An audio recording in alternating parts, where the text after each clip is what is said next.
Sebastian, San Fernando, Pampanga. Mayapgat Panapon, our first match is between the Quezon City and Nueva, Ecija. Live on the Leo Channel 23, the NBL 2025 Season Governors Cup, ang tahanan ng tunay na homegrown. At this time, may we request everyone to please stand if you are able. Tumayo po tayo and kindly remove your caps or headgears as we start with the NBL prayer.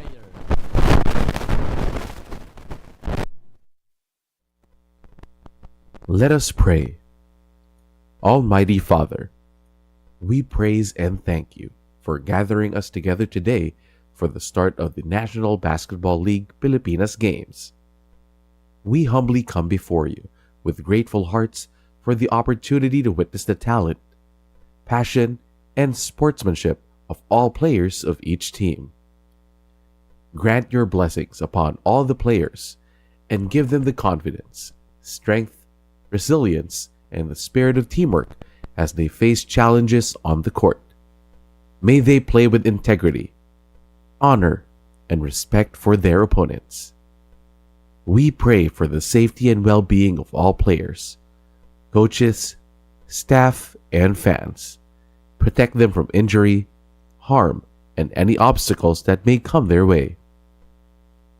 May this season be filled with exciting moments, fair competition, and memorable actions of all homegrown players that inspire and unite all who watch. Finally, bless with your divine guidance the organizers, sponsors, and supporters. May their efforts bear fruit in promoting the growth of basketball in our nation and contribute to building a peaceful and better world through Christ, our Lord. Amen. Please remain standing to honor the team's Let us hymn. pray. First to sing the province of Nueva Ecija hymn, the Nueva Ecija Granary Buffaloes.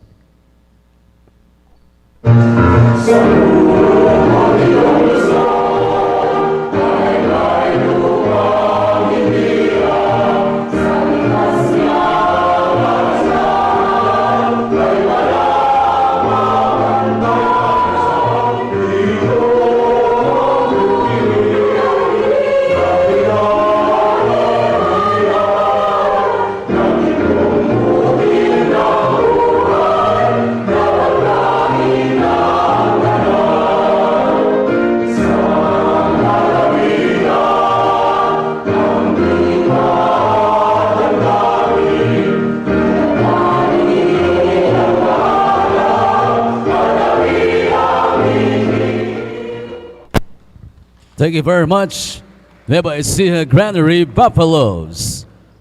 And to render as well the Quezon City hymn, the Quezon City Enforcers.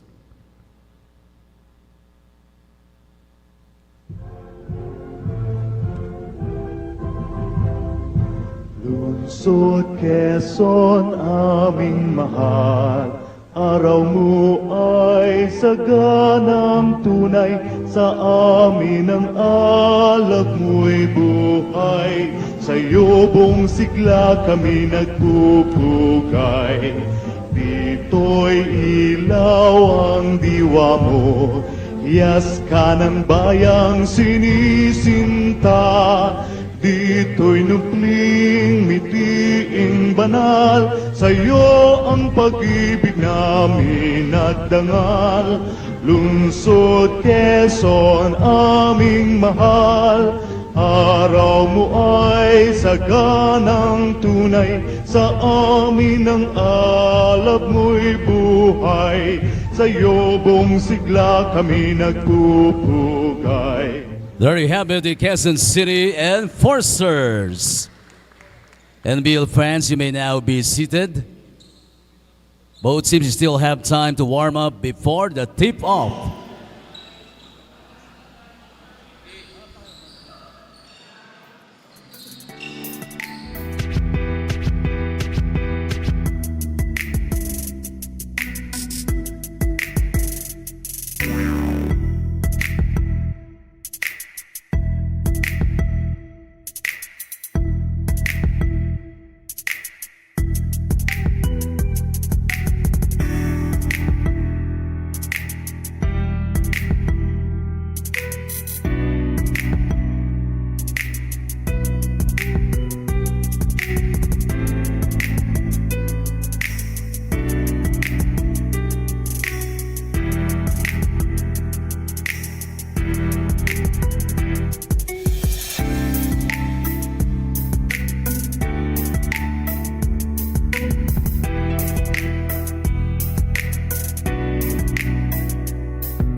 Mabuhay Pilipinas, mabuhay lalawigan ng Pampanga.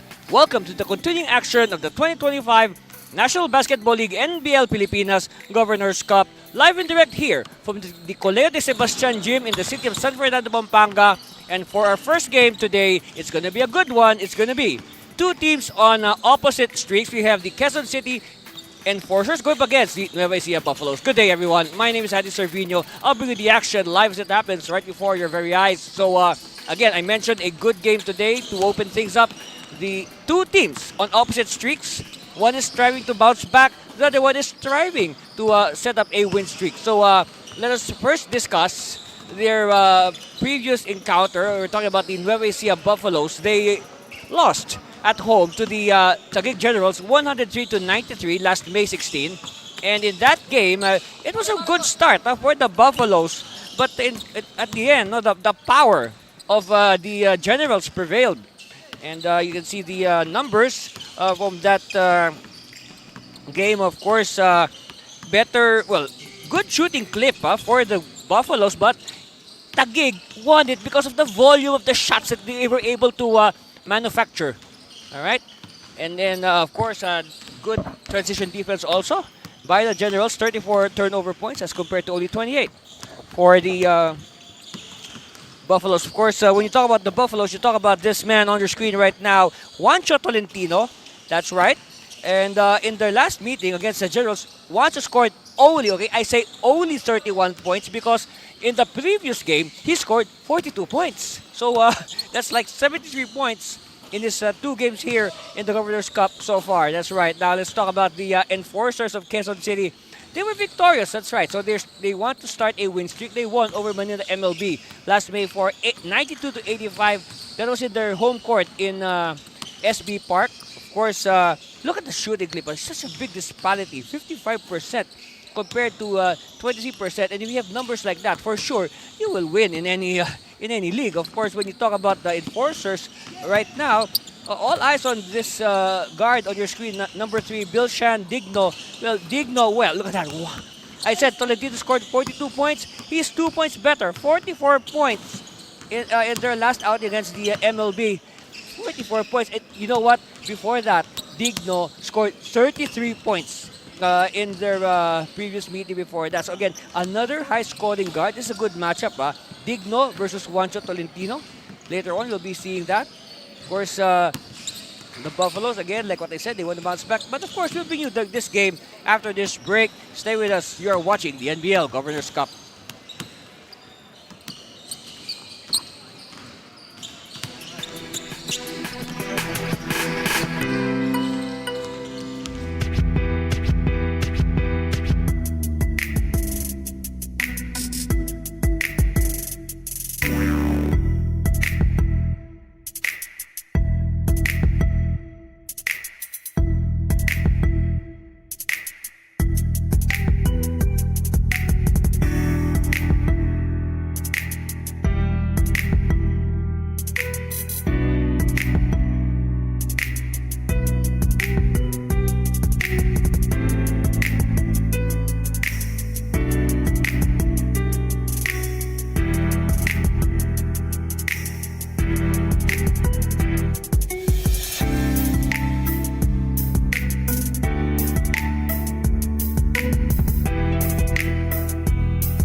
Introducing first the starting five of the Nueva Ecija Granary Buffaloes.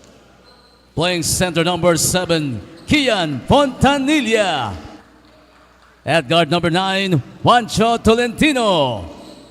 Forward number 12, Max Santos. Point guard number 15, Ace De Jesus. Small forward number 24, Ice Cabigao. The head coach is Sherwin Aliado. First assistant coach, John Paul Cabigao.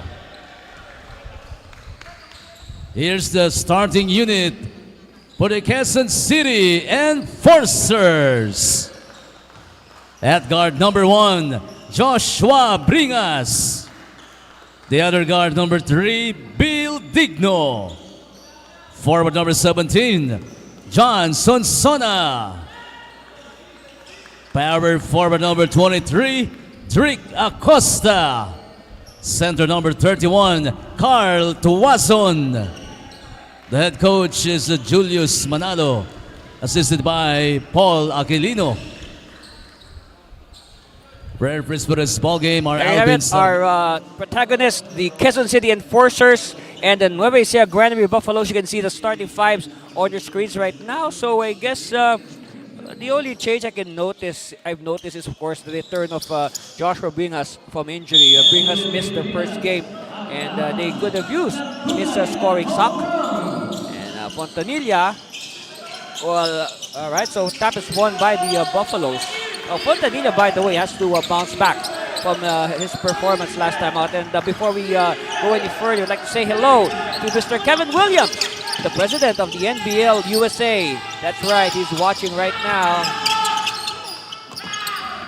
Hope you're doing well, Mr. Williams. See you soon. Of course, when you talk about the NBL USA, we announced already that in the next tournament of NBL Pilipinas, there will be imports coming in. That's right, from NBL USA. So that's one thing to look forward to. But meanwhile, let's look forward to these two free throws by Kian Fontanilla. Like what I said, now Fontanilla was not much of a factor in their last game because it was all Juancho Tolentino and with a little help from Eji Helios doing the scoring. And they really missed the contributions of Fontanilla. And split at the line for Kian Christopher Fontanilla, a product of the NBL Youth Program, and he is now graduated into the professional ranks. Meanwhile, good one-hander by Acosta. Check that.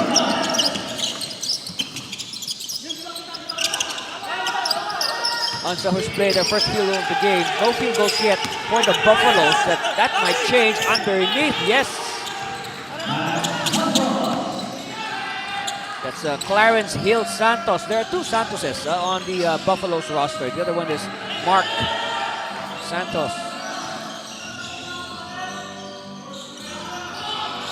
Another jumper, with an authoritative rebound by the Buffaloes. Buffaloes now on the run. Tolentino hemmed in by the defense, so they defend the Blaze 3 very well at the moment. Either side has yet to attempt a Blaze 3. They're more content on doing half-court sets like this one. Fontanilla using his height advantage, easily the biggest player on the floor right now, and foul is called underneath.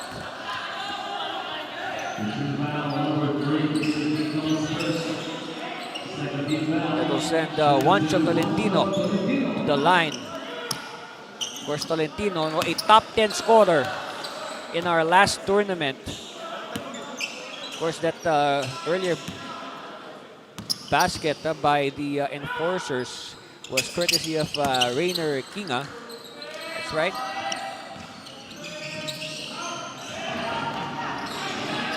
I'll check that. Number 17 is not Kinga. It was in our notes here, it's Kinga. It's Sonsona. John Cedric Sonsona with the only field goal for the Enforcers. Cross-court pass to the corner. Patient ball movement. You see an opening. Running shot is no good. And rebound cleared by the Enforcers. Because the timeline. Digno making a pass. And Digno is rejected by Fontanilla. Jesus now. Oops. Stolen. But they could not control it. Ball will stay with the Enforcers, who are in... what shade of blue is this? Light blue? Yes.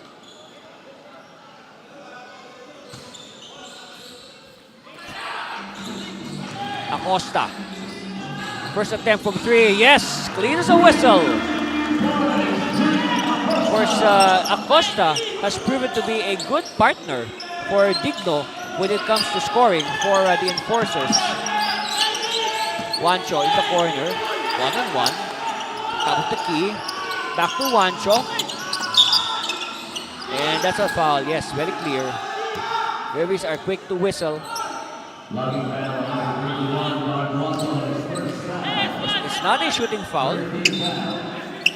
It will be a sideline inbound for Nueva Ecija. Ace De Jesus will do the honors of the key. Looking for a teammate. De Jesus. No. And it's won by Digno. And Digno on all cylinders. Digno.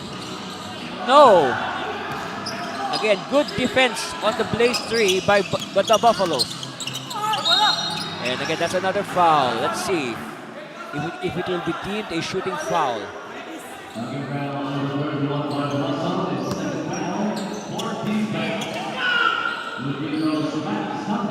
Yes, it's a shooting foul, so that will send Santos to the line.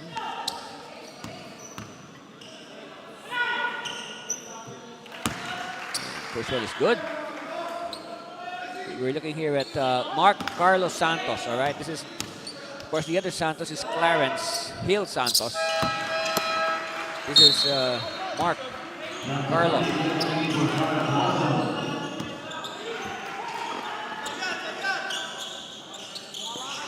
So lead now back with the Buffaloes. And, let's see.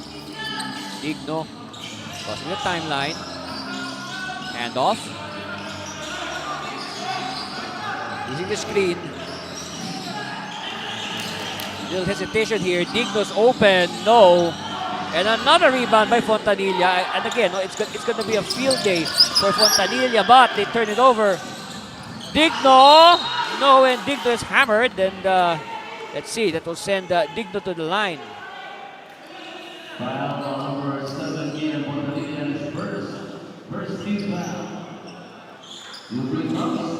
So Digno will opt for the traditional 2 free throws. Of course, again, if you still don't know by now, this is our 5th game day, and we have new rules here in the NBL Pilipinas Governors Cup. One is the free 3, wherein you can trade your 2 free throws for a 3-point shot. There's also the Blaze 3, wherein if you score within 5 seconds of a change of possession, it's worth an extra point. Of course, the league has become extra strict now as regards to unwarranted behavior. These are the news. We will discuss them in detail as we progress. Meanwhile, Acosta with the rebound. Long bomb. Yes!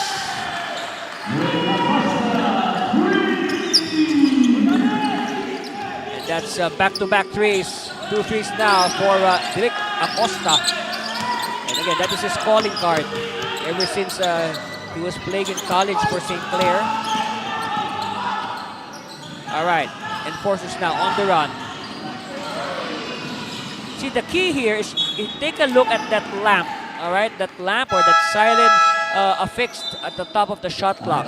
As long as that light or siren is blinking, that means the Blaze 3 is in effect. So if ever a team scores with the light on, it's worth 3 points. Of course, if they shoot a 3-point shot and the light is on, it's still going to be 3 points. They're not going to get a 4th point for that. Acosta using the high screen and offensive foul. All right. That's an offensive foul, yes. Again, the basics of basketball, when you set the screen, do not move, just freeze. All right, today we'll check in for the first time as Coach Sherwin Aliado now is beginning to shuffle his players. I'll say the same for Coach Julius Manalo, also shuffling his players now. And we played 4 minutes in this game.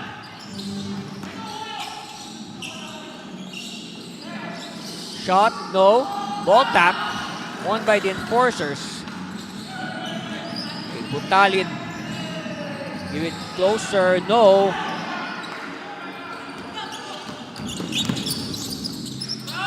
Jumper from 15 feet, too strong. They get the offensive rebound. Oh, they wanted to have the extra pass, but it blows in their face. Chance here now for Digno.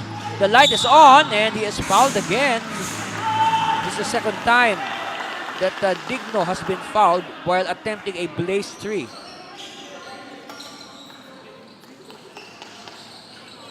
Of course, I checked the stat sheet, and and I discovered that it looks like the Blaze 3 attempts are bunched together with the 3-point attempts. I mean, these are the shots from the arc with the traditional triples. New player in also for the Enforcers. This is Luke 2. At the line, Bilshan Digno. Well, easily the leading scorer right now, no doubt, of the NBL Governors Cup 2025.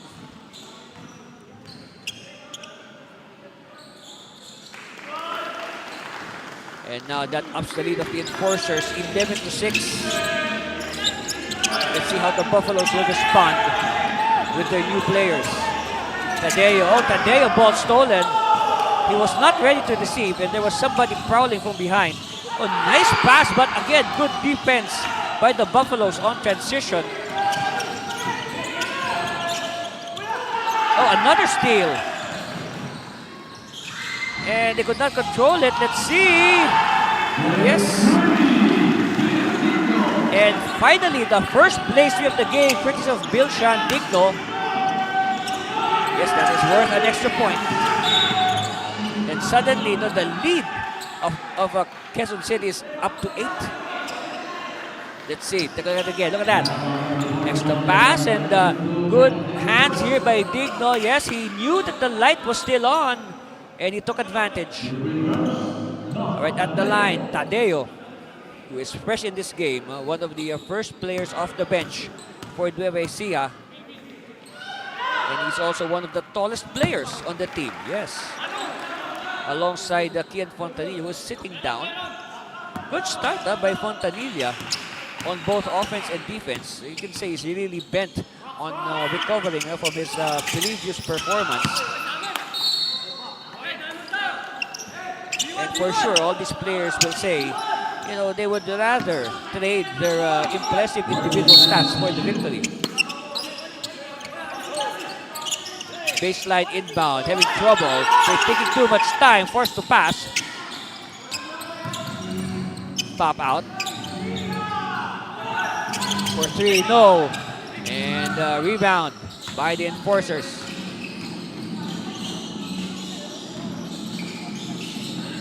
Digno backtracks. They use the look to screen. Digno with the scooping shot. Yes. I don't know. Maybe Digno is also looking to better his 44 points last time out. Let's see. At the rate it's going, I will not be surprised if he hits 40. Look at this move by Digno. Brushes off the defense, and look at the body control of Digno. No? Look at his flexibility there to make the basket possible. Meanwhile, Kinga, this is Rainer Kinga, will replace Luke 2. Short stint on the floor for Luke 2. Of course, Kinga out of the New Era University, which is in Commonwealth Avenue, Quezon City.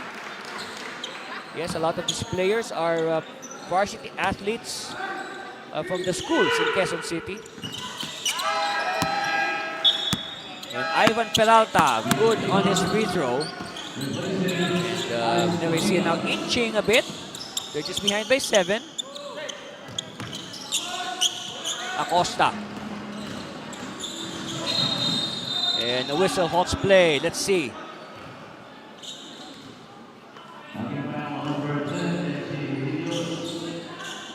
So here it is again. Look at that. It's look at that. The one-on-one Acosta versus Hehilios. That's a good matchup. I mean, 2 good scorers. Kinga having trouble, forced to kick out. All right. Digno will use the screen. Digno sees an opening against 2 defenders. Acosta's open, had a foot on the line. Yes. Still goes in. That's right. No, Acosta had a foot on the line. We saw that from our angle here.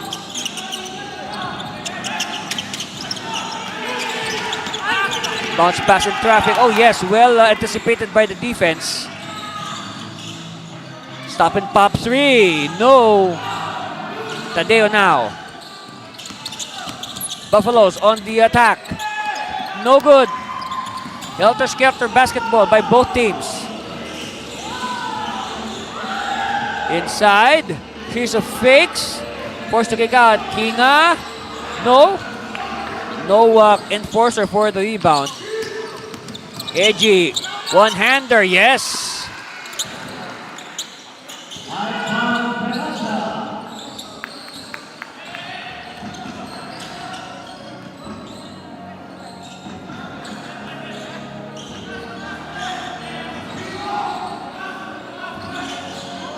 Check that. Look at the numbers. Look at the field goal shooting. 6 out of 16 for Quezon City. 2 out of 14 for Nueva Ecija.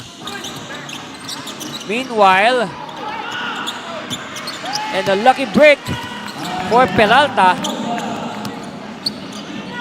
Ball, there was no box out there and Peralta was open.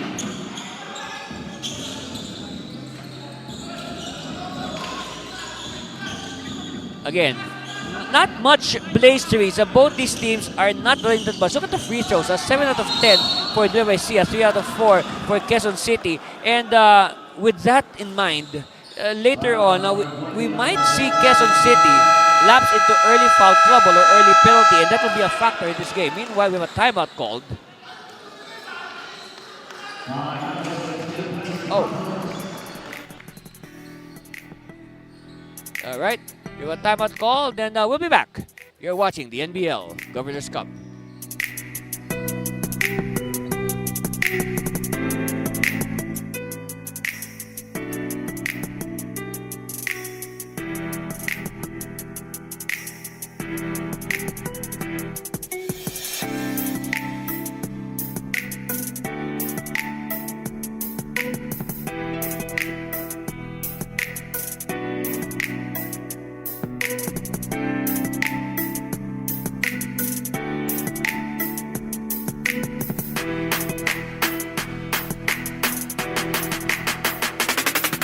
And we are calling on all interested parties, form your team and join the Glutamax Men 3x3 Basketball Challenge 2025 to be held on June 7 and 8 at the Vista Mall in Taguig City. And of course, ato mga higala diha sa Visayas ug Mindanao, NBL Youth is coming in cooperation with the Vegas Foundation. That's right, we're going to play NBL Youth games in the Visayas and Mindanao.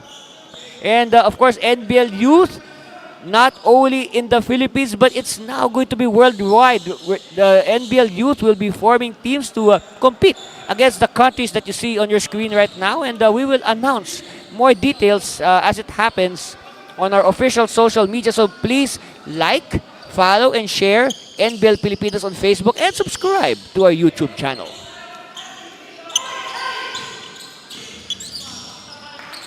And of course, earlier we saw a free throw. Again, before we went to timeout, we're talking about free throws. Again, too many free throws at this moment given up by Quezon City to Nueva Ecija. Meanwhile, traveling is called. Again, like what I said, this might affect Quezon City in the long run because, you know, the players will get into foul trouble, they'll lapse into penalty, and it will slow down the game. But so far, we've seen both teams, they are deliberately playing slow today. As compared to the previous games we've had so far in the Governors Cup. Because, to tell you honestly, guys, ever since they imposed the Blaze 3 rule, I mean, the tempo of the games overall has really, sped up exponentially. Never a dull moment, you can say, in the NBL Governors Cup with these new rules. The teams are really running at every opportunity. Especially when they see that light on, they will go for that extra point. Meanwhile, Kinga is also good from the line, and it restores a little bit of breathing room for the enforcers. 18-13. We near the 3-minute mark of the first quarter. And of course, if you observe, as in the 8 games played so far, the teams are averaging over 100 points a game. Meanwhile, connection for the enforcers. And a foul halts play.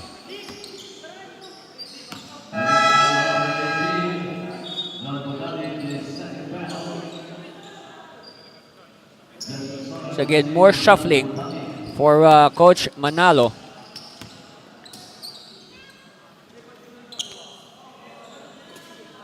First one is good. On your screens, Coach Julius Manalo. Of course, if you after this game, maybe you can go to our Facebook page and you can watch again our interview with Coach Julius Manalo and Coach Harmon Hui of Manila MLB.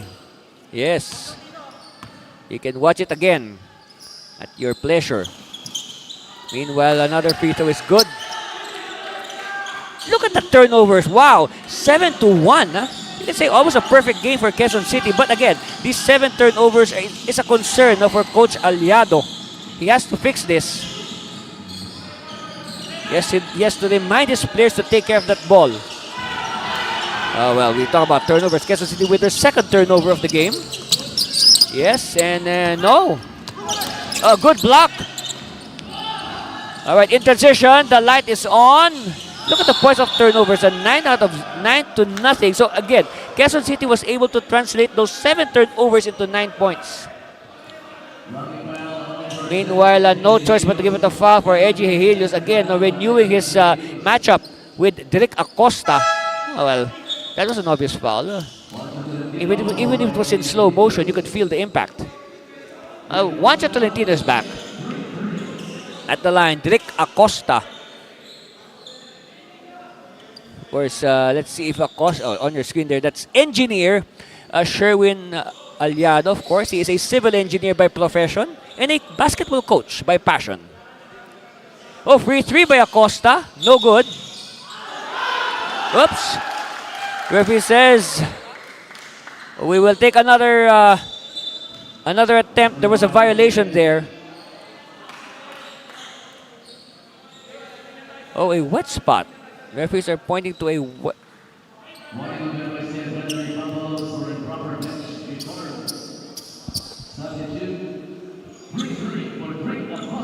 So again, this will be a retake for Acosta. Yes, 3-3. First of the game.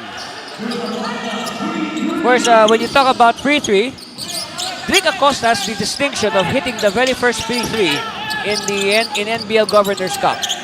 And actually the first 3-3 in NBL history. Enforcers now on the run, and there's a foul.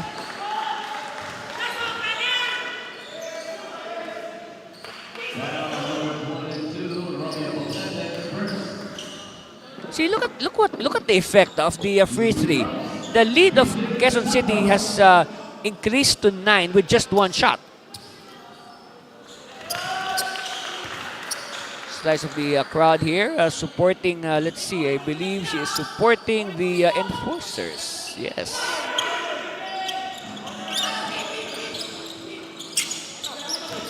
(25-15), the first double-digit lead of this game. And an offensive foul on the Buffaloes. And by the way, when you talk about offensive fouls, it is also an offensive foul is also deemed a turnover.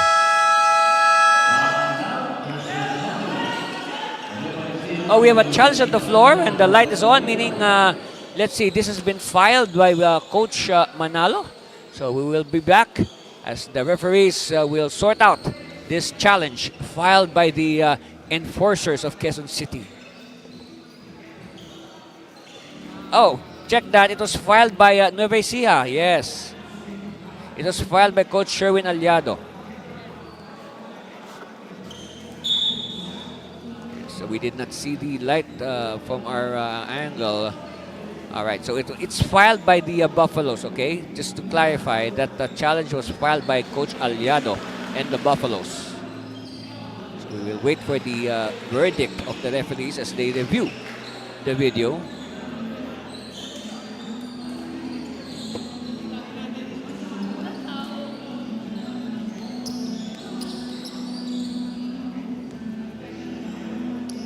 So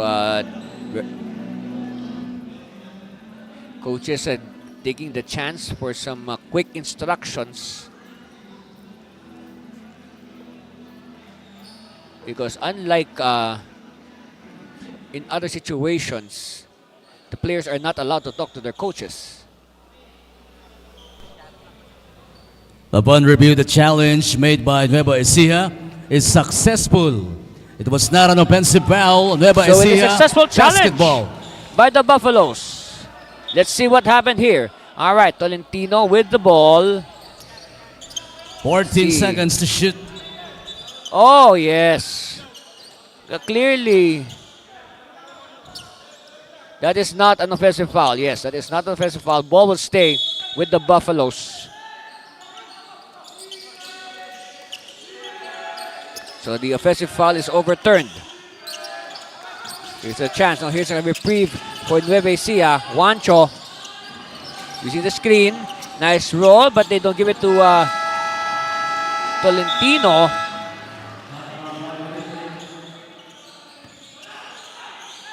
So now ball will go the way of Quezon City. They are up by double figures, 25 to 15. And they'll try to add to that. Again, patient ball movement, long shot, no good. They attack the rim, and referee says ball will go to the white shirts of Nueva Ecija.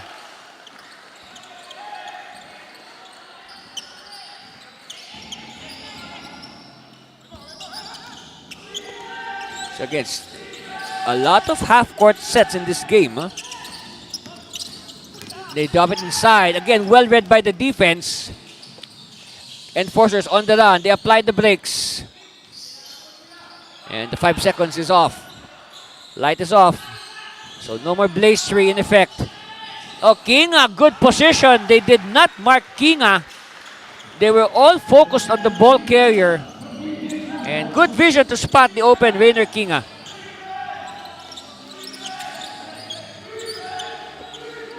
More half-court sets. Patient ball movement. Good defense by the enforcers.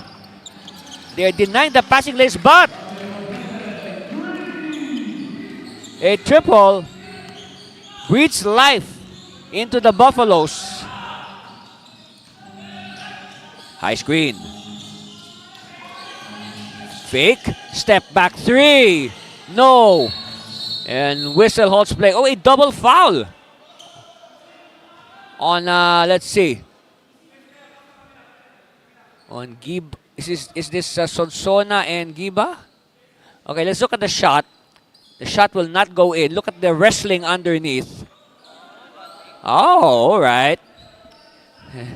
That is definitely a double foul.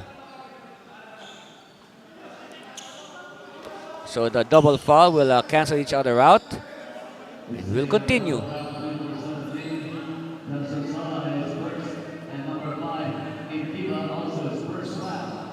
Of course, it's a double foul because the referee caught both the instigator and the reply.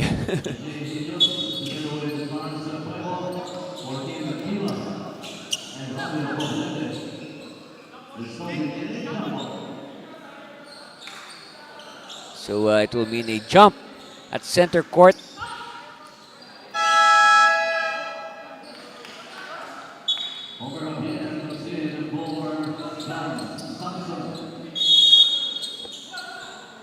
We have 32.6 seconds left before we call it the first quarter, and the tap is won by the enforcers. Acosta. You see the screen? Corner open. Sonsona. No. Tolentino on the attack. Turn around. Yes. It's only 2 points. Yes, the light went off before he could fire. Last shot time here for the enforcers. Oh, nice scooping shot. Yes. So last shot here. Runner. No. And that's the horn. So after the first 12 minutes, our scoreboard reads Quezon City 29, Nueva Ecija 20. Look at the points of turnovers. A good transition game for the enforcers on plays like this. Now they are really capitalizing on the mistakes of Nueva Ecija. Of course, Bilshan Digno with the early offensive explosion to build the foundation for this lead. And that's a score. We'll be back for more of your NBL Governors Cup.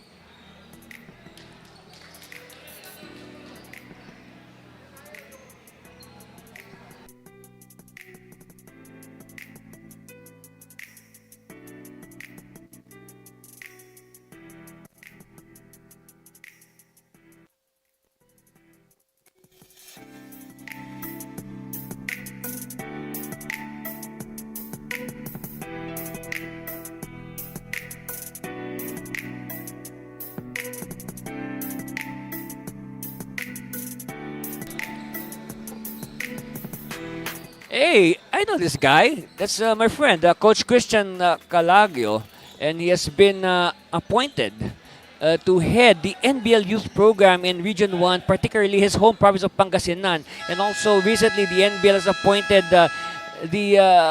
basketball personalities, credible basketball personalities to head, the areas like Pampanga, Tarlac, Bicol, the whole Bicol region. Again, good times ahead for NBL Youth. Also, by the way, Camarines Sur as well. So again, NBL Youth is expanding beyond Metro Manila. Oh, another good defense. Speaking of NBL Youth, I mean, there were teams that represented the nearby provinces, like Nueva Ecija. They joined NBL Youth, but all the games were played either in Metro Manila or at the Jesus Lord Foundation Gym in Bukawi, Bulacan. But this time, we're going to go all over the Philippines. And we're going to send the kids to play against their peers from other countries. I'm thinking, one day, one of our players will say, you know what? When I was 12 years old, I played against this famous player when we were both 12 years old. And Cuevo, by the way, he could be a third scoring option after Eji and Juancho. And he has shown that in their games. Of course, this is also aside from the expected production underneath from Kian Fontanilla. Look at that, Charles Cuevo.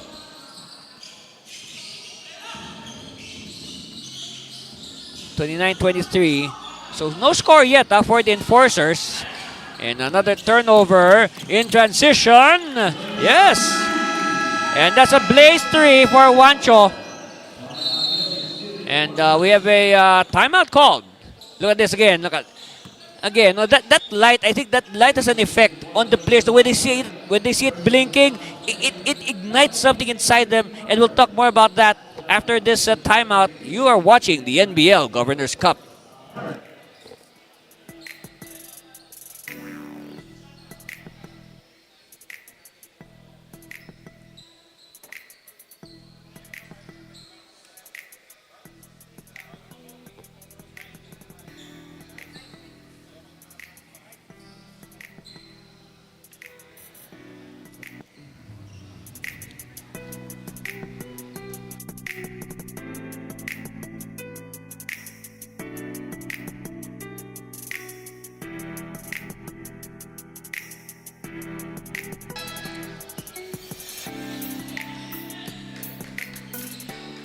Back to the ball game. Hey, message your friends. Tell them to watch. We are live here at the Coleo de Sebastian Gym. And of course, the NBL Games is a family affair. That's right. You can bring your family. Enjoy wholesome entertainment. Again, like what I said, call your friends, message them, tell them to come over here to Coleo de Sebastian in San Fernando. Of course, look at the shooting clip of the first quarter. Well, same number of attempts, but again, a better shot selection, you can say, for the Enforcers. 9 conversions compared to only 5 for Nueva Ecija. Meanwhile, Digno with a connection, and Digno now has equaled the 11 points of Direk Acosta. Of course, Acosta leading the way in that first quarter, leading all scorers with 11 points. Of course, he hit a free 3. That's why his total ballooned that much. And a foul underneath. Of course, on the part of Nueva Ecija, the first thing you want to see, you look at the numbers of Juancho Tentino. Believe it or not, all right, Juancho only had 3 points in that first quarter. Yes. Leading the way for Nueva Ecija in that first quarter was, surprise, the reserve Ivan Peralta with 6. Meanwhile, a traditional 3-point shot by Tolentino.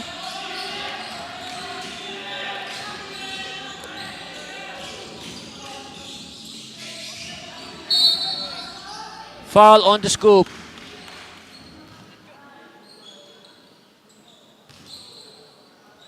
that hurt. Take a look at it again.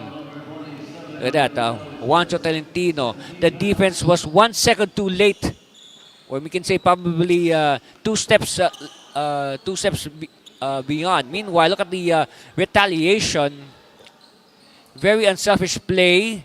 And that is a foul on Sonsona. Yes, at the line, John Cedric Sonsona, who opened the scoring for Quezon City. Of course, I mentioned earlier that the average scoring here in the NBL is over 100 per game. And well, I was observing that the pace was a little bit slow in that first quarter, but it eventually picked up. See, that's why. Look at this. Quezon City ending that first quarter with 29 points. So they're on pace. All right, to hit 100. Look at the 3-point field goals. All right, 3 out of 9 for Quezon City, 4 out of 8 for Nueva Ecija. And I guess this is one factor that is keeping Nueva Ecija within contention. Because if not, Quezon City would be running away with this game. Off balance by Gilao. Does not cooperate. So we go back to our pregame story. Nueva Ecija is trying to bounce back from their loss to the Taguig Generals. And on the other hand, Quezon City is going for back-to-back wins. And another whistle underneath. Two teams in opposite directions.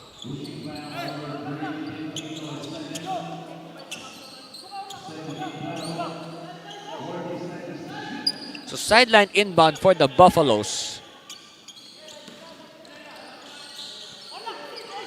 Again, they're taking too much time. Cross-court pass. One-on-one. And, oh, traveling. Good defense again by Sonsona on Tolentino. Forcing Tolentino to take steps.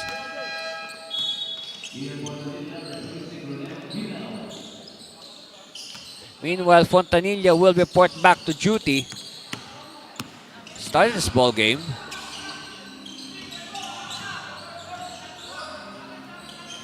Sonsona looking for a teammate. They kick it out. Digno. Using the high screen. Digno. Yes. You know, one thing about Digno, he can attack the defense because he has a very strong upper body. And you can see that from his build.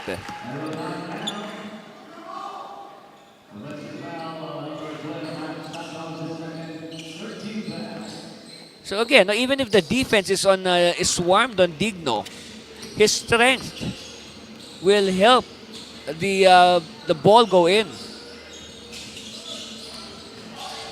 Sonsona, no, and easy rebound for Nueva Ecija.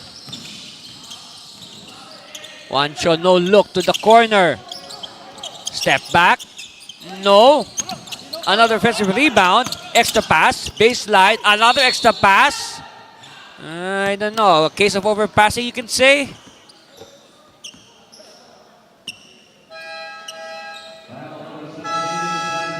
Look at it again. Again, I'll say probably a case of overpassing. But instead, they will test the Buffaloes from the free throw stripe.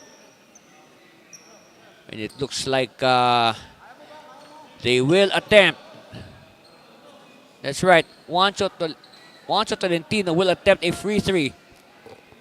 And, well, I'm not surprised because he's a very likely player to be to take that free three.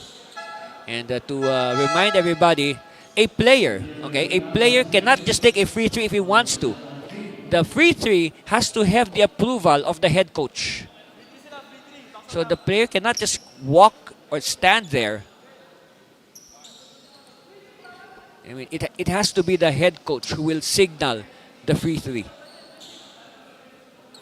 So if you notice, so there are two you can say right now there's two blue lines protruding from the arc. That means the player he is only allowed to take the free three between those two lines, those two blue lines that are protruding from the arc.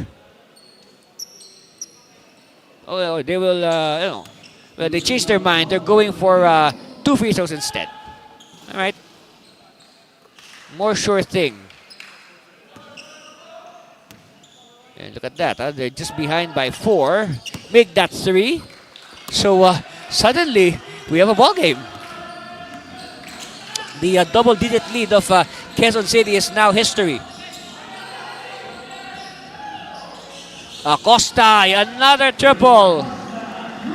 That is the third three-point shot in the game for Acosta. And he also has a free 3. Triple by Tolentino. No. Battle for it. And it's, referee says, last touch on who? All right. Here's this unmolested triple by Drick Acosta. Taking the high heavens. Yes. Digno playing defense. A long 3. No. And referee halts play again. Well, in that first quarter, both teams combined for a total of 17 team fouls. Yes. Look at it again. We have a challenge filed by Coach Julius Manal and the enforcers on that last sequence. So let us wait for the verdict. So again, I was raising the point earlier that was 17 combined fouls called on both teams. So that means that's like more than one foul every minute. So that is also a factor why the first quarter was, let's say, a bit slow as compared to what we've been getting used to in our previous games. And like what I've observed, I'll reiterate, not much running today as both teams are content on going for the half-court sets. On screens there, Coach Julius Manalo.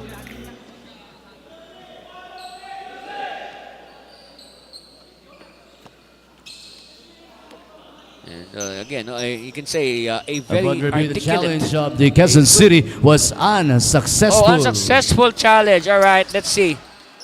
Well, Joshua bring us his what happened first there. 14 foul. So actually the other shot, the other angle is a more... it's better to... Yeah, this is a better angle. And yes, very clear that Kinga committed a foul. So Ace De Jesus to the top of the key. So again, half-court set. Oh, Fontanilla was asking for it. Nobody saw him. Now, how can you not see the biggest player on your team?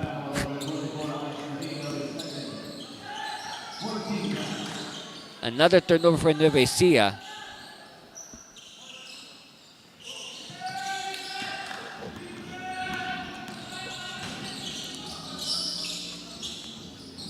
Bring us to Digno. Digno again, using his strength. Referee halts play. Oh, this is a foul on a enforcer. Oh, third foul now on Sonsona. And we're still in the first half.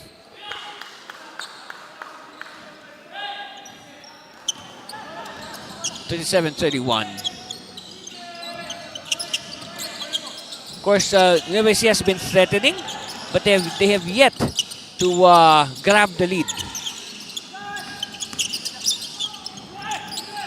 Jesus, no. Offensive rebound does not work as well. And out of bounds. Ball will go the way of the Blues. The Quezon City Enforcers.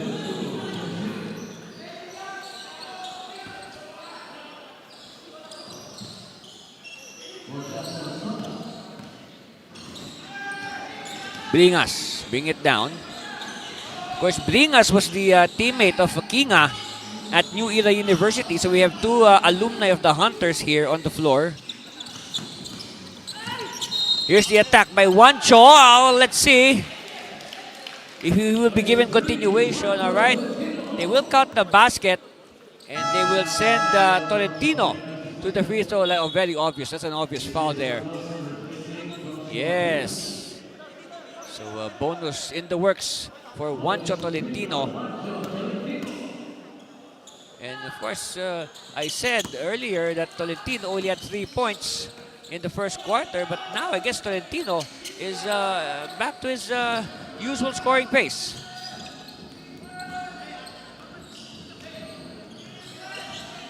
Just 2 points separating these squads. A nice move. Good movement without the ball by Lugtu. And of course, better recognition by his teammates. You reward your teammates for moving, all right? I mean, move around. I mean, don't wait. Don't just sit in one spot waiting for the ball to go to you. I mean, you have to move. Fontanilla is doubled. They keep it alive. Oh, steal is completed. Digno will sail in for the Blaze. Yes. Very easy to call on that. Easy to call that Blaze. Yes. So quick. And again, the Blaze 3 has really encouraged the team to run a little more. Meanwhile, a foul is called. All right, look at this. Good ball movement and, of course, just as good court vision. And meanwhile, Digno, Blaze 3, yeah. All right. At the line, Kian Fontanilla.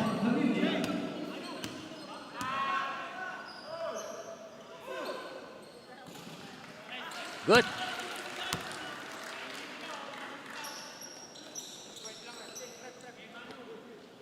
So second one here coming for Kian Christopher Fontanilla. Easily, a good building block for any team is, you have to have a reliable big man. And again, steal. Let's see. Oh, again, good defense by Quezon City to avoid getting hit by Blaze 3.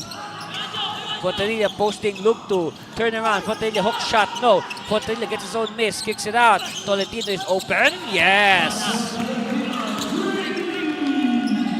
I want to see how many points Tolentino has. And now they're just again behind by 2. Let's see how Digno and the enforcers will react. First, Digno. Whoops. Wedgie. All right, first wedgie. I think this is the first wedgie of the NBL Governors Cup, if I'm not mistaken. Yes. Look at that. So clean, this 3-point shot by Juancho Tolentino. Yes. Of course, referee Arceo will use another Spalding basketball. Of course, if this was, in our neighborhood courts, you'll see slippers, rubber slippers flying just to unwedge that ball. Well, obviously, in our neighborhood courts, I mean, how many can dunk? Come on, let's be real, all right? Another 3. Oh, wow. Oh, no, that's just a long 2. Only a long 2 for Juancho. Stepped on the line. We are using the white line, ladies and gentlemen. Yes, because there are 2 arcs. We're using the white arc. Acosta using the fighting this double screen. Santos. Oh, yes. Yeah, VJ Santos announcing his presence. Santos, one of the recent additions to the team. Acosta. Extra pass. Yes. Another Blaze for Digno. Wow. Look at the effect of the Blaze 3. In the wink of an eye, the lead of Quezon City has gone back to 5. Look at that. VJ Santos. Look at the elevation on Santos. Kapow! That's our score. We'll be back for more for NBL.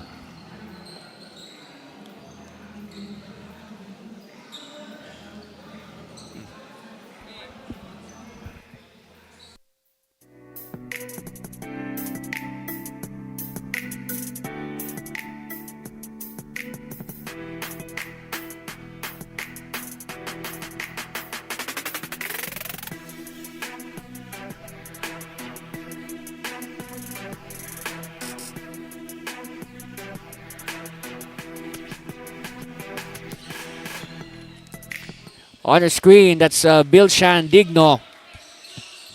And what a tournament so far for Digno. Look at that. 18 points today. We still have, what, 4 minutes and change left in the second quarter. So that means he's on pace.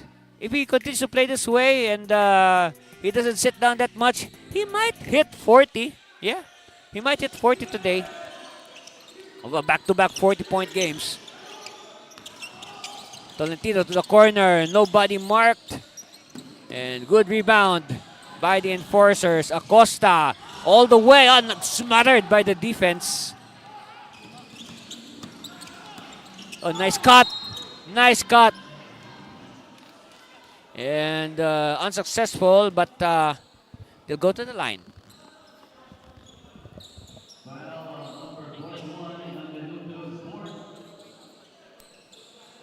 So, well, Coach Manalo could not believe it. Guys, again, the coaches, they have to be very wary. They should think twice also about, filing a challenge. Because remember, if a challenge is unsuccessful, they'll lose a timeout. At the line, Isaiah Cabigao. And by the way, speaking of Cabigao, that last timeout of Nueva Ecija, it was assistant coach John Paul Cabigao that was presiding over the huddle. And Coach Aliado was just observing at the background. Yes. Oh, good defense again. And they will force Quezon City to recycle their offense.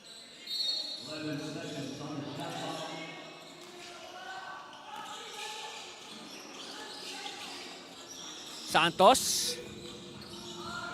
Using the screen, Santos. And we have a shot clock violation. Wow. Then the ball stayed too long in the hands of Butalid. That's John Khalil Butalid. Or Butalid. Okay. Again, patient ball movement for Nueva Ecija. Tolentino will fake. He'll move closer. No good. In transition are the enforcers. Yes. It's a blaze 3 for Digno. Fontanilla is hammered by the defense. Yes, it was all ball. Look at it again. We should make a study on that. That light ignites something inside the players that, makes them run fast. Eji Helios will return. We haven't seen Eji for quite some time. Baseline inbound for the Buffaloes. Bounce pass to Fontanilla and a hold is called on Tuazon. And in that last sequence, you can really see the big advantage of Nueva Ecija as far as height is concerned. And that is actually one of the concerns of Coach Julius Manalo. I mean, they are not exactly the tallest team here in NBL Pilipinas. But, again, there are ways, all right? There are ways to compensate for a team's lack of height. You can use your speed, you can use your shooting, lots of ways. It's up to the creativity of the coach and his staff. Meanwhile, Fontanilla is good on the free throws and he keeps the Buffaloes within striking distance. Oh, shaking and baking is Santos. And they will keep the Spalding basketball. Of course, remember Spalding is the official basketball of NBL Pilipinas. Butalid, handoff, Santos thinking about it. Instead, he will attack. And ball will go the way of the Buffaloes.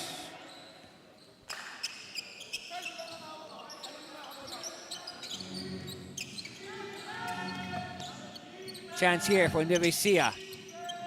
3 minutes left before we have our halftime break. Butalid. Oh, stolen.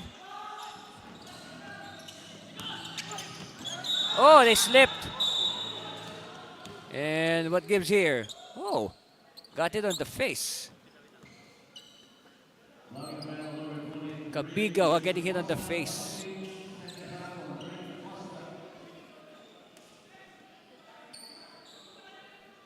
Let's see.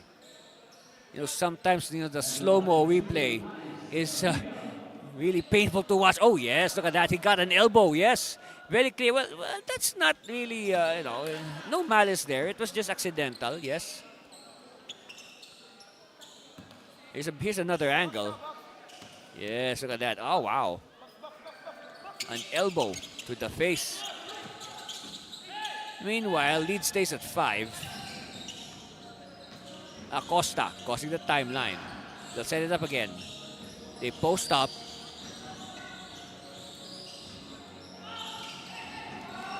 And Digno could not complete it. Buffaloes on the run and foul given up. Oh, traveling. Traveling on the Buffalo. So again, more turnovers. The turnovers are piling up for Nueva Ecija. So that is now causing them to have a hard time breaking this, you can say, this 5-point barrier that has been well tended to by the enforcers.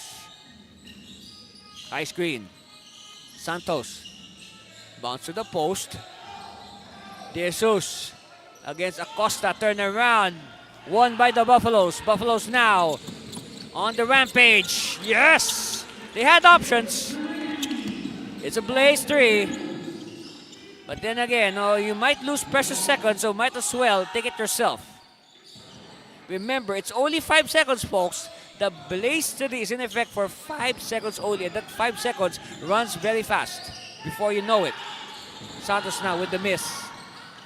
Buffaloes now. Oh, nice steal. But slip.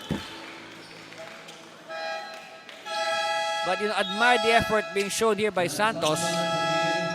Jesus, like what I said, he had options left and right. He decided to take it himself. And because if he passed, they will be losing nanoseconds. It might spell the difference between that extra point. Meanwhile, King is back.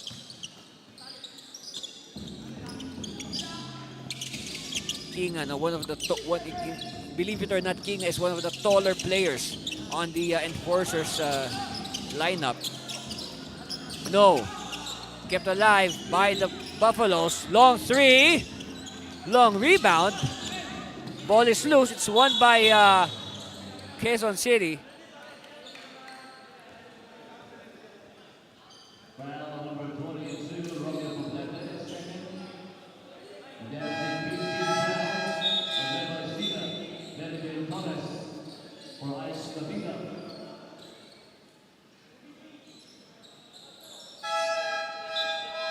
Fontanilla will sit down.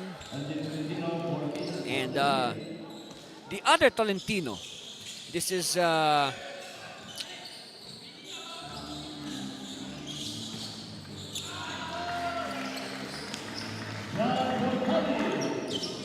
already connection by Quezon City. Again, gives them breathing space.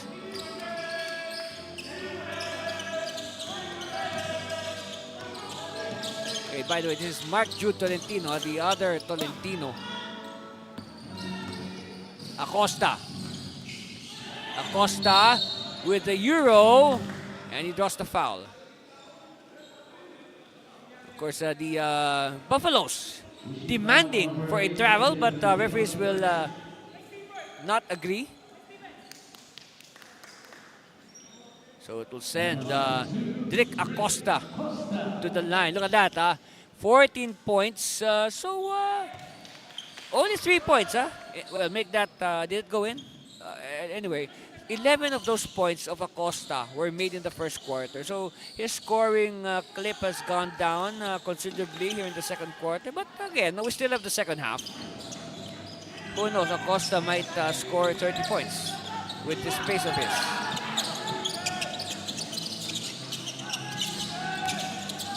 Spin in traffic. Passes too deep. They kick it out. No. And it's going to go out of bounds in favor of Quezon City.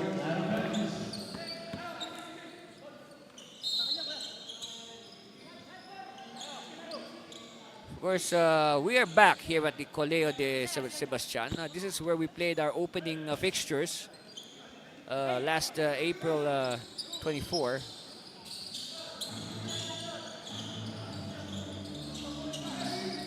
Was it 24? Was it opening day 24? Anyway, it was a Sunday. Of course, the games that day, to recap, the Buffaloes losing to the Zambales Constructicons. And then in the main game, Tikas Kapampangan winning over the visitors.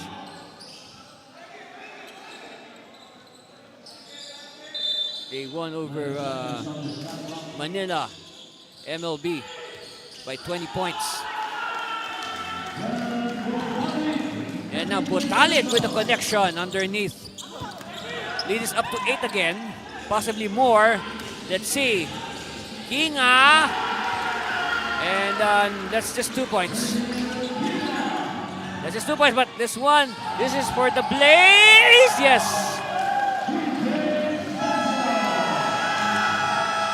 Was that a Blaze or a two-pointer? Anyway, our score at the moment reads, we'll check our score. Right now, our official score on the board says 60-48 in favor of the Quezon City Enforcers. Look at this.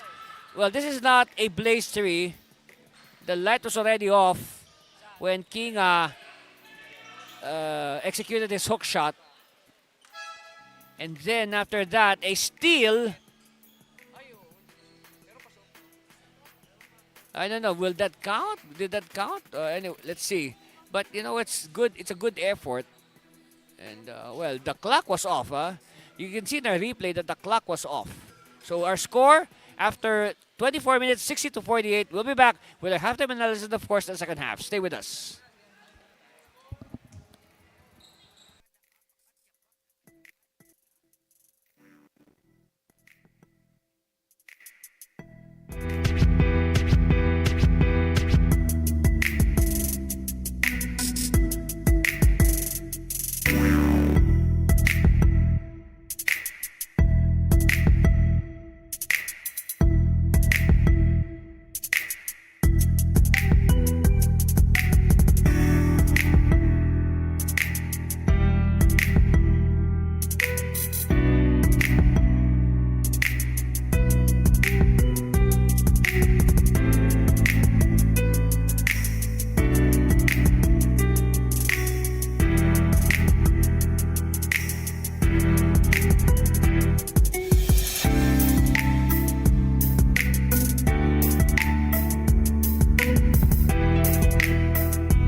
60-48, a dozen-point lead for the Quezon City Enforcers over the Nueva Ecija Granary Buffaloes. Anthony Cervino here at the Colegio de Sebastian Gym in City of San Fernando, Pampanga for more action here at the NBL Governors Cup. And you can say a very action-packed first half. Juancho Tolentino, he scored 31 points against Taguig. He scored 3 points only in the first quarter and exploded for 17 in the second for a total today of 20 points and counting. That's right. So Tolentino shaking off a slow start, and, but still that the game has been controlled very well by Quezon City. Look at the comparative numbers.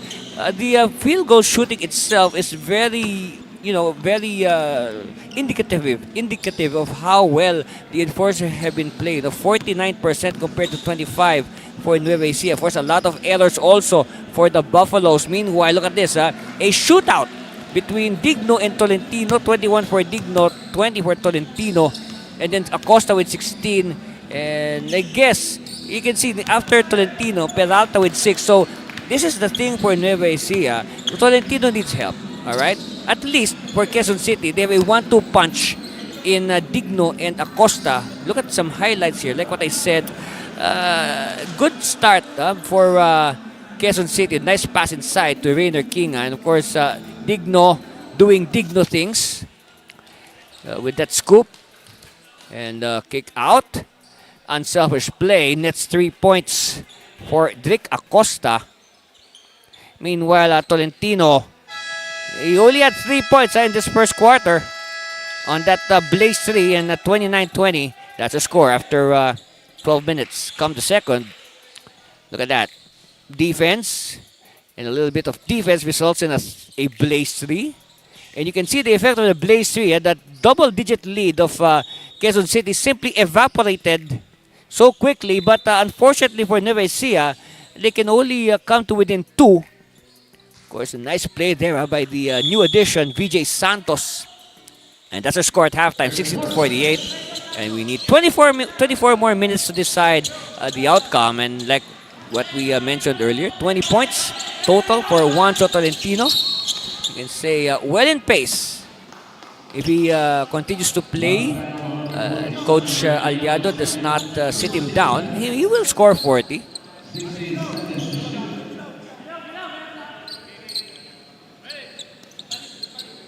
So Acosta will do the sideline inbound. Santos stops the key to the corner. So again, the first quarter, the third quarter is exactly like the first 2 quarters. As Butalin scores, lots of half-court sets, expect that. And I guess so these teams have decided, hey, we're not going to run today. Maybe the tight defense has really prevented both sides from executing their running game.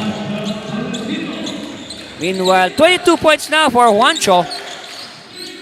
And by the way, shout out to Mr. Kevin Williams of the NBL USA. He's watching right now over there, halfway around the world. This nice move by Juancho. Textbook form on the jump shot. Yes. And no change in the expression of Juancho. That has been his game face ever since the referees blew their whistle for the first time. Sonsona.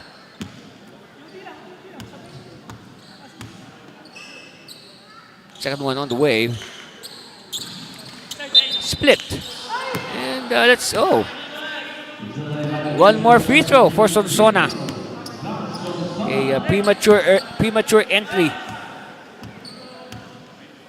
So to review the rules, the Buffaloes can only enter the free throw lane once the ball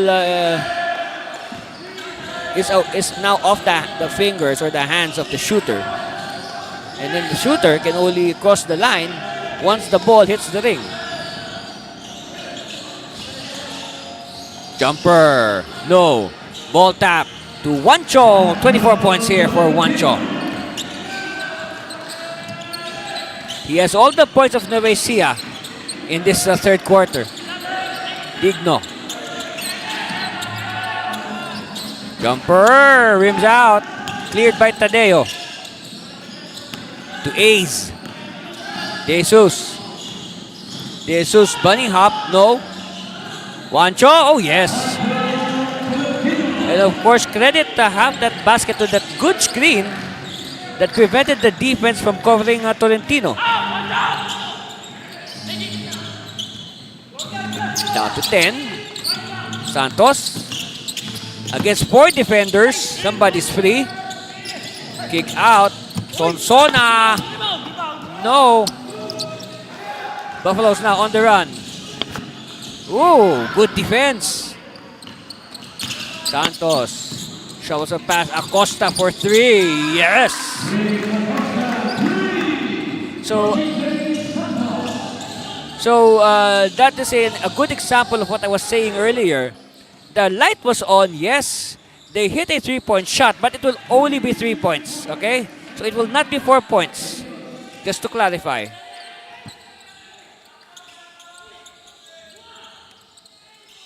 Of course, a good response here by Nueva Ecija. Digno, okay, that is the first points of Digno in the third quarter. Digno now has 23.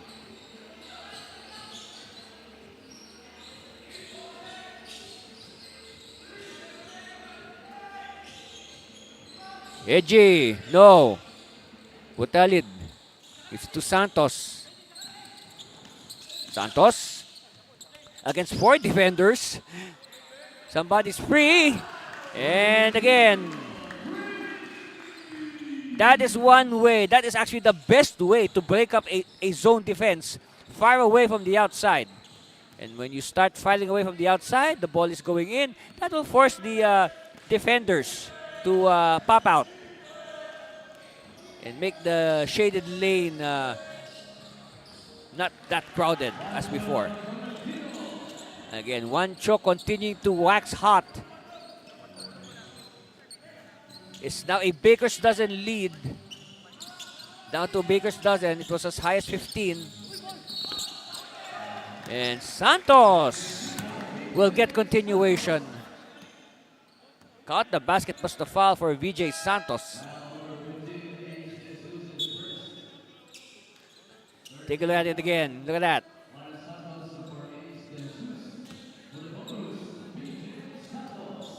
Yes, good body control by Santos. And he gets the bonus. So now 75 to 59. This is now the biggest lead of the Enforcers. 16 points. Nueva Ecija has to do something about it. They should not grow any further. They execute the same pattern. And Gilao, yes. Their rally should start with that basket. We're still in the third, by the way. We still have the fourth quarter ahead of us. Meanwhile, Acosta is blocked. But whistles came as he attacked the basket.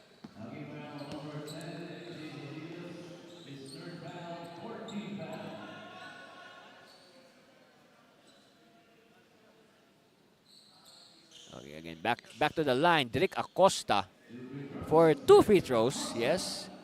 And with the way he has played, we're expecting that Acosta might be a task to hit a free 3, but I guess Coach Manalo says you might as well not, take the risk.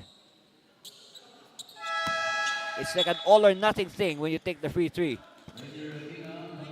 It's a high risk and a high reward.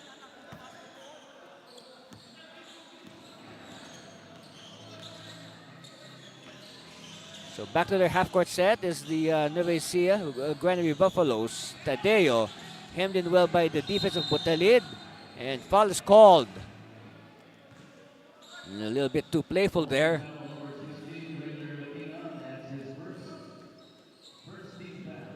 So foul away from the ball by Kinga.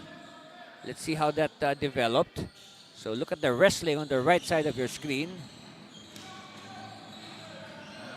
Well, actually, the Buffaloes were grabbing on the shorts of Rayner. Meanwhile, Digno Oh, nice pass to Kinga, but Kinga could not complete it. Santos, yes. It's a blaze 3. And it's down to 16. Check that, 13 from a high of 16. You can really feel the effect of the blaze 3. And with that, no lead is safe. Short. Another chance here for the Buffaloes.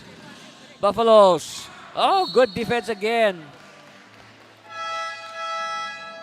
So I guess, in this short time, the NBL coaches, aside from integrating the blitz, the blaze 3 and the free 3 into their arsenal, they also have to work on defending the blaze 3.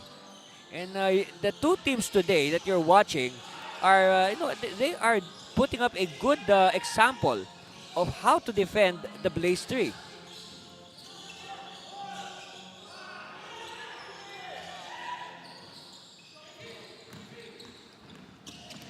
Enforcers now. Oh, they lose it.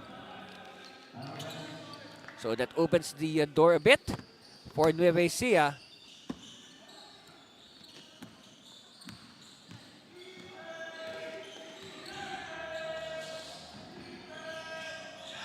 High post. Turn around. Santos to Tolentino. And Tolentino is fouled. And if that's on Kinga, that could be number 4 on Kinga.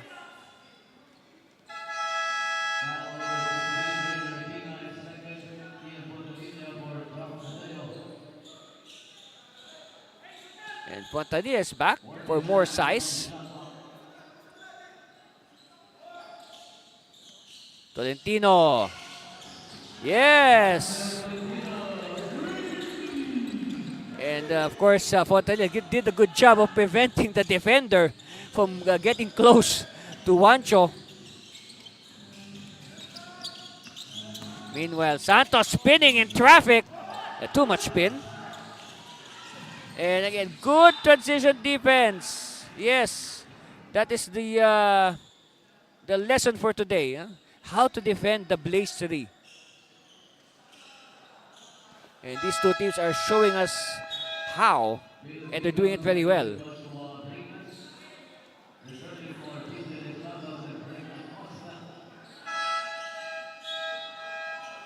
Okay, so Sona will return. Baseline inbound by Santos. Taking too much time. Santos to Santos. Tolentino.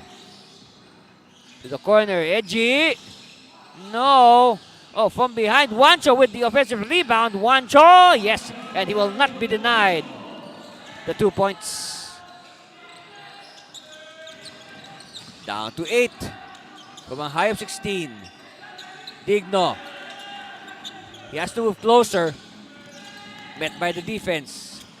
Digno. Oh, wow. Look how Digno threaded the defense. But Sonsona could not complete it. In retaliation, Nueva Ecija. So in this sequence, you saw that the Buffaloes failed to convert. But before that, look at this. Look at the battle underneath. Yes. Juancho simply grabbing the ball from behind, unannounced. Helios now to Fontanilla at the post against Sonsona. Fontanilla does the double and he loses it. He was not able to spot the open teammate. All alone. No. Fontanilla. Oh, such long arms for this youngster. Well, he's not a youngster anymore. He's already in the pros. He's a young man, yeah.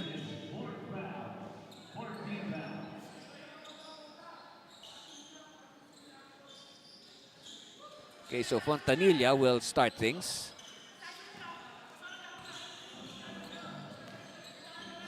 Still a not so safe lead for Quezon City.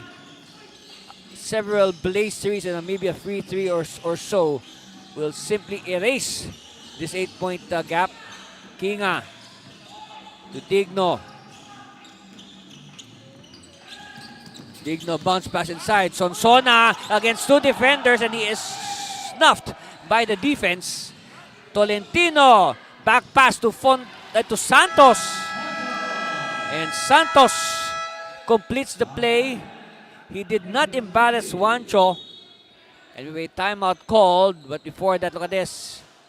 Look at the very unselfish play of Juancho Tolentino to the trailing Santos. And Santos obliges with the 2. Yes. And we'll be back after this timeout. Stay with us.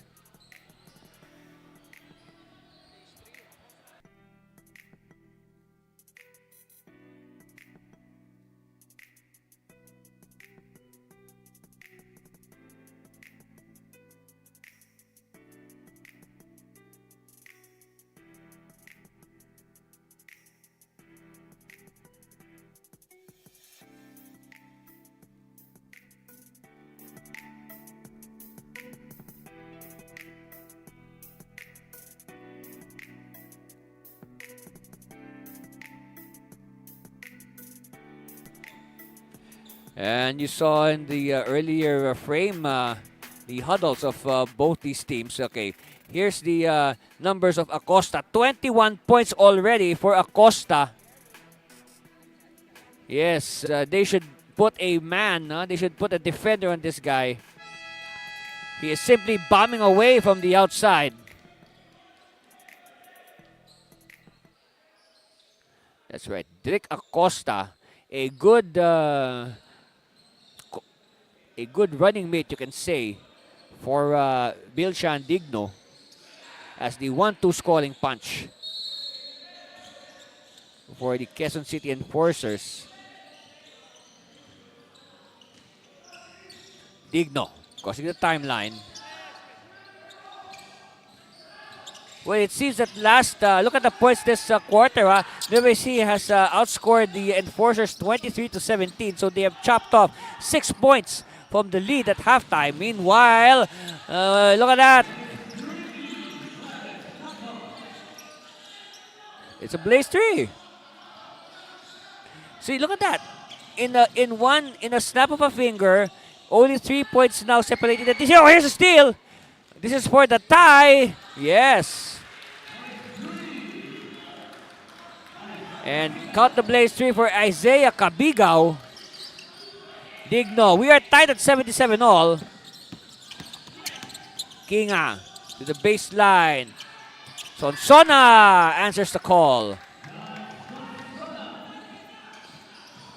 Very important basket there for Sonsona. This is for the lead. Air ball. And the ball is... All right. Here's that blaze 3. Making sure. And that is also a reward for good defense. Meanwhile, Sonsona with a crucial retaliation. And they don't want Nueva Ecija to taste the lead. So the lead is still in their hands. They can add to that. Meanwhile, Long Tom does not connect. And they apply defense. Cabigao sees an opening. Cabigao, yes. And we're tied again at 79 all.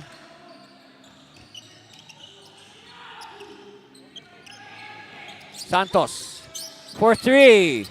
No. Who has it? Santos of the Buffaloes control. And referees halt play. And it looks like the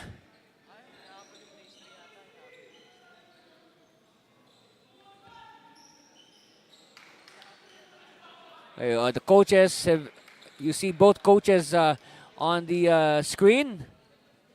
Referees are just clarifying with our table officials.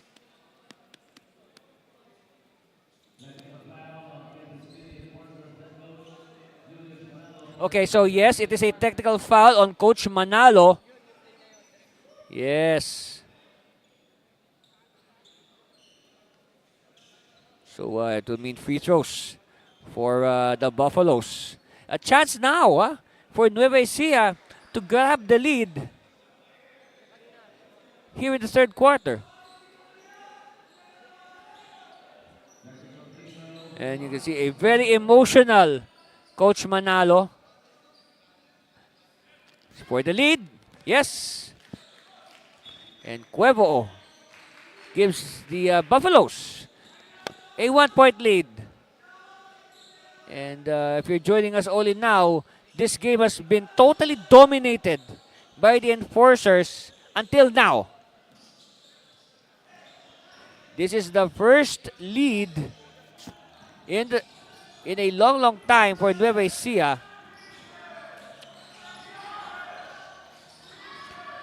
Tolentino, baseline, yes. Oh no!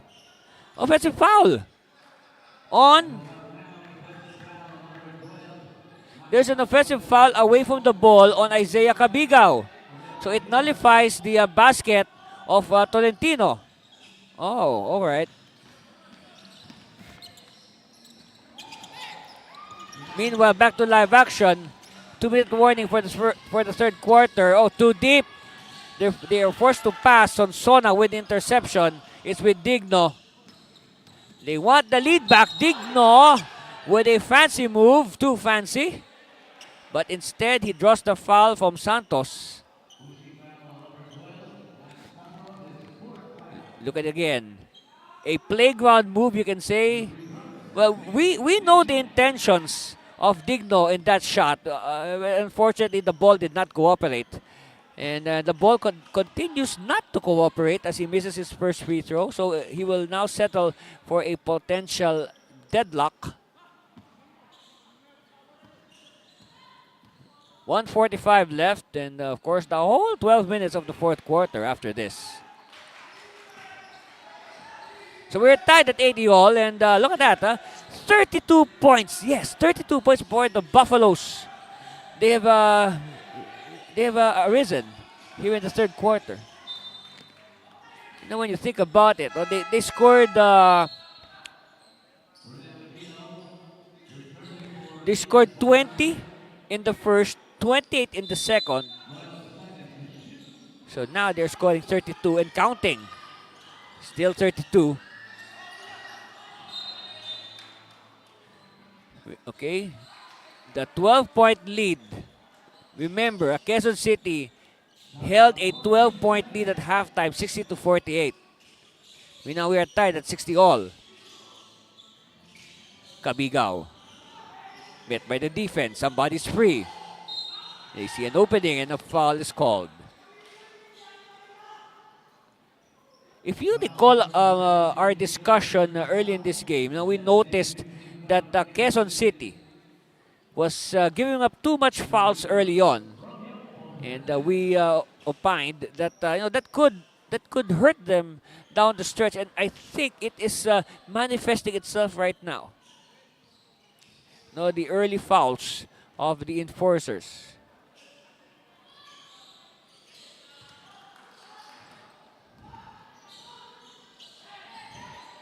Two-point lead for the Buffaloes.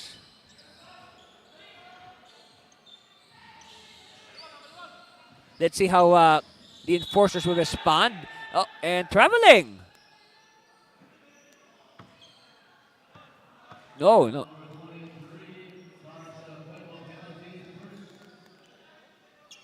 Foul on the Buffaloes will send Acosta to the line.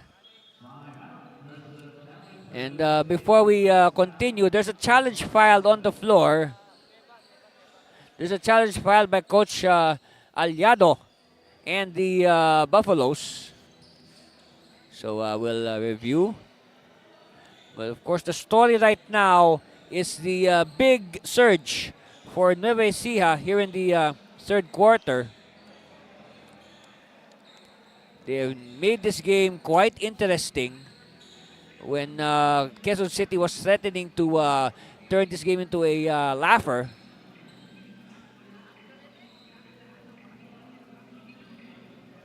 So we notice Coach Sherwin Aliado is back participating in the huddle. We noticed in the previous timeouts, it has been Assistant Coach John Paul Cabigao who has been mapping out the strategy. Well, I think it's probably Coach Aliado's way of waking up his players. Sometimes The challenge of Nueva Ecija Granary Buffaloes was unsuccessful. an Foul on unsuccessful Charles Cuevo. challenge, and we can see that in the expression of Coach Nueva Ecija in Aliado. penalty. All right, here it is. Oh, okay.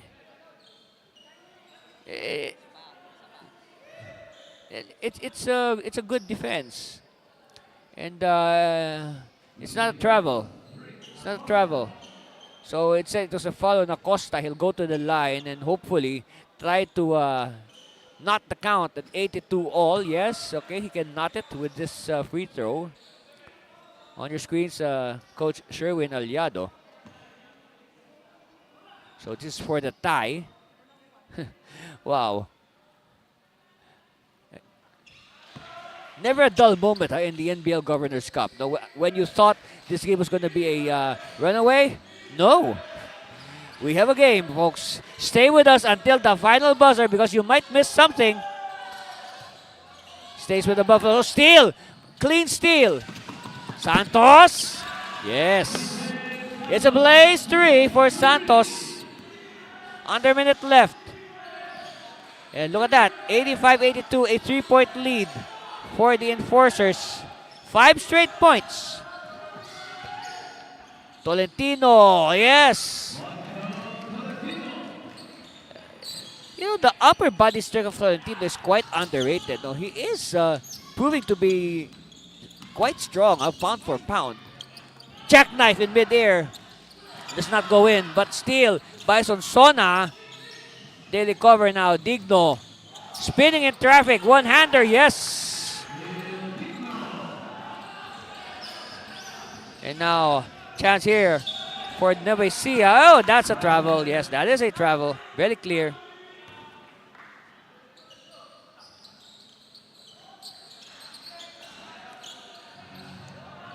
Possible last shot time here for Quezon City.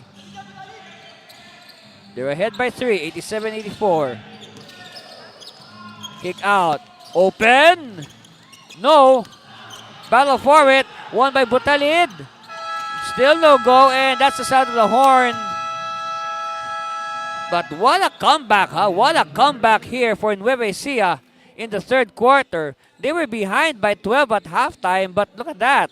Resurgence is the word of the quarter. Yes. 14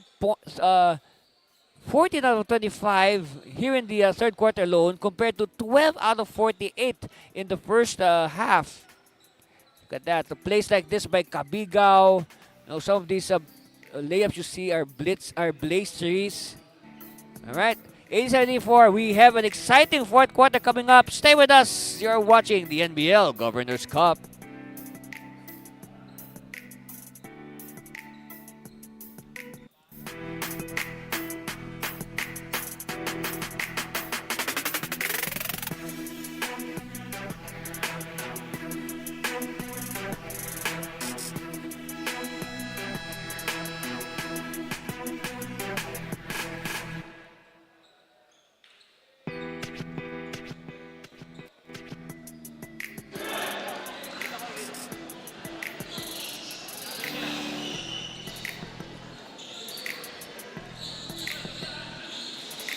Starts with the crowd here at the Colegio de Sebastian in San Fernando, Pampanga. Well, these are supporters of the Quezon City Enforcers. Of course, that's our commissioner. Our hard-working commissioner, Ma'am Rose Montreal. Of course, our senior referee, Armand Buenaventura. And of course, our basketball operations head, Mr. Edward Aquino. Oh, they forced that shot, but Gilo is there to clean it up. Good start by Nueva Ecija. So to recap that third quarter, Nueva Ecija simply fought back from a 12-point deficit at halftime, but Acosta has other things in mind. He hits a 3-point shot, leads us up to 4. And suddenly a 4-point lead sounds like a luxury. Tolentino with the spin, but too much spin. Could not coax the ball in. Digno. Again, met well by the defense. And Acosta is fouled. Will it mean free throws? Because it looked like he was in a shooting motion.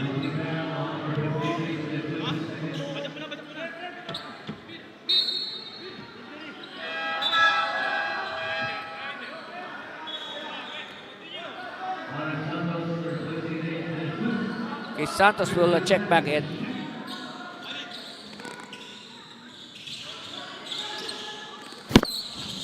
Digno.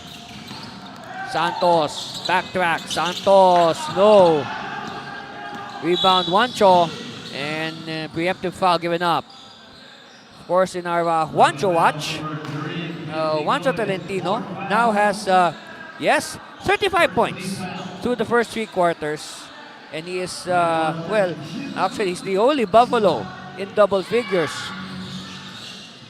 And surely, Nueva Ecija would like maybe 1 or 2 more Buffaloes to hit the twin figures, because after Juancho, no, the next highest pointer is Cabiga with 6, yes. And also Clarence Santos and Ivan Peralta with 6. So that's quite a big difference. And by the way, let's say hello to our chairman, Mr. Soy Mercado, who is watching right now. That's right.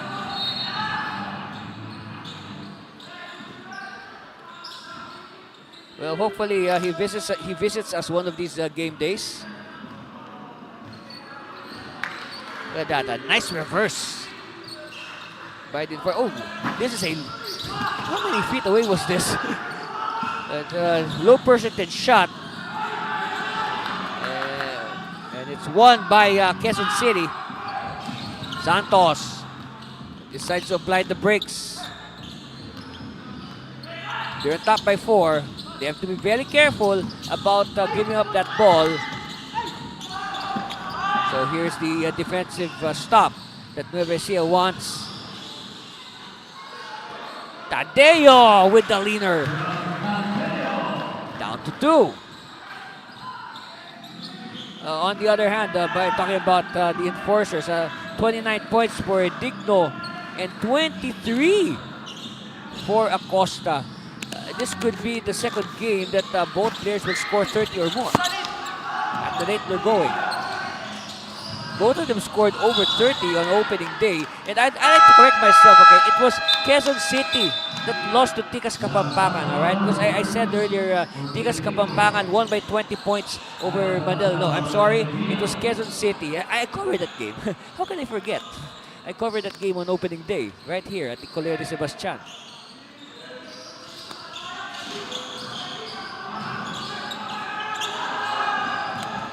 Samson to Acosta, wants a clear out. Sonson is posting up, and there's a foul on the post up by Peralta. And I mentioned earlier that Peralta, after Tolentino, is the next highest scorer. Actually, 3 of them, 3 teammates with 6 apiece. Oh, short by Acosta. That was an ill-advised shot. Meanwhile, Tolentino sees the opening. And that's an important thing. You know, when a player falls down, they need to know how to control their fall to avoid injuries. And speaking of injuries, Tolentino did not play in their opening game against Zambales. And that game boiled down to the final shot. The final score there, 121-118, the very first game of the NBL Governors Cup. And I guess, you know, when you start the tournament with a game like that, that's a good omen. And so far, so good. All the games have been very enjoyable to watch. And if you want to watch these games again, just go to our Facebook page or YouTube channel. You can review the games as much as you want, to your heart's content, until you memorize every bit of the action. Every play, you know, every violation, maybe make you even memorize every word I say. Meanwhile, another crucial hit there for the enforcers.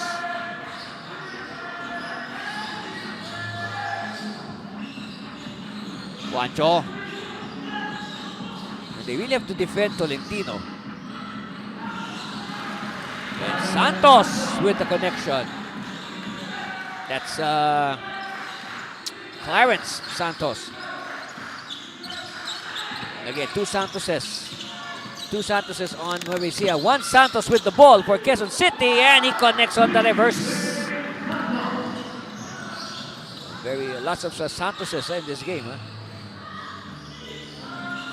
Juancho, extra pass. Peralta, and referee says enough. Stop.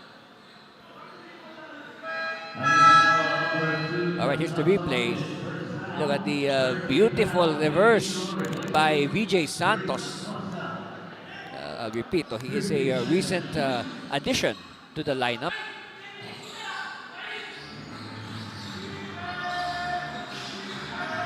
Tolentino.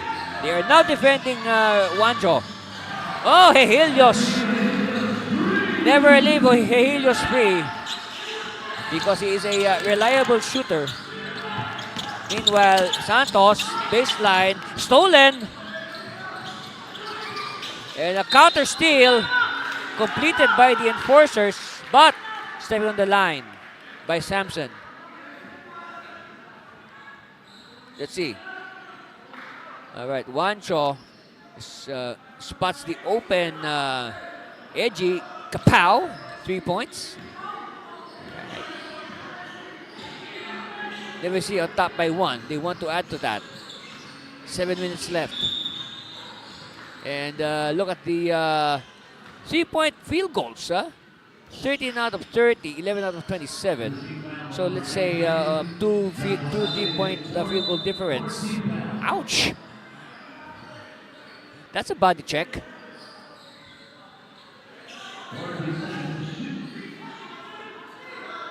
Sideline inbound for Nueva Ecija. Peralta handoff to Santos. So Santos versus Santos. And referees did not like the wrestling match there between Tadeo. And Tadeo is assessed a foul. Ball will go to the blue shirts. Look at the second chance points. That is hustle with a capital H. 26 against 6. So that's a big reason why Nueva Ecija was able to come back here in the second half. Oh, a nice alley-oop. All alley, no oop.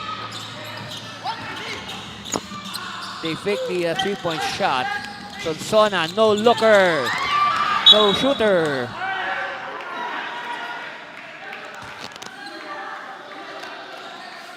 On the screen, Coach Julius Manalo.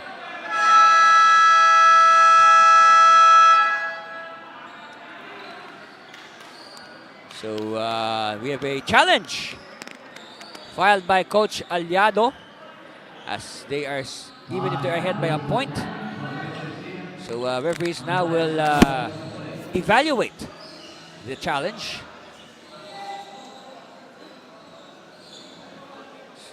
I said earlier, we have an interview with Coach Julius Manal and Coach Harms Wee of Manila MLB.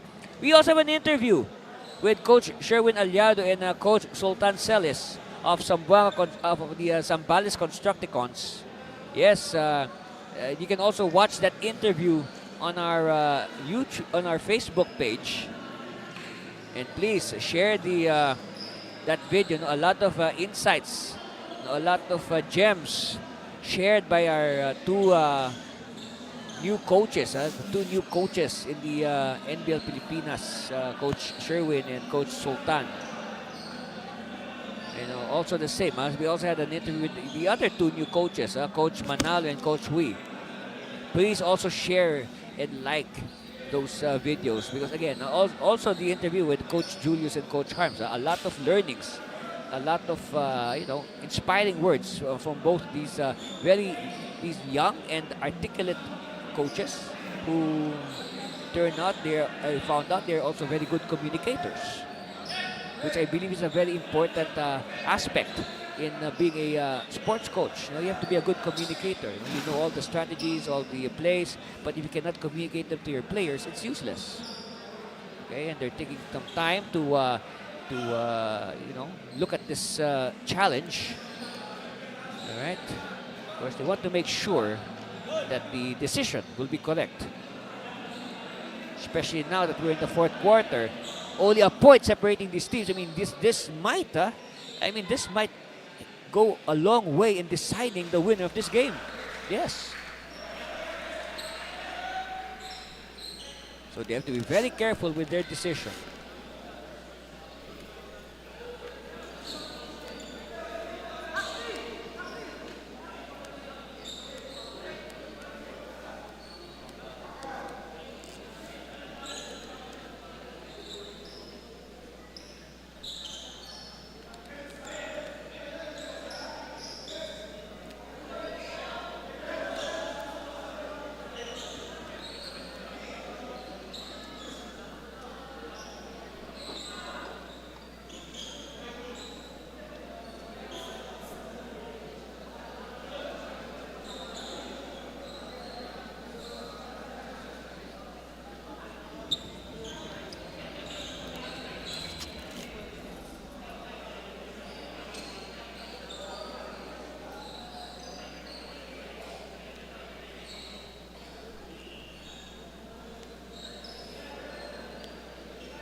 The challenge of Nueva Ecija Granary Buffaloes was successful. So challenge for Buffaloes. Okay. All right, here's the drive. Jackknife. Contact there.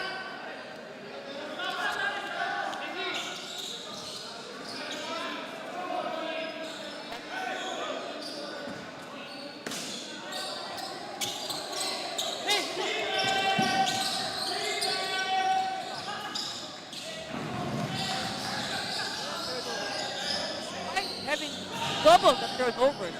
Lemay is still on top by what? 24-12. And a long rebound won by BJ Santos. Santos will wait for his teammates. They have to be careful. Leading by 1 point.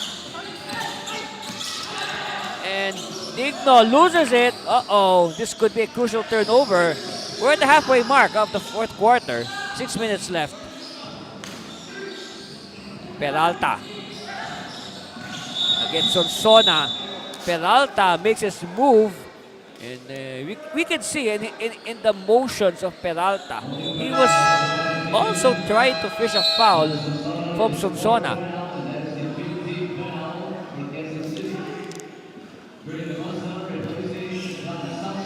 So still a 1 point lead. Buffalo's clinging to a 1 point lead. But this game, the majority of the minutes have been controlled by the enforcers of Quezon City. Oh, running shot, one-hander. Yes, edgy.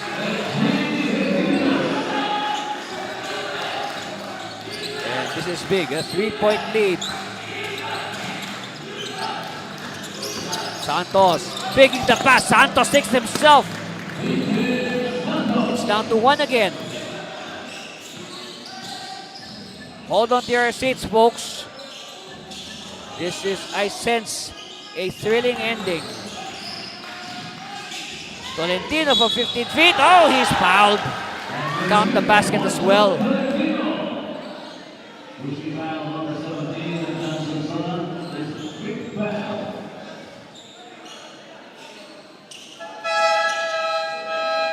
Take a look at it again. Sonsona had to leave his defender, and since he was chasing Tolentino, he had no choice but to foul. And let's hope that once it's okay. It looks like he rolled his ankle a bit. Well, he's okay, yes. He's able to shoot free throws. So now Tolentino will go for the bonus.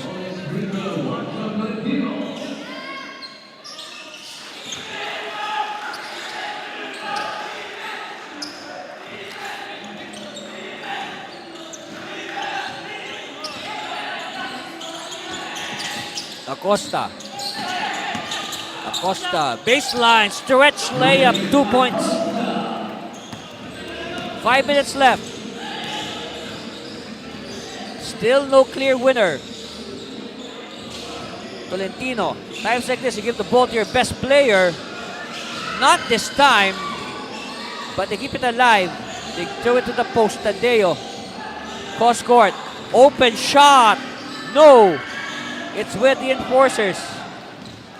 Santos now. Santos is the leading scorer. He has now supplanted Acosta and Digno as the leading scorer with 24 and counting. Acosta, air ball. Tolentino. Extra pass. Inside. Oh, what a tight defense. And they forced the travel. So again, another turnover for Nueva Ecija.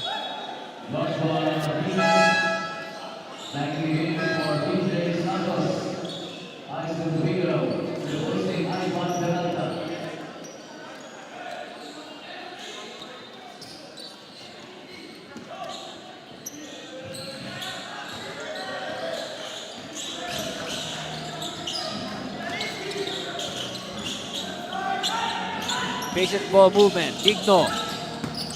Digno will shake off the defender. Oh, wow. What a playground move for Digno. It's shots like that you see a lot in the playgrounds. Helios bubbling. Kicks it out. They will reset. From Tolentino, no.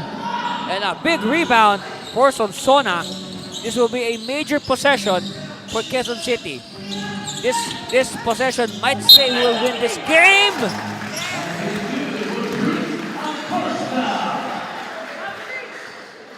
And now Acosta. Look at this move by Acosta. The last line of defense. Ace De Jesus forced to give it a foul. So Acosta just restored the lead to the enforcers, and he can add to that lead with his bonus free throw. You know the three that I mentioned, Digno, VJ Santos, Acosta, they are perfect examples today of the saying quality points versus quantity points. Actually, they are both quality, they are both also quantity points. You got three guys who are scoring 20 or more each. That's a good sign because now you have a third option in Santos. The load is not that big for Digno and Acosta. You have a third guy to share the load.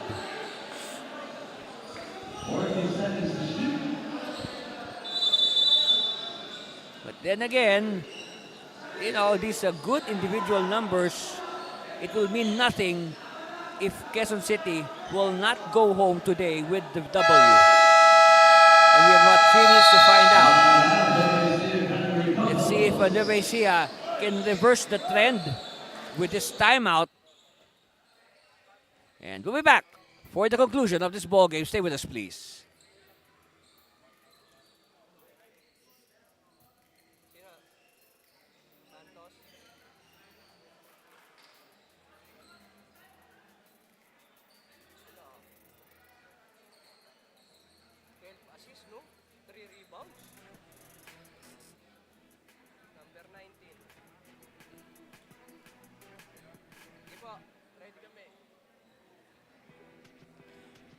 All right, let's talk about VJ Santos.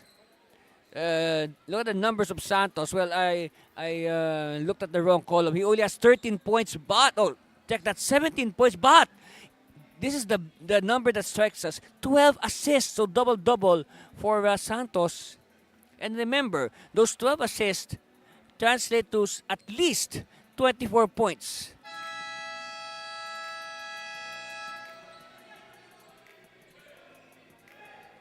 So you can say a good addition to the lineup of the enforcers, VJ Santos.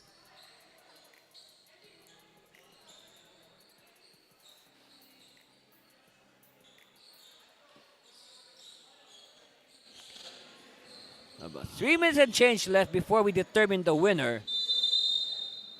And Of course, even if Quezon City is ahead, they should not be complacent. They have to be careful. This is a very potent Buffalo quintet, and they've proven that all throughout this game. You know, the mere fact that they were able to bounce back from a 12-point deficit at halftime and grab the lead. Oh, out of bounds in favor of Nueva Ecija. Check that, in favor of Quezon City. Yes, very clear. Ran out of space. So chance here for the enforcers to pad their lead, which right now is 3.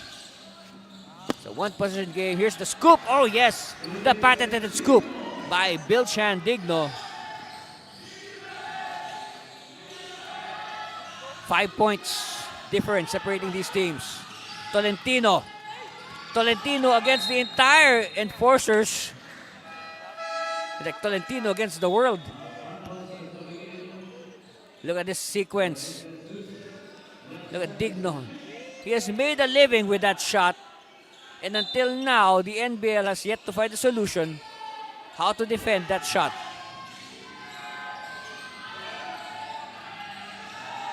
Helios. Tolentino. Of course, give the ball to your best player. No more shot clock. Oh, wow!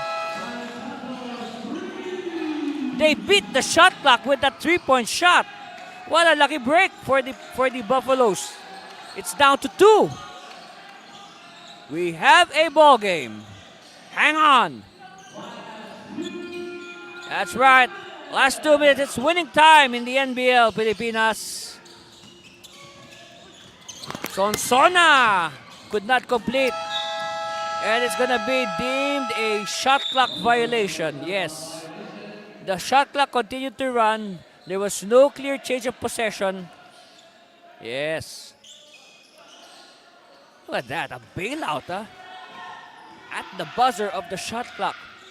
Chance here to tie or go ahead. Juancho for 3! Yes! That's the go-ahead 3 with 1:38 remaining. Oh, they could not complete it. Butalid, yes. It's just 2 points. Remember, in the blaze 3, you're only allowed 1 attempt. If you miss and you follow it up within the 5 seconds, it's not a blaze 3 anymore.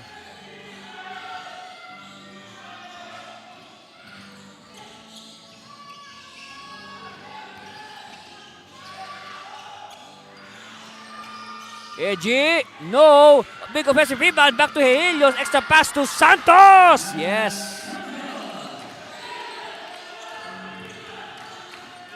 Lead now with Nueva Ecija. We got a seesaw ball game here in San Fernando.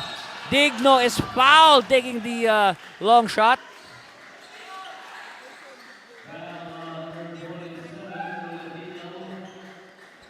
Yes, look at that.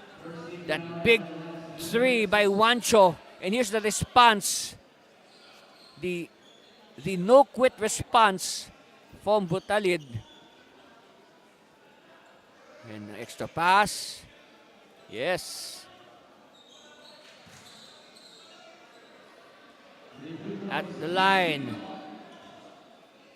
To get back the lead. Okay, now we're tied. At 110 all.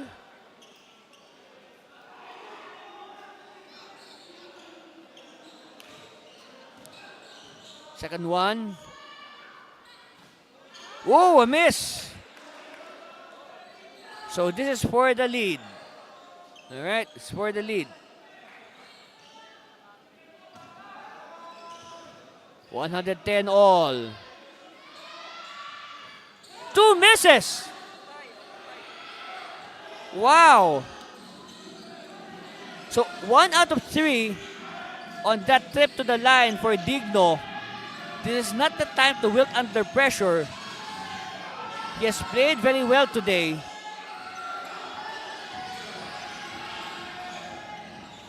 Tolentino, doubled. Oh, steal! Acosta, oh wow! It's a blaze 3 And the Blaze 3 has restored the lead to the Enforcers, 113 to 110.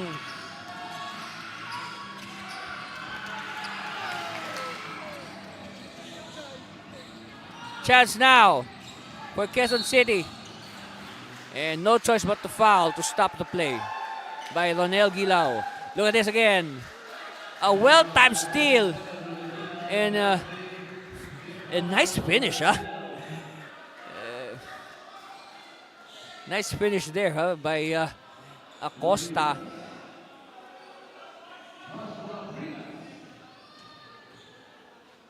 So Bringas will be tested. First one is good.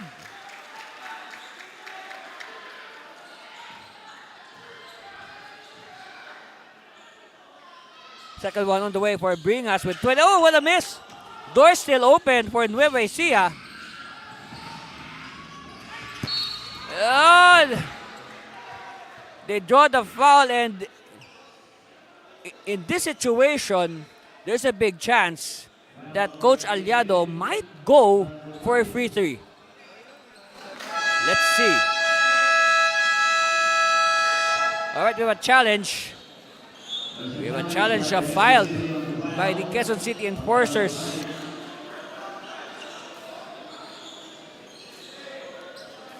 They are ahead by 4, but of course Coach Julius wants to be sure.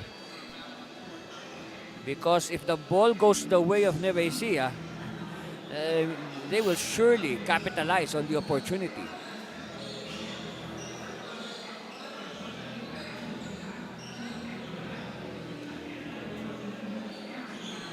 So Quezon City, right now, they are on course to achieve their goal at the start of this game, which is to build a winning streak.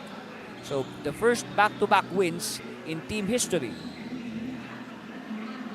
They're coming off a big win over Manila MLB in their last outing.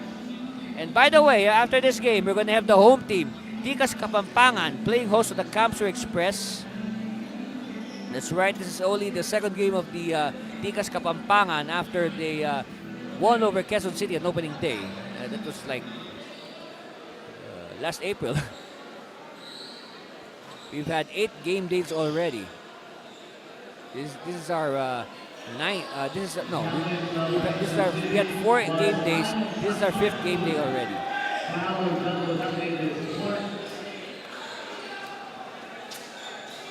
So an unsuccessful challenge by the Enforcers. Let's see.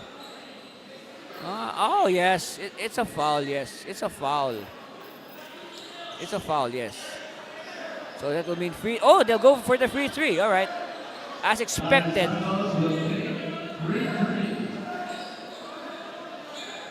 So all eyes now on Clarence Hill Santos.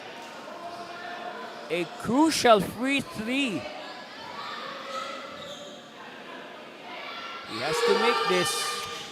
Oh, big miss, but offensive rebound. Helios, still no goal. Jesus, kick out. Tolentino for 3. Oh, he is fouled. Another chance accorded to the Buffaloes.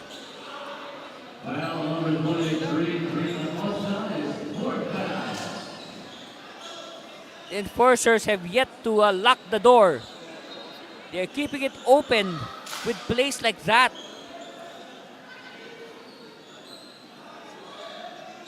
So it looks like they're thinking about a free 3, but instead it looks like they will go for the more sure traditional free throws. Yes. So first one is good for Juancho. They're still trailing by 3. Second one is good. So if he makes this, it will be down to 1 with 16 seconds left. Expect the Buffaloes to... Oh, what a miss! Was that intentional? But referees will signal. Oh! Quezon City ball. It's Quezon City ball. A big break for the enforcers. They want a review. 14.2 seconds left. They missed the free throw. Okay, let's see. Here's the battle for the loose ball. And stays with the enforcers.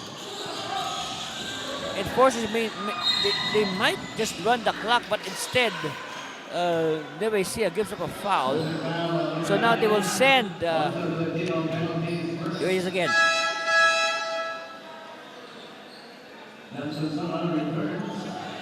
Oh yes, definitely. It was last touch on Tolentino. So now Acosta can pad their lead.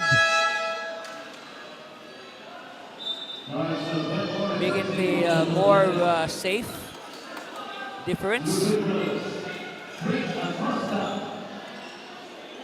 But then a good reaction here for the enforcers after they wasted their big lead and they dominated the majority of the contest. Now, instead of folding or getting sad of what they did, they just stepped up their game and they were able to hang on and win the game. We still have 10 seconds left. Still have 10 seconds left, so we'll hang on to the air. So let's see. Well, for one, the Blaze Tree is not in effect. So expect Nueva Ecija to either shoot a three-point shot or drive stroke to the hoop, hope for a three-point play. Lots of options. But you know what? It's a lot of time. Look at that. Juancho Tolentino, 45 points. This is the second game of Tolentino with 40 or more this Governors Cup. He scored 42 in his first game, which was actually their second game because he missed the first game. But still. And in between, he scored only 31 points. Only. Only. 10.8 seconds left. Last-ditch effort here. I don't know. It will take a humongous miracle to save the day for the Buffaloes and avoid back-to-back losses.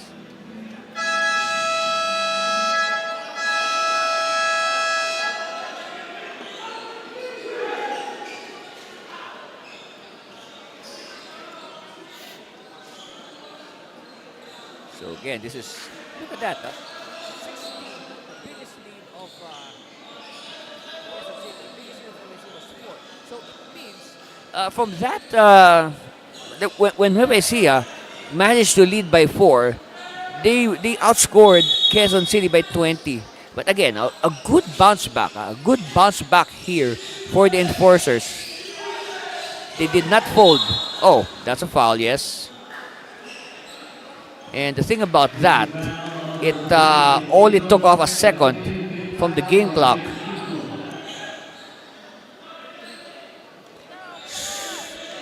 And now, Helios will try his luck from the free three area. And if ever, this will be 1 point. And remember, only 1 second trimmed off the clock. That means 9.6 left in the game. That's a lot of time. A lot can happen in 9 seconds, I tell you. Yeah, I knew it. I sensed this thrilling ending. I was right.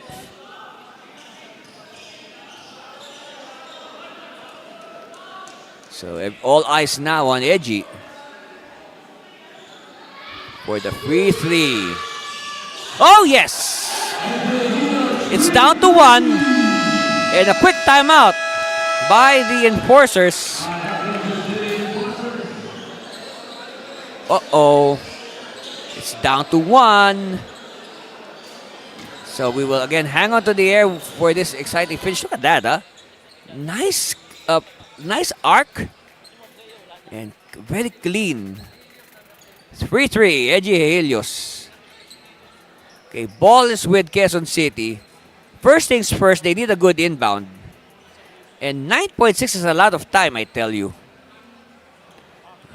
But the most important thing at this juncture, they need a good inbound. No ifs or buts about it. A turnover will be fatal.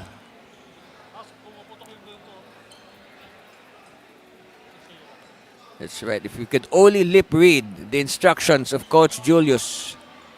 But you can see the frustration there on the face of Bill Shandigno. No, he does not want his good individual performance to go to waste.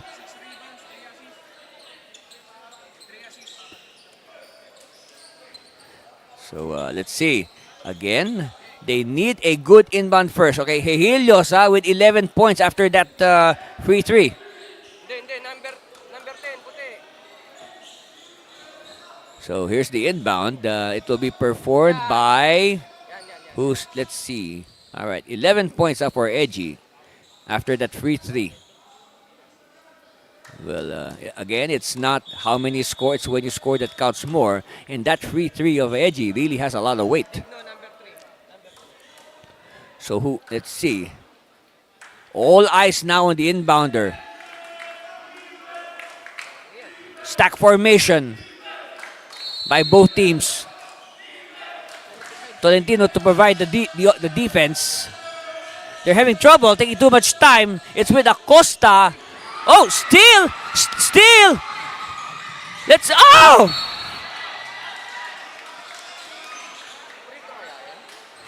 What is the verdict?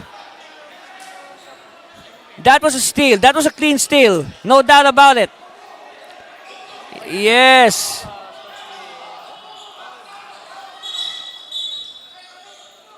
Oh. So ball will stay with Nueva Ecija and they'll inbound from the baseline with 3.6 seconds left. They are behind by 1 point. Baseline inbound. In quickly. Oh, they lose it. And no choice but to foul. Oh, wow. That is a heartbreaker. That is a heartbreaker. They had the chance. And it blew in their face. Take a look at it again. Oh, yes. And no choice but to foul Digno. So Digno. First one is good. But if he makes this, take note. It's still 3 points. There's 0.8 seconds left. Nueva Ecija can pull off a miracle shot. 35 points for Digno. His third game in a row with 30 or more. Oh, here's the miss!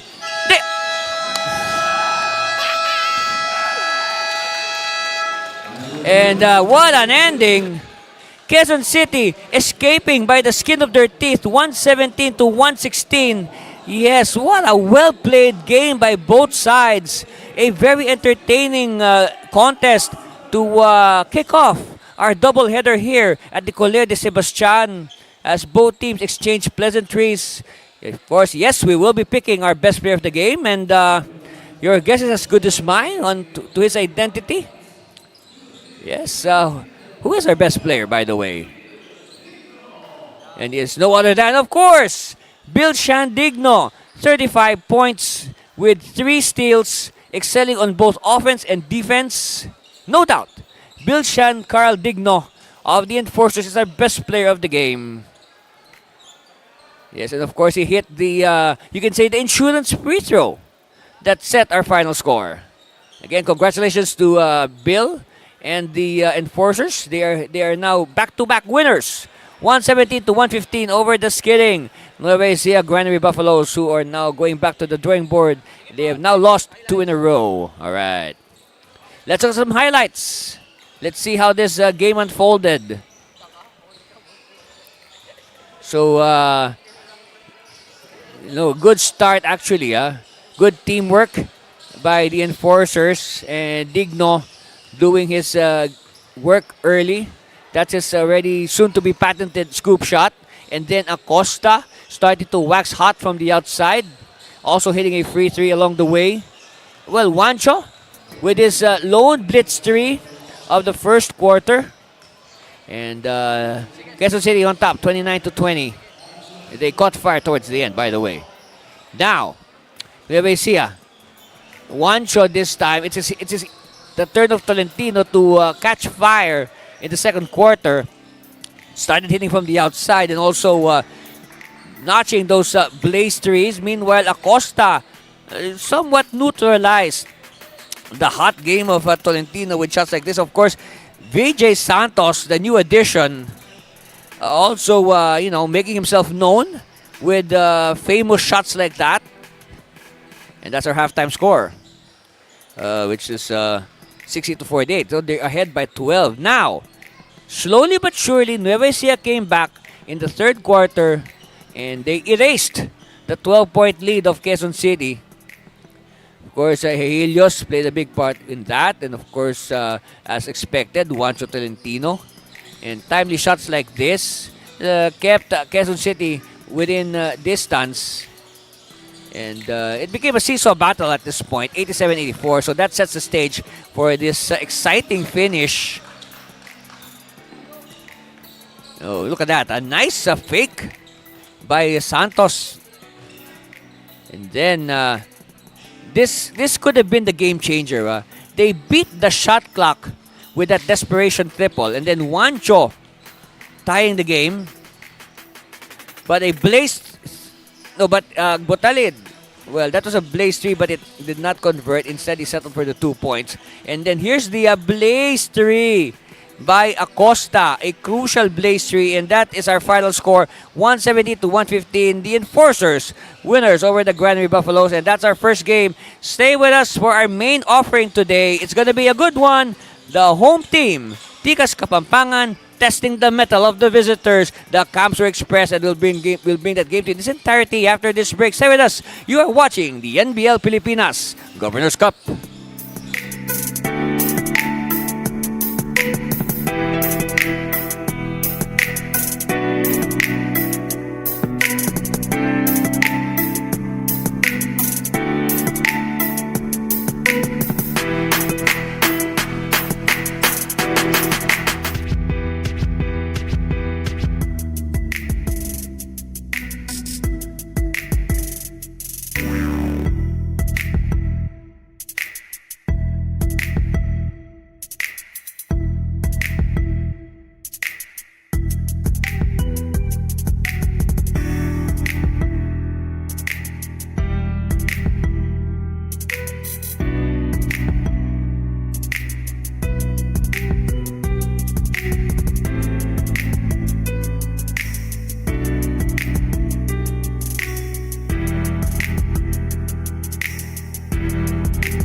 Mabuhay Pilipinas! Mabuhay lalawigan ng Pampanga! Welcome to the main game today of the 2025 National Basketball League NBL Pilipinas Governors Cup.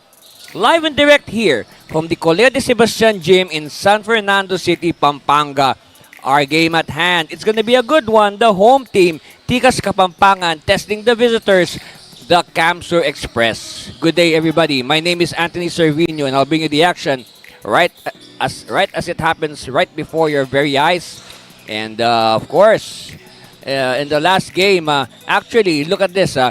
Believe it or not, Camsur is coming off a whopping 131-77 demolition job over the cellar-dwelling Manila MLB last May 16. Look at that.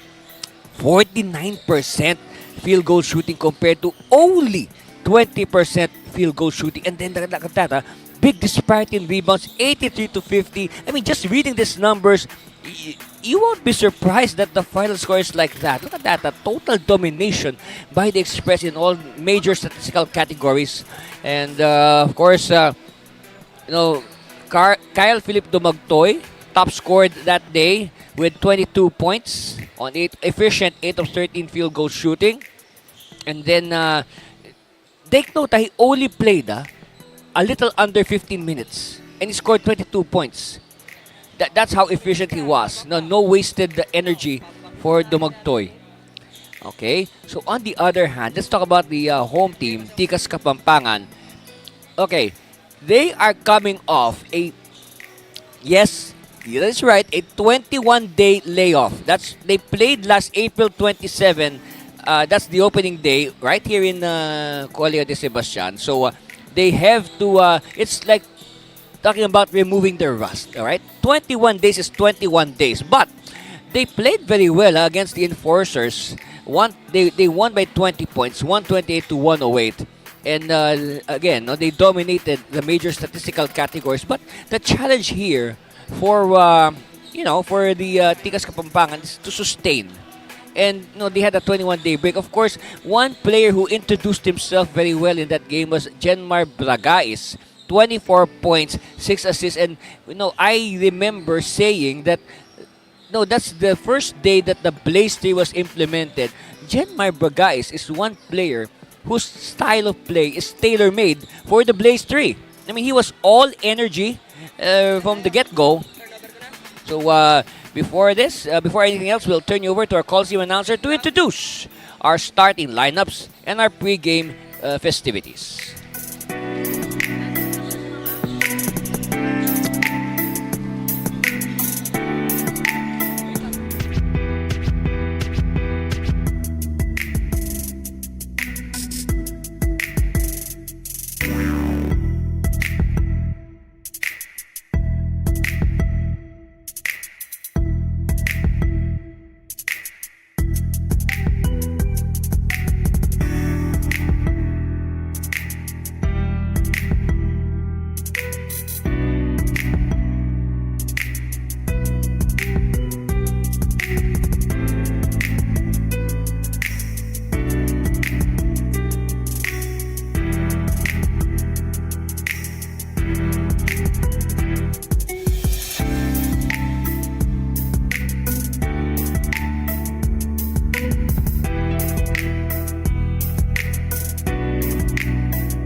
For the 2025 NBL Season Governors Cup here at Colegio de Sebastian, live on LU Channel 23.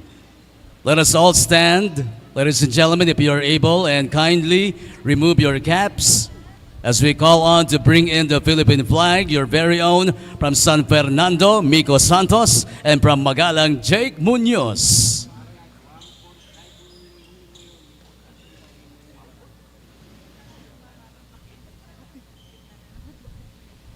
Let's sing all together the Philippine National Anthem. Mga kababayan, ang pambansang awit ng Pilipinas.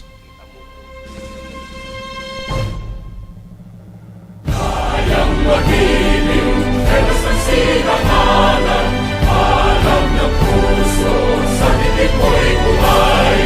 Lupang hinirang, tuyak ka ng magiting, sa manlulupin, di ka pasisigil, sa gagatang tugon sa simoy at sa langit mong bagaw, ay tinatang tudlang awit sa pagkayang minamahal. Ang isang lang matawad mo'y tagumpay na nag-iingin, ang bituin at karoon niya kailan pa may di magdidinig. Luman ang araw ng walhating pagsinta, buhay ang langit sa piling mo. Ang ligaya na pagkay mga api, at mamatay ng dahil sa'yo. Manatili po tayong nakatindig. Please remain standing to honor the team's hymn. First to sing the province of Camarines Sur hymn, the Kamsur Express.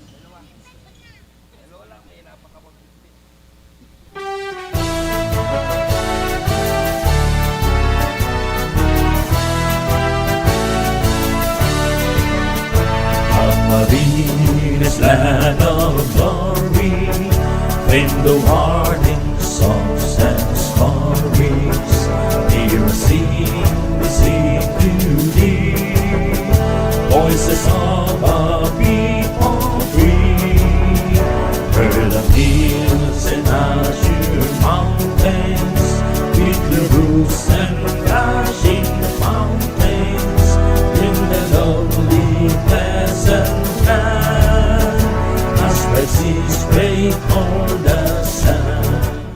Thank you very much, Kamsur Express. And here's to sing the Pampanga hymn, your Tikas Kapampangan.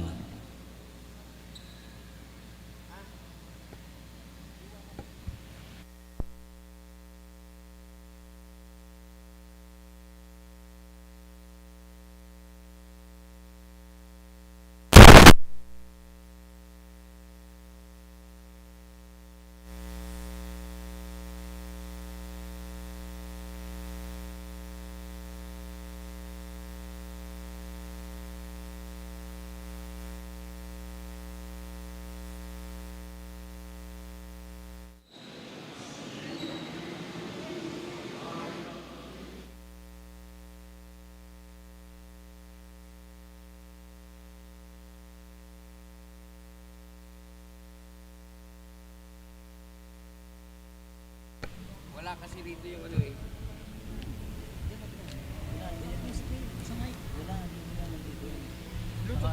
Bluetooth ko pa kasi yan.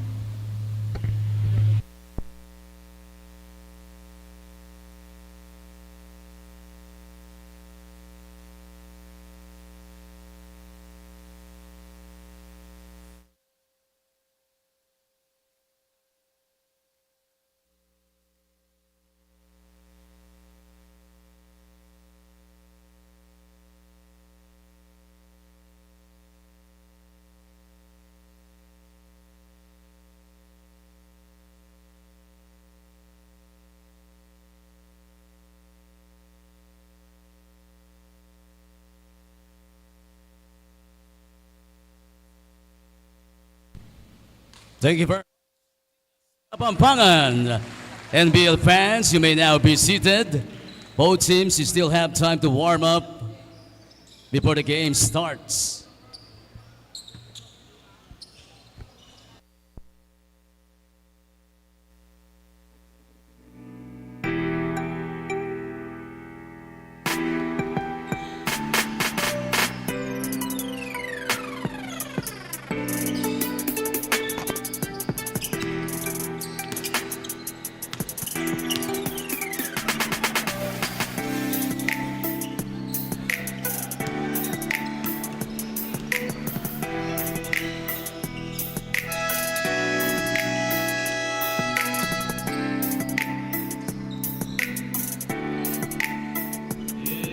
Time to meet the starting lineups. Let's begin with the Kamsur Express. At forward number 8 from Catanduanes, Kyle Tumagtoy. The other forward, number 9, from Nabwa, Camarines Sur, Francis Redondo. Playing center, number 11, from Naga City, Andre Rito. Point guard, number 20, from Kapampangan, West Legazpi, Jamba Garing. At two guard, number 22, from Pulangay Albay, Bang Sablaon. The head coach is Genesius Molto Jr., first assistant coach, Hil Lomberio. Magsigla tamu for your Tikas Kapampangan. At forward, number 7, from Santa Rita, Jericho Isidro. Number 8 at point guard, from Lubao, Jasper Manalang. Power forward, your very own, from San Fernando, Miko Santos. From Porac at guard, number 10, Jenmar Bragais. Playing center, number 18, from Magalang, Renzo Victoria.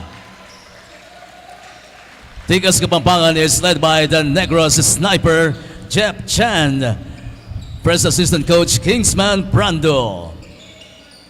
Referees for this ball game are Rolando Francisco, Jonel Buse, and Jairel Yores.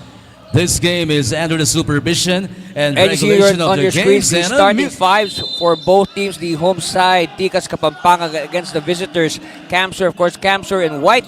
Tikas Kapampangan in their very striking red jerseys. You know, these jerseys look good on TV and they look even better in person. So if you're in the area, please come over here to the Colegio de Sebastian and watch the game live. Yes, there's nothing better than watching it live. You can really, get to have a feel of the game. Like what I'm doing right now, I'm calling the game here at the sideline. So no score yet. You saw that earlier. Yes, no score yet. That was an error. Anyway, long shot to open things. No. And rebound cleared by Victoria. Of course, Victoria has proven to be a very reliable big man for Tikas. Even last tournament. The guys. For 3. No. So still no movement on the scoreboard. Now, these two teams have the penchant to light up the scoreboard in their past meetings. In fact, to remind everybody, Tikas Kapampangan and the Camsur Express faced off in the last President's Cup semifinals, wherein the lower-seeded Tikas, they were able to force a rubber match in the twice-to-beat series. Against the Express. Of course, Express eventually winning that game and proceeding to the finals. Unfortunately, they lost to the Taguig Generals in 5 games. Yes, that was last December. So you can say a little bit of recent history between these two teams. But if you notice also, a lot of changes between now and last December.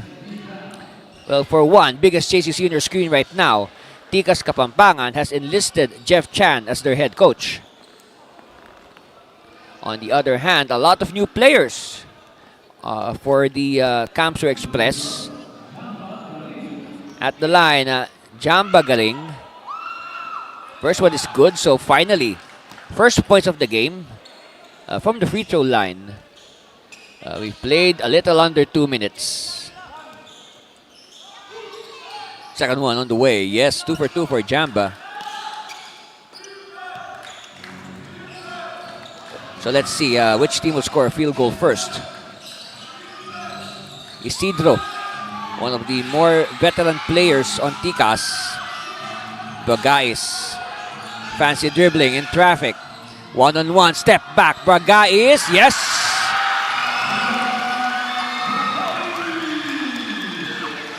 So it's only 2, yes. He was on the red line, not the white line. We're using the white line. This is for 3, yes. Yeah, Rufino Sablaon. I remember one game, Sablaon had 2 free threes. Yes. I think he was the first player to score more than 1 free three in a game. Speaking of 3, Santos misses. But Victoria with the second rebound. Victoria with the scoop reverse. Yes. You know, if this opening minutes is an indicator, this game will be a classic. No, just like their semifinal series last December. I can sense that. Oh, strong move, too strong.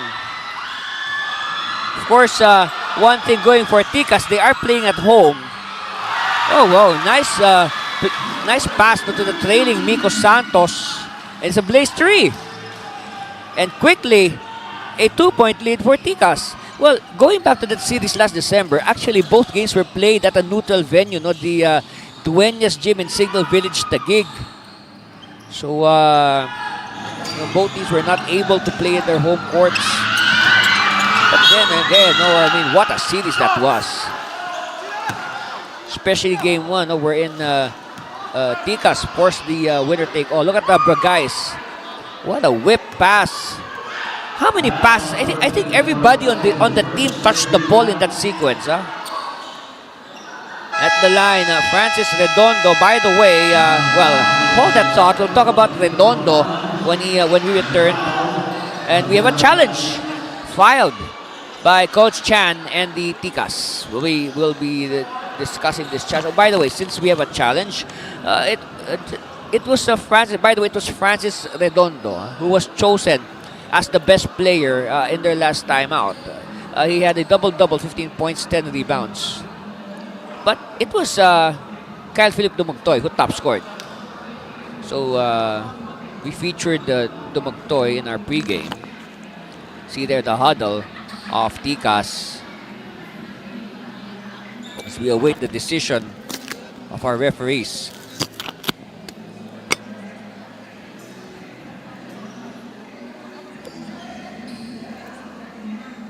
You know what? If Tikas will decide to sell replicas of their jerseys, it's going to sell a lot. I have this Kapampangan feeling. is unsuccessful. Foul on Janmar Bragais. That's his first. So an unsuccessful 13 challenge foul for Tikas for Kapampangan. Tikas. Let's see. All right, here's the miss. And then another angle. Oh, yes. Very clear. There's a foul on Redondo. So now Redondo will troop to the line. Of course, Redondo, again, the best player of their last game, which was a demolition on Manila MLB. At the line, Francis Austin Redondo. First one is good. So this is now for the tie.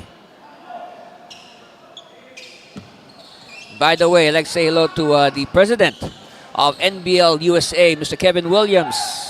Good day, sir. And very soon, the NBL USA will be sending imports. Oh!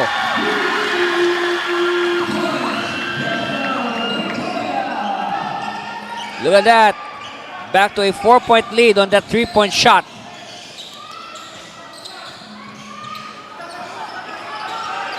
They post up, face basket. They lob it inside. They had a good idea. And ball goes out of bounds. And it will, referee says, all right, let's see. Look at that. Victoria, now he may be big, he may be burly, but he has a soft touch from the perimeter. And he first exhibited that last year. The guys. Again, he loves this move. He drops it to Santos. Santos, turn around. No. Galing, quickly now. Pass is too strong. They lob it to Sablaon. Yes. It's a blaze 3. Down to 1.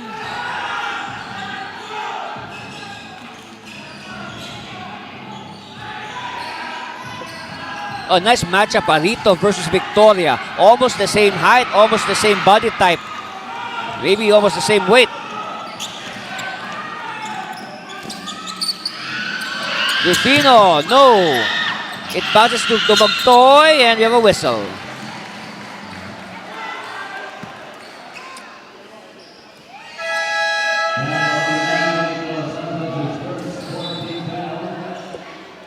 And Pablo will check in. This is Jamiel Pablo. And now Lancer Khan. Now today, Lancer Khan is coming off the bench. Usually, Lancer Khan would start the game. And it seems that Dumagtoy has been instructed by Coach Molto to take a free three. So now this will be for the lead. A free three. If it goes in. Only one shot. Just to remind everybody, only one shot. So a high risk but a high reward proposition here on the free three. And it's good. And the lead now is with Kamsur. 12-10. Now, what a game changer, huh? The blaze three and the free three. I mean, it has really, changed the game, the way NBL is played. But guys, step back again. He loves that move, but the move does not love him so far. No connection. Oh, nice steal. Good defense by Khan. Khan making an impact, sudden impact in his first minutes off the bench.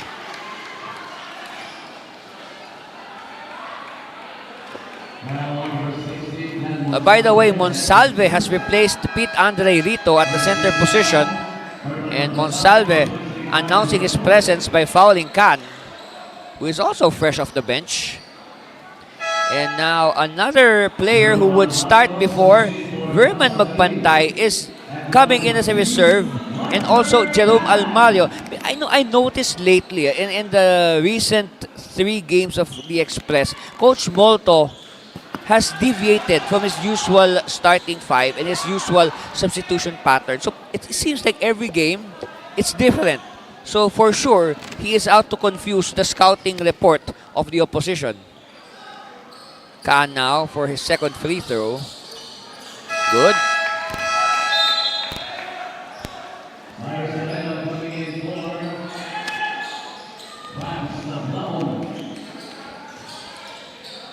So another new player here for the Express, Cyrus Llarena from the San Beda University Red Lions. But he is, of course, from Bicol. He studied in Manila, studied and played for a winning program, San Beda. They hit to the post, Monsalve to Redondo, no, battle for it, it's won by Santos. Miko now, quickly to Khan. Khan is too deep, but Khan, it's not too deep, it's just right for Lancer Khan. Leads back with Tikas. On that reverse. Almario, no. And Blagais is all alone for the rebound. Blagais. Back to Blagais. Khan will fire. Yeah! Pow! A triple for Lancer Khan. Lead is up to 5 now, 17-12. Oh, Almario simply forced the shot, hoping to get fouled. But the Tikas defender did not bite. And, traveling, yes, that's very clear. Look at this. Look at the body control of Lancer Khan to make those 2 points possible. And then he hits it from the outside. Pow! We'll be back for more of your NBL Governors Cup.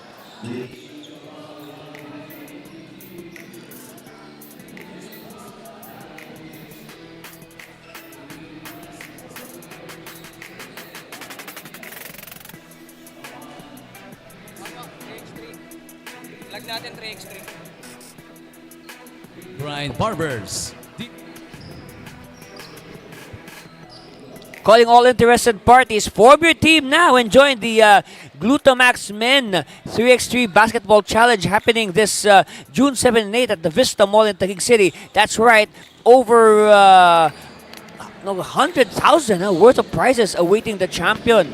And at the same time, you get to earn FIBA ranking points for yourself and for the Philippines in our hopes of playing at the 2028 LA Olympics. Who knows, you might play in the Olympics because of playing in NBL 3x3.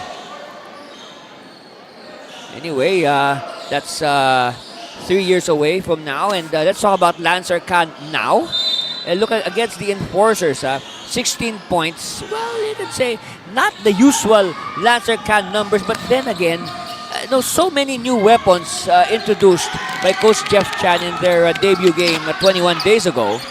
And there is no more need for Lancer Khan to carry the load, so to speak, for the Tikas Kapampangan. It has so many potential help with the new members recruited by the team in between tournaments.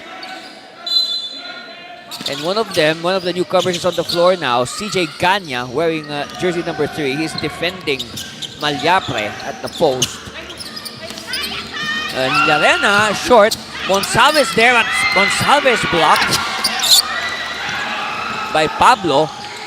Of course, Pablo much younger than Monsalve.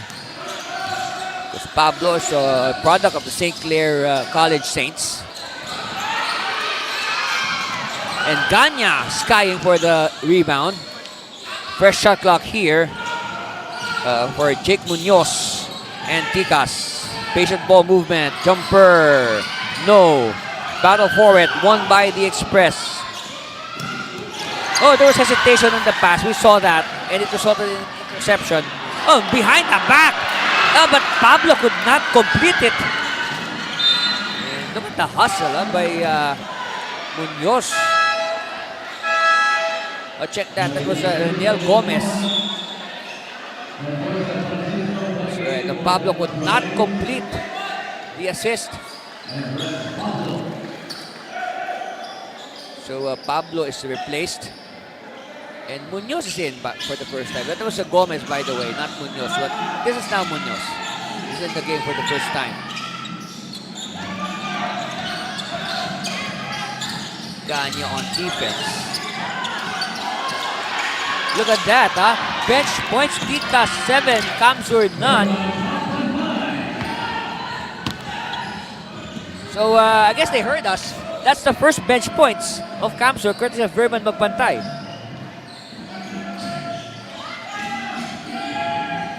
Khan against 2 defenders. Somebody's free. It's Munoz. No. Blaze on the way. Yes. A 2-handed layup by Cyrus Llarena. It's a Blaze 3. Yeah. 17 all. That easy.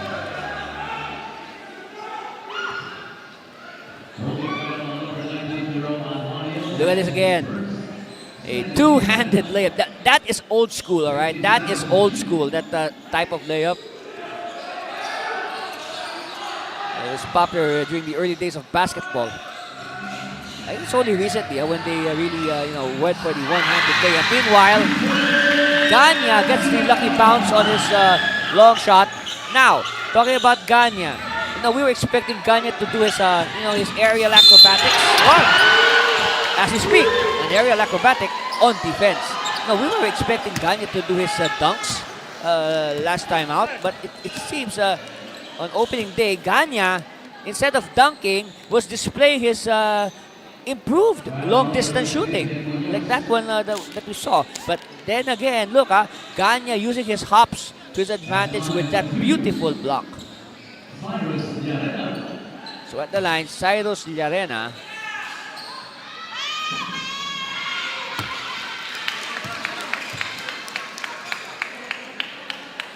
It's nice to see the teams are recruiting their homegrown players who got to play for the big universities, like there's Llarena, there's Jamba Garing who played for UST. In adds, some sort of star power to the teams. But of course, NBL is all about giving chance to those players who stayed home, played in the local universities. Yeah, like Lancer Khan, he played for a school in Angeles City. Of course, Ganya played over there at nearby Don Honorio Ventura University. Ayos, of course, and from Ateneo de Davao. Offensive foul on the Express, on Malyapre. That's a Eugene Malyapre, okay? There are two Malyapres. There's still two Malyapres on the Camsur roster. There's Eugene and Vincent.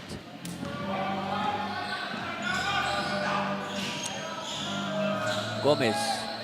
Think about it. Ganya at the perimeter. Hand off to Gomez. Gomez spinning against three defenders. No. And good box out by Camsur. Magpantay. To the post, Malyapre against Francisco. Malyapre, turn around, yes.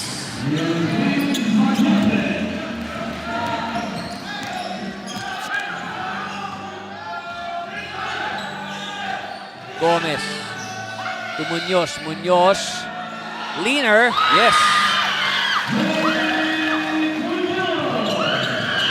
Oh, seesaw battle here early on. Oh, power move. Elects to kick out. They will recycle. They want to clear out for Magpantay. Magpantay, one-on-one. He's a good one-on-one player. Yes!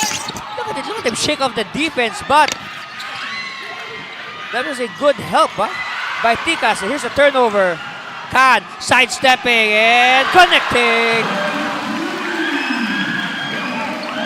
And look at Khan sprinting back. Oh, he gets it. Yes.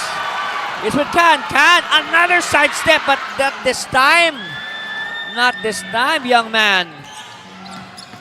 Almario, baseline. Drops it. Oh, they were not ready. They scramble for it. Magpantay with the hesitation. No. Who has the Spalding basketball? It's with Almario. And referee says, oh, offensive foul. No basket. No basket.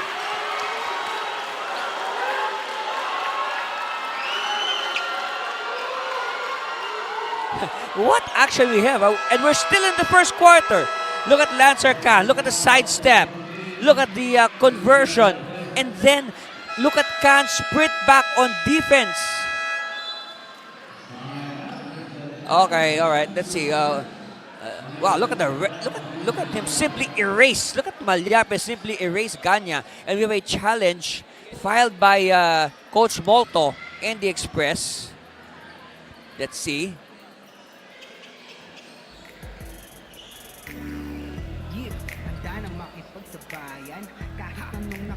Handang tapakan, bawat pawis na papatak, kada apak at yabag, may kahalong pangarap, gustong maiangat. Laro ng aking pinag-usayan, walang pake kahit na malatayan. Kahit anong sabihin nila, wala akong pakialam sa lahat ng bagay. Alam niyo na ba, hindi niyo ako maikukumpara. Bawat laro sa aking kada pasa, sa alab na puso laging naasa. Handang sugurin ang lahat, tigante man ang katapat, panis yan sa akin sapagkat panalo ay aking hangad. Mabigyan ng buhay, pangarap at hangarin na maging mahusay. Sa daang matira matibay, ang kailangan ko lang ay magsanay. Hindi na pwede na ako ay panghinaan, lahat ng harang ay aking sasagasaan. Walang mahirap kung hindi paglalaan.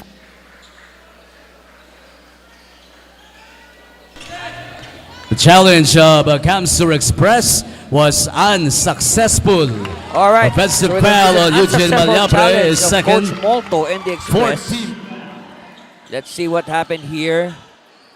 So look at the wrestling between Ganya and Malyapre. All right. Wow.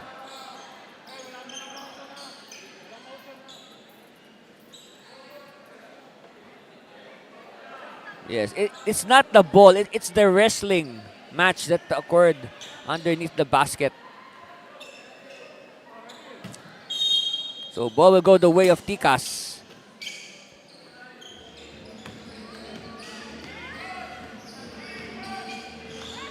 pinky play. What is the pinky play? Let's see. Baseline drive. Oh, they lose control, but they get it back. Oh, steal! Steal by Malyapre. This is Vincent Malyapre. But good defense by Tikas. Oh, check that. This is Vincent Malyapre. So Vincent Malyapre announcing his arrival with that hustle play. Eugene's the big one. Vincent is the shorter one. Long Tom does not connect. Oh, look at that. The body's flying everywhere. Referees have to separate. A nice bounce pass. Oh, everything but the shot. And better defense by Kamsur. Almario. Oh, yes. Smooth.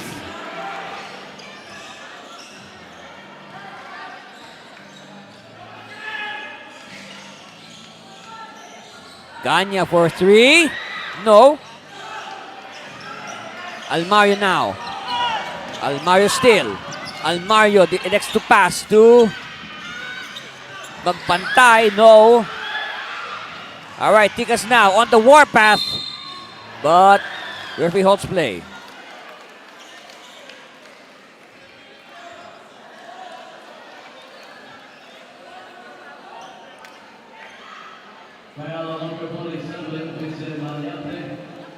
It's on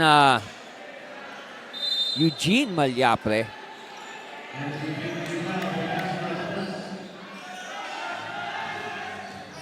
Can. Santos. Forced to pass. They will reset the play. Can works on the screen. Short. And that's it. So at the end of a very intense first quarter, we have the home side, Tikas Kapampangan, with the 1-point lead, 24-23. And we'll be back with the second quarter after this commercial break. Stay with us for more action here at the NBL Governors Cup.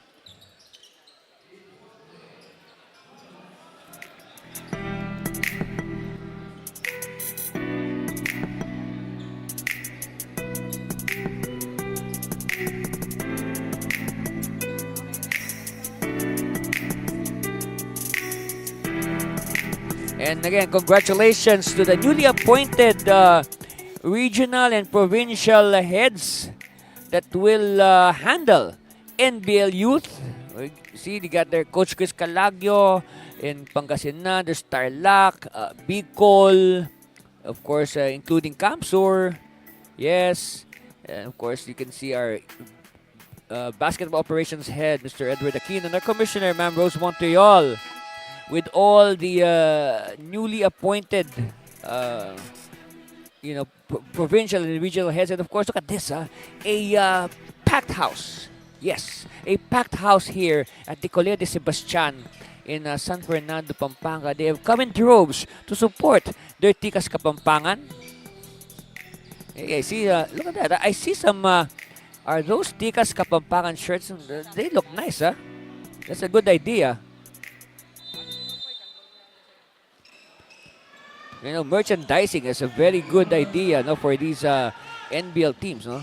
They can sell replica jerseys, caps, or other stuff with the team's markings. That will sell with the fans. Meanwhile, Victoria with the turnaround, no good. And we are now underway in the second quarter. Just a few seconds gone by. And the intensity has not wavered. It is still just as intense as we ended the first quarter. Unfortunately, at this stage, the shots are not going in. That's the only difference. Magpantay to the post. Galing. One-handed floater. No, cleared by Victoria. Look at Bragais, how quick. And there's this. No, it will stay with Tikas. But again, admire the effort being exhibited by Rufino Sablaon.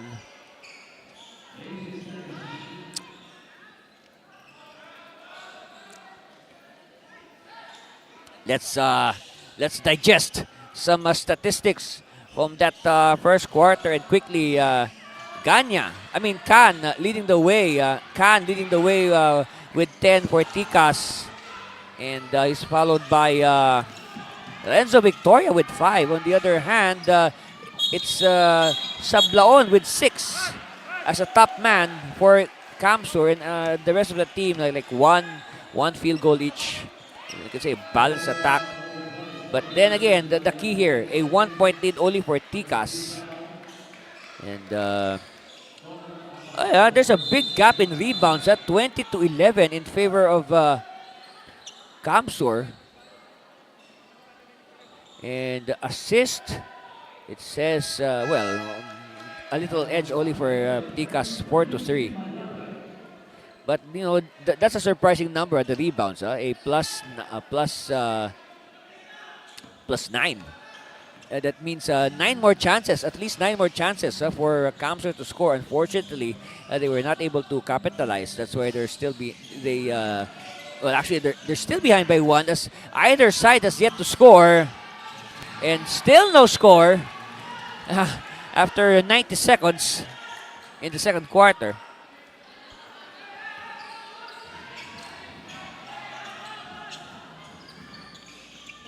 Galing. Sablaon. They pop out.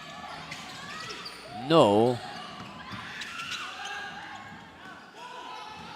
By the way, a new player here for Coach Molto. This is number 12, Mark Jason Raton.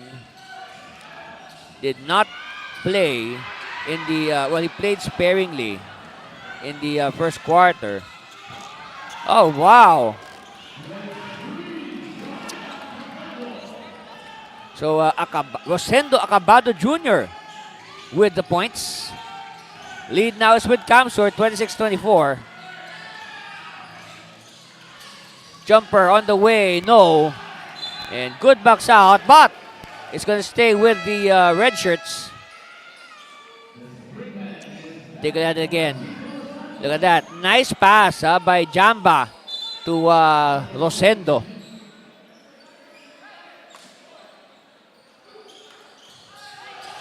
And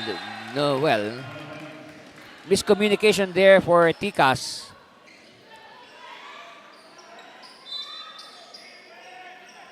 Look at the rebounds, 17-9. I said it was 20.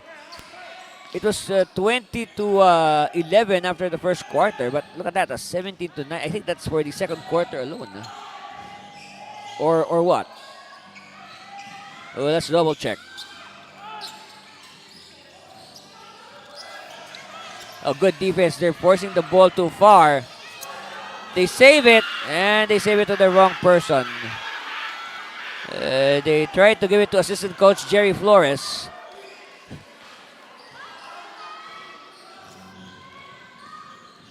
All right, look at the steals. 5 against 1.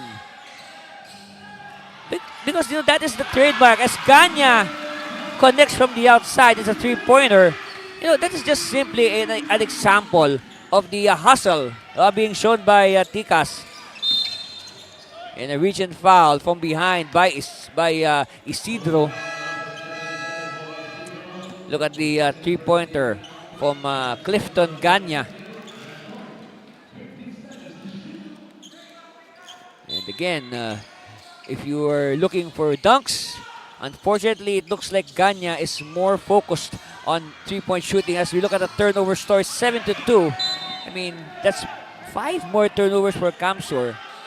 They have allowed Pampanga 5 more chances to score, and I guess Pampanga has capitalized on these chances. On the screen there, Coach Jeff Chan, in only his second game at the helm of Tikas Kapampangan. That's right, because the team is coming off a 21-day vacation. But the nice thing about this is, for the fans of Tikas, their games now will be closer. So you don't have to wait that long in between games. Ganya again, not this time.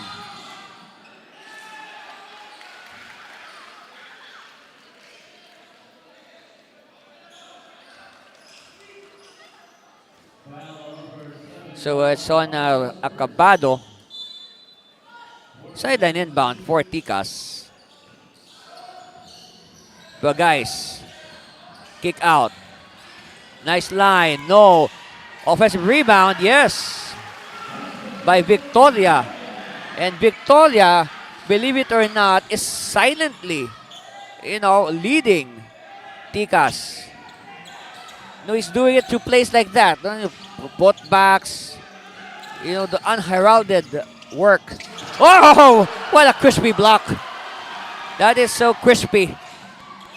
Meanwhile, in transition, Bragais. Look at that. A perfect example of, it's a blaze 3, by the way. That was a transition from defense to offense. Very well executed. Here's another chance. I said Bragais is tailor-made for the blaze 3. And they have no choice but to foul Genmar. Look at it again. What a crispy block. And then in retaliation, look at the expression. Even if it's the side view, you can just imagine the expression on the face of Genmar Bragais. Well, I'm saying that because I can see his face front, because I'm positioned at the stage on the left side of your screen. Look at the numbers of Bragais against Quezon City. 24 points. And I would like to recall how many minutes did he spend on the floor. All right, 6 assists. So he's really, into the system of Coach Chan. Well, I can only guess what Tikas did in the last 21 days preparing for this game. For sure, Coach Chan, he probably did what he told me in the interview on opening day, the post-game interview, that they're going to work on integrating the Blaze 3 and Free 3 into their strategies. Okay, steal by Ganya. But they get it back now. Victoria, the big man, bringing down the ball. Ganya. He's a bit of point guard. No. Monsalve quickly. Almario. No, Almaya's scoring has gone down, but he heard us. No, as I said that, Almario punches in 2 points to his name. Yes, because we were used to seeing Almario put up robust numbers in the last tournament. But but then again, because of all the new players, I guess there's no more need for Almario to score in bunches. He can do a lot of other stuff.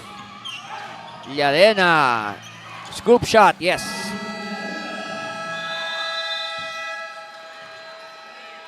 All right, we got a timeout. Look at this, Almario. No, as I was saying, Almario's scoring went down. He scored. Probably heard us. See? And then that's Cyrus with the scooper. It's down to 8. Timeout called. I mean, it's down to 3 rather. Timeout called, and we'll be back for more NBL.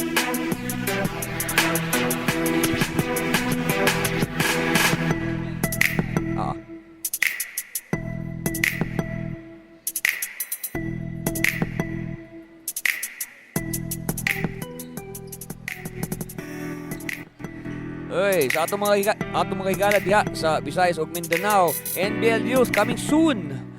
Thank you very much to the Vegas Foundation for partnering with the NBL, and of course, after that, our NBL Youth players will be joining an international tournament against China, Hong Kong, Taiwan, Singapore, Indonesia, USA, Spain, Serbia, Japan, Thailand, Malaysia. Yes, I know all those flags. Yes, that will be in August. And of course, talking about Francis Redondo. Yes, he was the best player. Double-double, 17 points, 10 rebounds. And you can say that was a bounce. That was a breakout game for Francis, because in the previous games of Camsor, I mean, Francis was looking for himself, but he could not find himself. And he finally had a breakout game, and hopefully this will be the start of good things for Francis and the Express.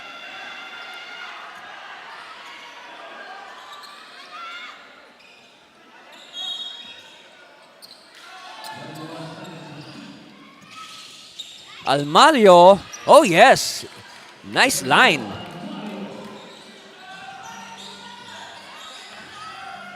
course, at the start of the Governors Cup, we found out that one of the top players of Camsor, Rafael Vivares, migrated to the United States. So that definitely changed the strategy, the overall strategy of Coach Molto. I mean, of course, we know that Vivares had big contributions, especially in the latter stages of the tournament, especially in the finals against Taguig. But of course, the challenge here, and a good thing also for the Express and Coach Molto, he was able to find players to fill the void created by the sudden departure of Vivares and several other players.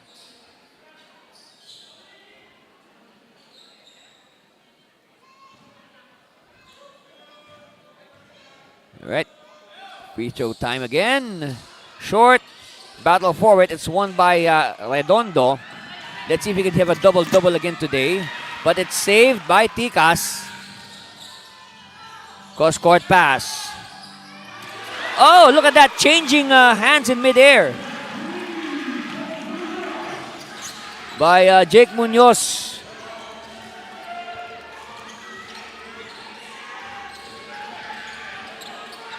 Monsalve. Role reversal here. Redondo hesitated a bit. Monsalve all alone, no. And rebound by Llarena. Llarena, one-hander, yes. Llarena, in this first game last time, he scored 12 points. So good NBL debut for the rookie, Cyrus Llarena, out of San Beda.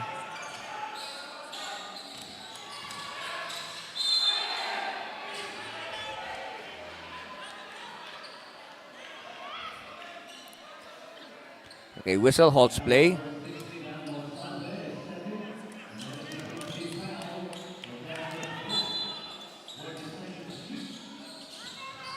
So we're past the halfway mark of the second quarter, and it looks like a long stint on the floor because we caught a glimpse of Pete Andre Rito on that earlier shot.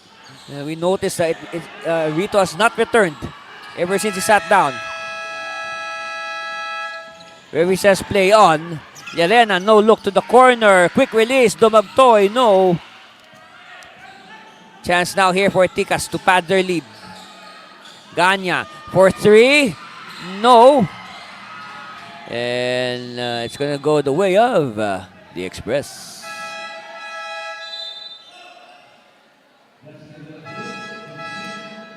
Okay, Neil Justin De La Cruz will check in, and well, what can I say about De La Cruz?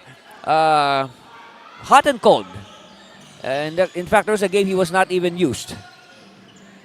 I remember when him and Magpantay were rookies. I mean, they created an instant impact, and like what they say, first impressions are very strong and lasting. And with the way him and Magpantay played in their rookie campaign, I mean, we really expected a lot from them. Whoa, why? Talking about rookies, when Lancer Khan played his first season, his first tournament as an NBL professional, he just won the MVP. That's simple. All right? That's how good he is.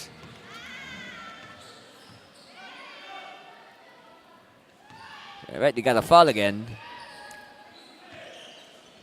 Look at this. See? He does not disappoint. He does not disappoint the commentator with moves like that because, of course, through the years, when we commentators, we say something nice about the player, we praise the player, the opposite happens. I don't know. It's always like that, especially when it comes to free throws. Like I can say, for example, who's going to shoot now? Let's see. We can say Almario. Well, it looks like Almario will shoot a free three. All right. Let's take a look at Almario. Attempt a free three. No! And rebound by Francisco. So again, the free three is a high risk but a high reward proposition. having trouble dribbling. They fake the handoff. Munoz. More like a set shot. And Miko Santos hustling for it. Keeps it alive. Fresh shot clock for Tikas. But good defense by Kamsor to seal the paths to the basket. Oh. All right. So Kamsor ball.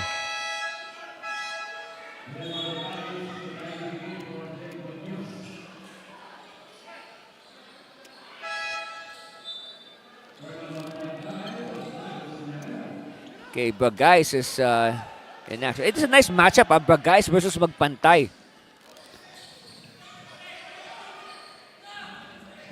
De La Cruz wants a clear out from the backcourt. Magpantay, no. Monsalve, Butterfingers, yes. Ball go the way of Tikas.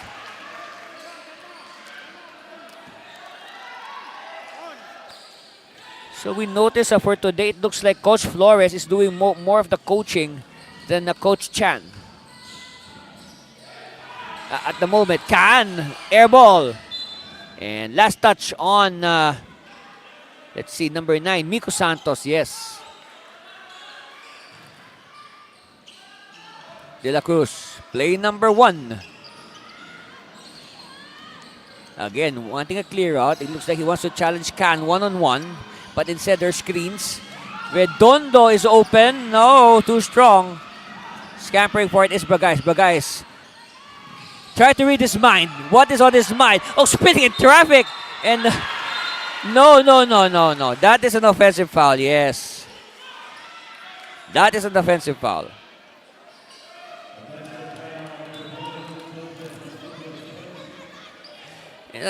It seems that, whenever Bragais holds the ball, look at the sequence, everybody holds their breath. You'll never know what will happen. But credit to Santos, he was ready. He was ready to, whoops! Referees need to separate the players. And we will review. They will review that last sequence. Ouch. Oh, look at that. Almario is wincing in pain. Referees will review that last sequence. Let's see. Here's a slow-mo. So let's see. They chase. Oh, wow. Wow, okay. They hit. It looks like a hit on Almario from behind. But again, it's up to the referees to evaluate the video. But we're just telling you what we saw.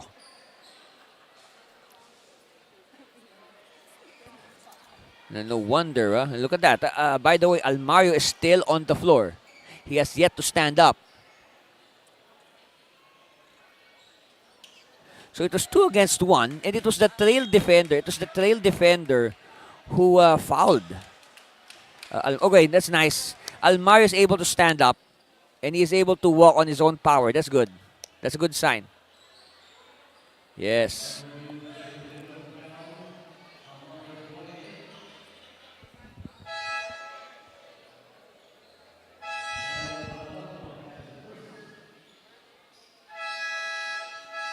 So let's see. Wow. He clearly went for the man. Yeah. Manaloto. Yeah. That's Ariel. There's 2 Manalotos on Tikas, Ariel and Primo. That's Ariel who committed that hard foul on Almario. So free throw time here for Jerome. Whoa! It looks like that hit he took kind of rattled him. He needs to make some adjustments. All right, split for Almario. And ball will stay. All right, ball will stay with the Express. As you see the return of Sablaon, and it will be De La Cruz taking a break. Monsalve. Magpantay. Spinning. Oh, magpantay. Wow. What a beautiful basket by Verman magpantay, and that should be among our top 10 plays. That's a good nominee. Oh, Santos. Yes.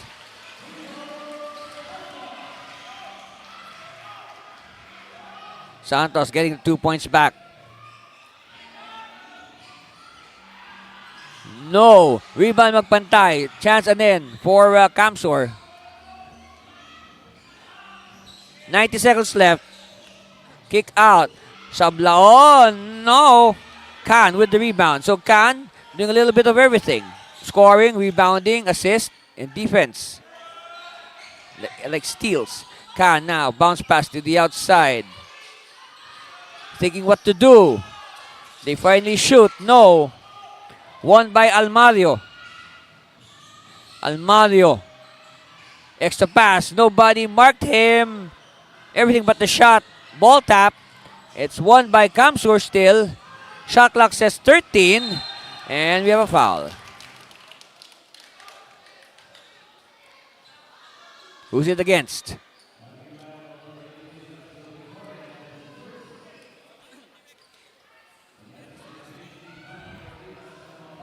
At the line now, Verman magpantay.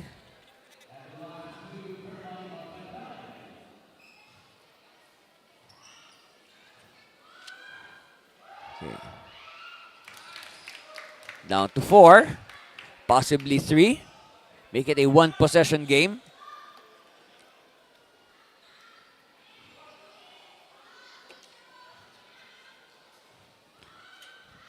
All eyes on magpantay. Miss. Split. Oh, but another chance for Kamsor. Under minute left. Magpantay. Jackknife. No. In transition. Braga is... Whoops. And they have to be separated. Yes, cooler heads prevail. Of course, we remember earlier, Almario was the victim of a hard foul from behind. And let's see what happened here to Bragais. Of course, Bragais is obviously irate. He did not like what was done to him. And he still continues to fume. All right, here it is. Okay, Bragais with the ball against Almario. And oh, okay. Okay. So, Bragais getting hit in the face. And then another case of going for the man instead of the ball. Okay. But let's wait for the official verdict.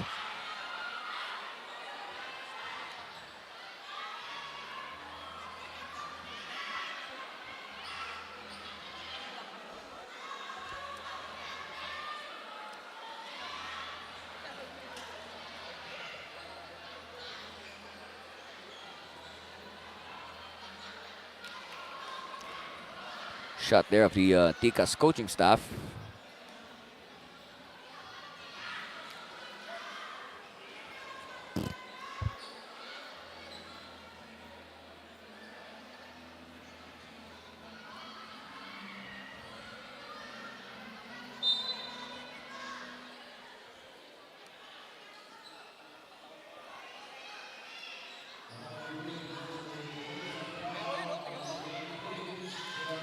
Okay, so it is a flagrant foul on Jerome Almario.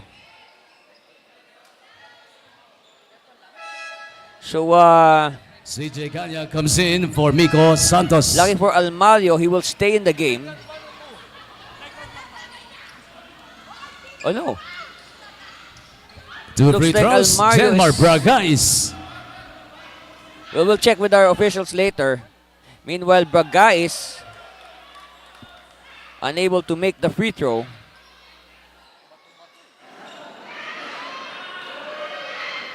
And 2 misses, but ball will stay with the Tikas with 44.5 seconds left. Oh, it looks like they are working on Almario. All right, they are working on his thighs. That's why he's seated away from the bench. Meanwhile, Bagais from the side. No. Rebound, Express. Express now. Sablaon. Hesitating. They'll do the half-court set. Three-pointer on the way. Yes. And De La Cruz with the triple. And again, the benefits of the extra pass. You'll never go wrong with the extra pass. Pow! Down to 1, 42-41. We'll be back with the balance of the second quarter.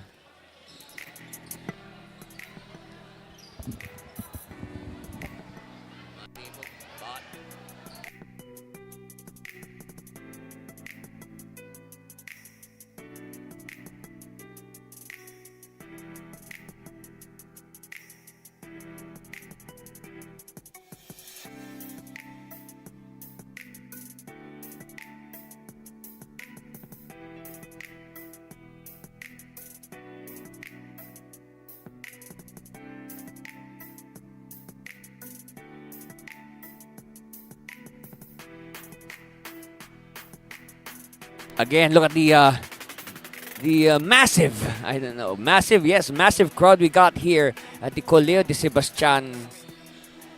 There's hardly any space left to accommodate the overflow crowd here. Yes, they are, well, so far so good for the home fans. The Tikas Kapampangan is on top, 42-41. And they have possession with 30.4 seconds left in the second quarter.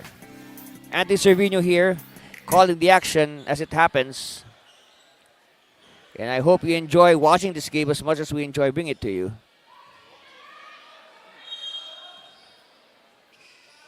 Can. Well, for sure. I mean, whatever happens, the ball might go back to Kamsur for, let's say, the final say in the second quarter. There's a 5-second differential between the game clock and the shot clock.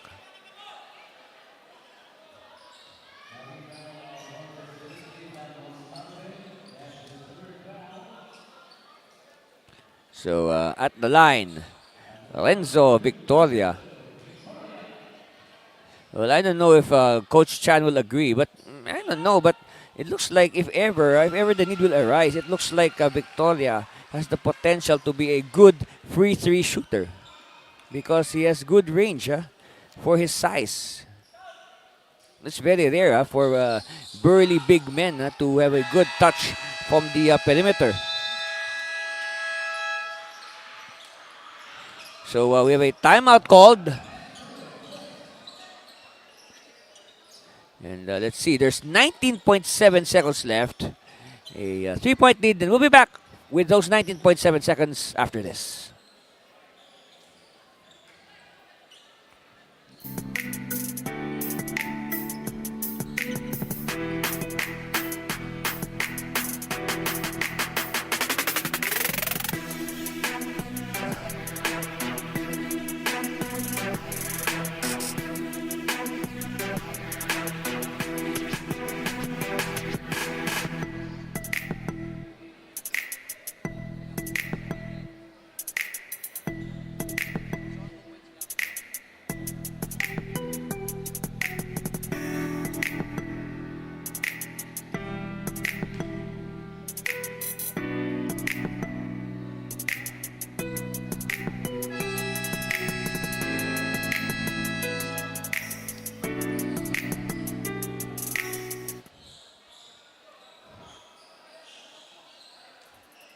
Precisely 19.7 seconds left, and these are the numbers of Miko Santos on opening day. 18 points. Well, yeah, typical Miko Santos numbers. 18 points. Well, one rebound short of a double-double. So possession is with the Express. Possible last play. Whoops. Offensive foul, yes. Because we saw De La Cruz simply ward off on the head of his defender. See, take a look at it again. Look. Oh, yes. He hit Manalang on the head. Things are getting a little chippy here. Both teams are trading hard fouls on areas that shouldn't be fouled. And this time traveling on Victoria. Take that again. Oh, yes, yes. Because he already planted his foot. And I guess that's one disadvantage when you have... Whoops! That looked like a gymnastic tumbling. Anyway, Bagais gets the ball back. Bagais. And referee says it's going to be... they point first. They point first to Tikas. But you can see Camps were up in arms claiming the ball should be theirs. But it looks like the referees will stand pat with their decision. 5.2 left. Last shot time here for Tikas. Let's see. They probably run this play in practice countless numbers of times.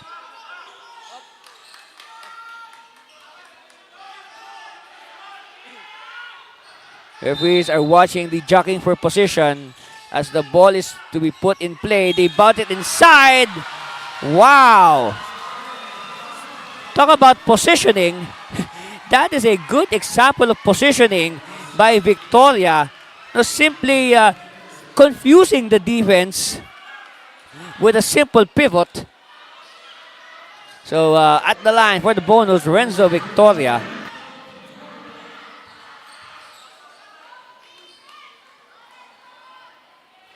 And it's good. Again, a nice touch for Victoria. Let's see, heave. No. So at the end of the first half of hostilities, we see the home team, Tikas Kapampangan, hanging on to a 47-41 lead over the visitors, Kamsur Express. And of course, the man of the moment, Lancer Khan, coming off the bench for 13 points and 2 steals, working on both offense and defense, plus providing a lot of highlights like that to excite the home crowd. Meanwhile, Jerome Almario is leading the way for Kamsur with 8 points and 4 rebounds in a reserve role as well. And let's look at some more highlights here. Of course, oh, look at that. Defense. Yes, folks, defense can be part of the highlights. But again, things got a little bit too physical for both teams. What is this, wrestling? Anyway, Almario. Oh, wow. That was a hard foul on Almario. And then on the other hand, it's the turn of Almario to inflict a hard foul on Bragais. And a good thing, cooler heads prevailed. The referees are on their toes. That's our score at halftime, 47-41. We'll be back to break it down further and bring you the second half. After this break, stay with us. You're watching the NBL Governors Cup.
here by our commissioner, Ma'am Rose Montreal. Good day, ma'am. Ma'am, in the course of our telecast, now we have been promoting the upcoming NBL Youth, the bigger and better and expanded NBL Youth. So a lot of things in store for NBL Youth in the coming months. Anthony, as part of our 2025 plan to diversify, we had appointed several tournament directors and organizers in the different regions and provinces ng mga kaibigan natin na naniniwala sa talento ng homegrown talents and developmental basketball that we're promoting in NBL Youth, not just recreational league, but a development program. So part of that diversification, we had appointed Alan Augusto, the SBP Deputy Regional Director for Region 5, except Camarines Sur. We have appointed former Camsur Express head coach, Coach Noel Ordas, for Camarines Sur and Naga, definitely. And then recently, we have appointed Coach Ren Gao Cabrera, noted developmental youth coach here in the province of Pampanga, including Tarlac. And just recently, last Thursday, we've met with former PBA player Christopher Calagio, and of course, Coach Sunny of Pangasinan, and they'll be doing Region 1 Pangasinan for NBL Youth, aside from Vegas League Foundation of Visayas and Mindanao. That's right. Again, so the NBL Youth, no, it's not just in Metro Manila, but now it's going to be nationwide. No, Anthony, we felt that youth leagues or tournaments in Metro Manila has already been saturated, and it's now time to give the countryside a platform to discover new talents, to discover homegrown talents. And with that, having said that, we're really sorry. That happens during live. And, going back, we're really strengthening the program of NBL Youth in the countryside. Of course, for these kids who excel in NBL Youth, the beauty about this is NBL is giving them a chance at the next level. And when we talk about next level, they will get a chance to showcase their talent against not just the best in the Philippines, but the best in the world. Yes, Anthony, NBL Youth recently accepted the challenge to compete in an international competition to send representatives for under 10, under 11, under 12, under 13, under 14, and under 15. And that will be competing with China, Hong Kong, Serbia, USA, Taiwan, Indonesia, Malaysia, and some other countries. Sorry, hindi ko kabisado yung flag na fina-flash natin, but definitely it's gonna be held in Singapore, in Canberra, and that will be in August 15 to 18. That's right. So, and when you talk about the global game, of course, the NBL Pilipinas is of course a member of the Samahang Yes, Basketball Anthony, as a ng proud Pilipinas. member Yes. of the Samahang Basketball ng Pilipinas, we're in full support of their program for the 3x3 Open competition to, somehow to contribute to the ranking for the Philippines in terms of 3x3 basketball. And we're inviting everyone, not only NBL teams, but this is open to all. We're in an open NBL, clicky events, and of course, Glutamax Men. 15,000 registration fee for a team of 4, and they get 2 sets of playing jersey together with hygiene kits for everyone. Cash prizes is as over as 100,000 pesos. That's right. Again, who knows? No, we might see these players play for the Philippines in the 2028 Los Angeles Olympics 3x3 competition. It's getting intense every game day. Just continue supporting your homegrown talents. Maraming salamat. There you have it, our commissioner, Ma'am Rose Montreal, with good news. Lots of exciting things to come for NBL. Ang tahanan ng tunay na homegrown in the coming months. So please stay with us. Watch us regularly. Follow us on social media. And after this, we'll break down the first half and bring you the third quarter. After this break, stay with us. You are watching the NBL Governors Cup.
That's our score, 47-41. A 6-point lead for the home side, Tikas Kapampangan, over the visitors, Camsur Express. And you can say quite a low scoring clip for both sides. 32% only for Tikas, 35% for Camsur. But, you know, a number we'd like to look at is the amount of shots, you know, put up by Tikas as compared to the visitors, Camsur. A total of 50 attempts. Yes. I mean, no, just more attempts for Tikas. Meanwhile, three-pointer. The guys cross court. Santos. They see an opening. Bagais is free. Too strong. Good offensive rebound by Victoria. Oh, Victoria. He hit one like that in the first half. But of course, Victoria, he knows how to use his size, his length to his advantage. Well, again, he may not be that tall, like what I've said so many times, but hey, he's got skills, man. Here's the breakaway. Oh, tap from behind. Good steal. Completed by the Express. Express now on the run to the corner. Magpantay for three. No. And no box out. Isidro. They get back to the top of the key. They'll recycle the play. Do the half-court set on the high screen. Oh, yes. And Gomez. I remember last conference, Gomez, he was cited as best player in one game when he had a terrific shooting night. Meanwhile, Santos also has had his share of best player honors last conference. If I remember correctly, the best player awards, whenever Tikas won last conference, it was either Lancer, Miko, or one time, yeah, Reniel. And of course, maybe the other players had one or two. But usually, these were the guys who would, you know, take home the citation. It's up to 11 all of a sudden. And Camsur's ball. But look how quickly, Tikas Kapampangan was able to expand their lead to 11. In how many minutes or seconds? Galing. Long Tom. Long rebound. It's with Victoria. Victoria can dribble all the way, but passes to the wrong person. Villarena. Kick out. Three-pointer. Short. And last touch on. And Express.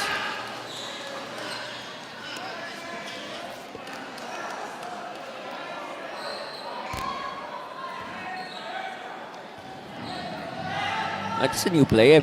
First time I've seen that sign. Whatever that is. I don't know, looks like a bowl. Meanwhile, Isidro. Oh, yes. So clean. And of course, we know Isidro is one of the more experienced players on the Tikas Kapampangan side.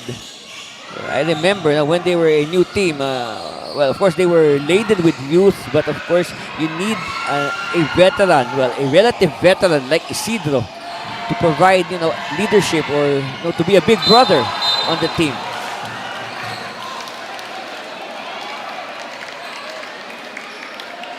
And I'd like to say hello to our chairman, Mr. Soy Mercado, who's watching right now.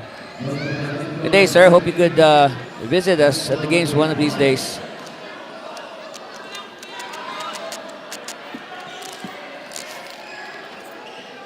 So at the line, we're going to take a look at Mark Jason Raton, one of the new players of the Express, making their professional debut this conference, this Governors Cup. And by the way, we are now seeing the return of Pete Andre Rito, who I believe sat out the entire second quarter after a very good first quarter. In fact, look at the stat line of Rito. It says here, he did not score, but, well, yeah, he did not. Oh, lots of zeros actually on Rito. So no wonder Coach Molto sat him down. In fact, his only stat is 1 turnover. And what a move! Everything but the basket. And galing. Top of the key. Rito thinking about it. Rito can dribble. Cross court. Jamba. Jamba still. And resting underneath. It moves Rito out of position, but there's a foul called.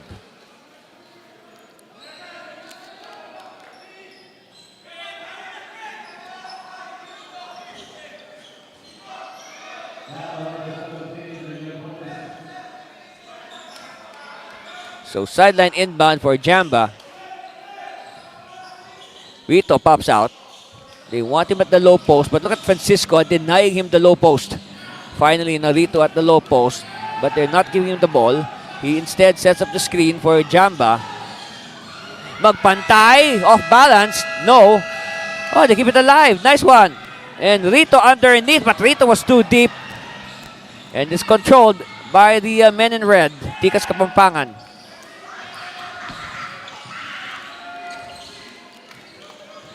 The guys now. He kicks it out to the perimeter. One-handed shot does not cooperate for Santos. And as Jaren explodes through the hole, he draws a foul.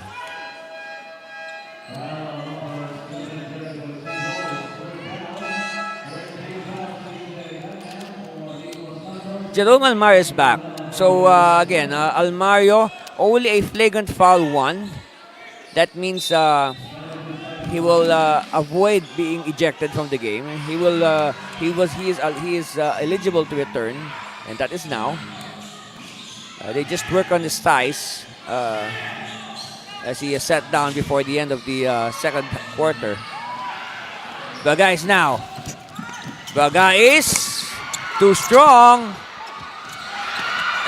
Too strong as well by his teammate. 12-point lead. Still a 12-point lead. And last touch on Francisco.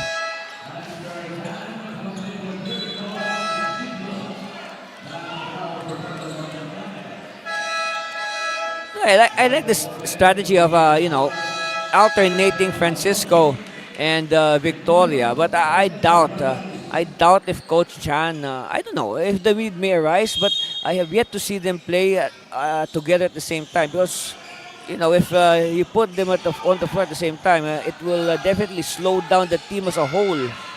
And it looks like Tikas Kapampangan, they like the pace of play right now, which is of course obviously favoring them. They like the pace right now, which is a combination of half-court sets and running at the opportunity. Look at this. Garing. Good line. Of course, they need a good game from Jamba. Jamba is another player who's been hot and cold this tournament. Sometimes he's hot, sometimes he's cold. So he needs to be consistent. Almario is met by the defense and he draws the foul.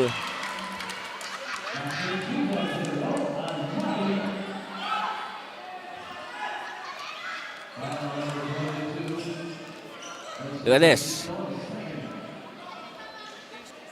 And look at the so for the bonus, Almario. And it's down to 7.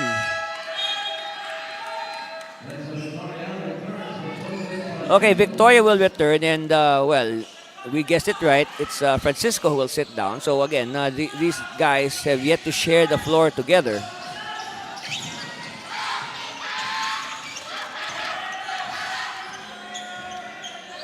Asking for a clear out is Munoz. Jake against 3 defenders. So Victoria was free, but Victoria was a little late in reacting. Khan. Oh, wow. Kapow, kapow. 10-point lead again for Tikas. Almario faking the pass, and instead he is hammered on the way to the basket. Look at this. Khan, so clean on the shot.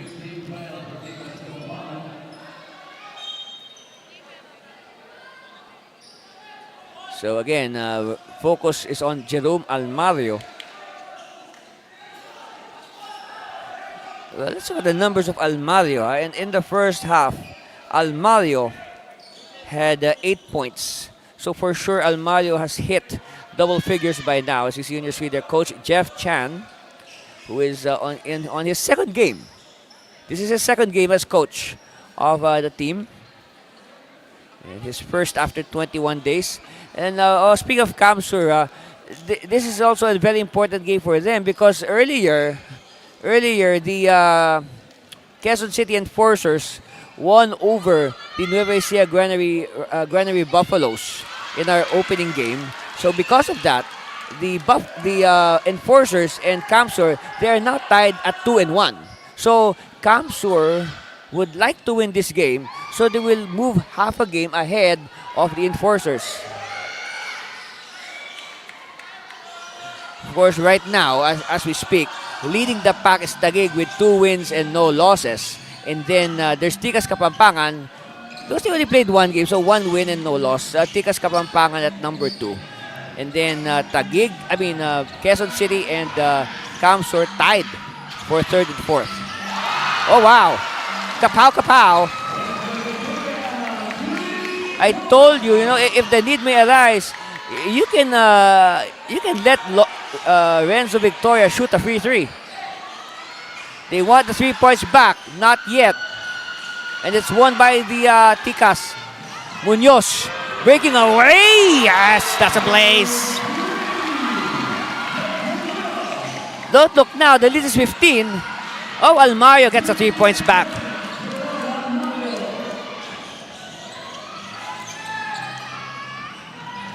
$67-55, a dozen is the lead. Make that 15 again. Sablaon is fouled. What action we have here at the Coleo de Sebastian? Look how fast Jake Munoz is. You can see it by the the air flowing on his hair. That's how fast he is.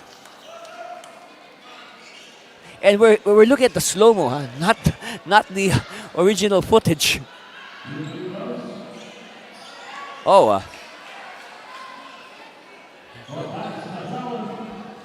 Okay, so it's going to be 2 free throws for Rufino.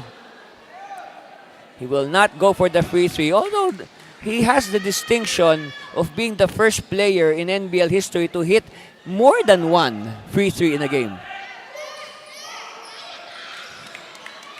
In fact, I remember during our opening weekend here last April, in the first game, there was like, in the 2 games, there was like a total of a combined 4 free 3 attempts, and only 1 went in by Drake Acosta, and it was the 4th and last attempt. Yes, they missed their first free 3 attempts on opening day. Yeah, but we had a field day calling Blaze 3s. I mean, the teams really used it to the hilt. And considering that it is a new rule, they haven't been that used to it yet. And we have Borbe trims the gap to 10. And we have a timeout with 4 minutes and a second left in this third quarter. Look at that. Look at Borbe. Sky, Borbe. We'll talk more about Borbe after this break. Stay with us for more for NBL.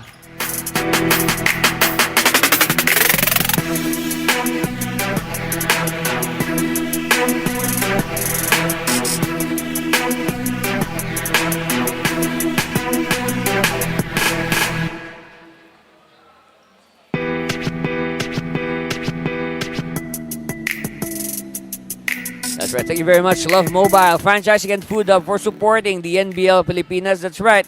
You can choose from all the brands that you see on your screen right now, the different food cart businesses. That's a very good business opportunity. So please contact them and, let's do business with these food carts. Again, the crowd is very happy. Well, no doubt. Because their home team is leading by 10 at the moment. And of course, they're hoping that this stays until the final buzzer. Of course, there is also a sprinkling of Bicolanos in the venue. And they are cheering for the Kamsur Express. And to remind everybody, of course, the Kamsur Express, they represent not just the province, but the entire Bicol region or Region 5. So they are allowed to get players from all the provinces. Oh, what a leaner by Munoz. They're allowed to get players, the Express are allowed to recruit players from all the provinces of Bicol. We're talking here, Camarines Norte, Camarines Sur, Albay, Sorsogon, and even Catanduanes and Masbate. And talking about Borbe earlier, this rookie, Borbe, he's a newcomer, first time on the team, but he has made a good impression as far as rebounds. So he has plucked 10 or more rebounds several times already in this tournament. Look at that. Up and under move by Munoz, and then unselfish play by Almario. Because Almario knows that they're gonna gang up on him. So might as well give it to the open teammate. And whistle blows.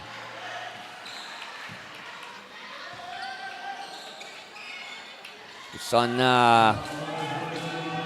Sablaon.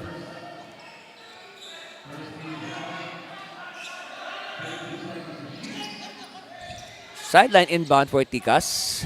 10-point lead still. Good lead management by the Tikas Kapampangan. So every time there's a threat, they have a quick response. Victoria, kick out. Ganya for 3. No. Almario now. Long pass is too long, but extra pass to Dumagtoy. It's just 2 points. It was a second late. Munoz surveying. He will use the Ganya screen. Munoz to Ganya. Oh, yes. And that's what we missed from Ganya. Because in the 2 games so far, he has been shooting more from the perimeter. But, hey, this is the Ganya that has really, drawn oohs and ahs every time he makes moves like this. The only thing missing is that slam dunk. But just as exciting. Look at that. You could hear the collective oohs and ahs from the audience. At the line for the bonus, CJ or Clifton James Ganya. From the Don Honorio Ventura University.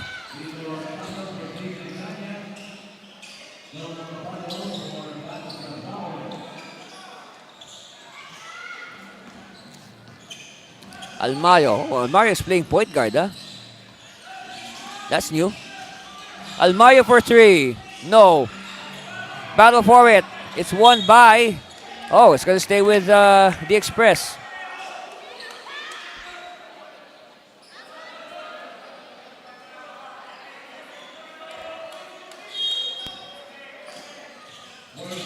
Oh, steal. They stole the inbound. Khan. If I'm not mistaken, this should be the 4th or 3rd steal of Khan. And yes, traveling, yes. Very clear. I mean, that's all right. I mean, it's all right, that Khan was on the floor, but once he stands up, it's traveling. He has no choice but to pass. Or else he will be called for traveling if he stands up. And he was called for traveling.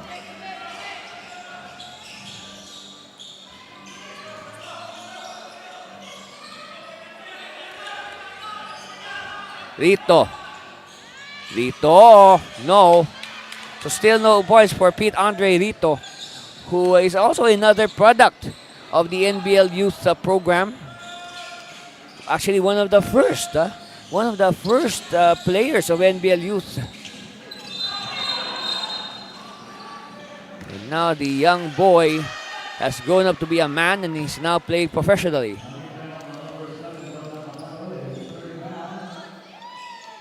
So at the line, let's take a look at the veteran, Isidro.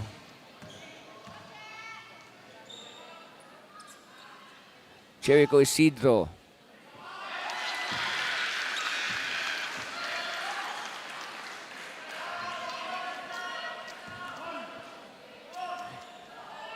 Now this is for a 12-point lead.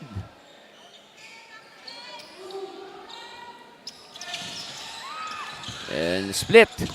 So the lead is still, it's okay. It's still good 11 points. But, you know, again, with the advent of the Blaze 3 and the Free 3, no lead is safe, I tell you. It has been proven in our first 9 games. This is the 10th game of the tournament. And I can safely say by now, coaches already have an idea on how to integrate the Blaze 3 and Free 3 into their strategy, both on offense and defense. And you go back to our game earlier today, one thing that I enjoyed watching was, you know, that both teams, except talking about QC Enforcers and the Nueva Ecija Granary Buffalo, so both teams were able to exhibit a good method of defending the Blaze 3. So in effect, both teams ended up playing with a lot of half-court sets. Now they were able to take out the running game from each other. And of course, we know that the running game is a very major component of the Blaze 3.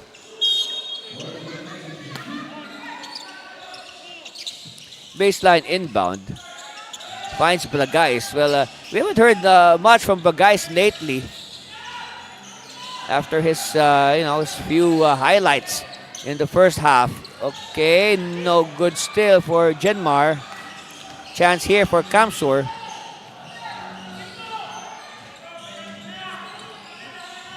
Almario lobs it to Rito at the post. Rito facing basket, but switches to back to the basket, and there's a foul given up. Battle of the big boys.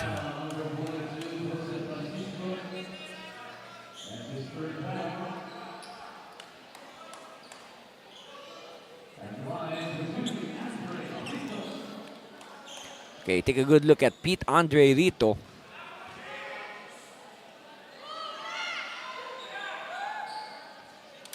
First one is good.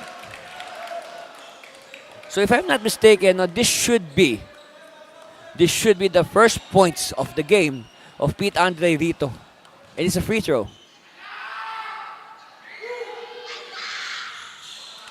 2 for 2 for Rito. 30 seconds left. Got a 9-second differential between the game clock and the shot clock. Isidro using the screen. Isidro one-on-one against Borbe, and Borbe fouls Isidro.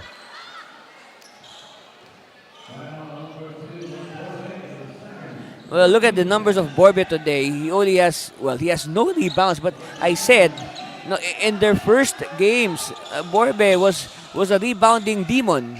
No, he would pluck more than 10 rebounds a game.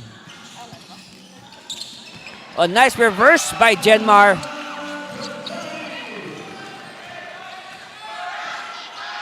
Acabado to the corner all day. Dumagtoy, too strong. Put back Borbe, yes. So Borbe ending the third quarter on a positive note for Kamsur, but Tikas Kapampangan is still on top, 78-69. Of course, look at that. Renzo Victoria, 17 points, 9 rebounds, one more for a double-double, and we still have the fourth quarter ahead of us. So very possible for Renzo. I mean, what a game here for Renzo. Huh? Oh, that is the highlight. That's his highlight. But wait, we still got the fourth quarter, and we'll bring that to you after this break. Stay with us. You're watching the NBL Governors Cup.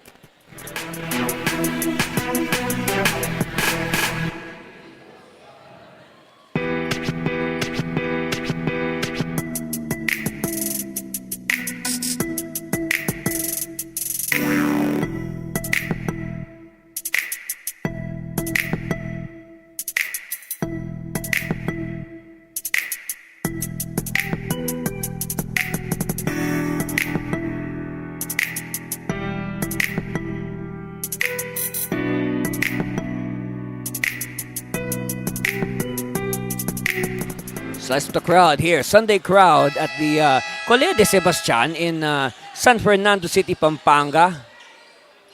Yes. You can, there's our commissioner, Ma'am Rose Montreal. Of course, lots of good news from commissioner at halftime regarding NBL Youth and even NBL 3x3. So hope you can join us for those upcoming activities. We're not just limited to 5-on-5 basketball. We cater to all types. As long as there's a basketball. Meanwhile, Rito, look at the scoring by periods. I mean, that was a shootout, to say the least. That third period, a combined 59 points by both teams. Manalang. Kick it out. Santos with the hesitation. Bragais. Oh, yes. Hey, Bragais is making a case for best player. Of course, we will reveal the best player at the conclusion of this game. They wanted to give it to Cyrus, but good anticipation by Bragais, and Bragais cannot complete the finger roll. Wait, look at this sequence, That earlier triple by Genmar. And at the line, this is Genmar Bragais. And look at the turnovers. Kamsur shooting themselves in the foot, 18-9. I mean, this is unacceptable turnover numbers. I mean, you have twice as much turnovers as your opponent. And talking about Genmar Bragais, so through the first 3 quarters, Genmar was able to generate 8 points. Look at the points of turnovers. 17 for Tikas, 3 for Kamsur. So I guess Tikas is making Kamsur pay for their mistakes in a hard way. Almario, well, Almario, I think, is trying to, put the law or take the law in his own hands and trying to single-handedly try to rally his team. But of course, he needs help. No, he can't do it alone. And it looks like Victoria is hurt. And we reviewed that third quarter and the other portion of this game. A lot of, too many unsportsmanlike, too many flagrant fouls given up or hard fouls. Oh, well, you can see there, Almario warding off with his offhand. And then suddenly, the jaw of Victoria feels painful. Okay.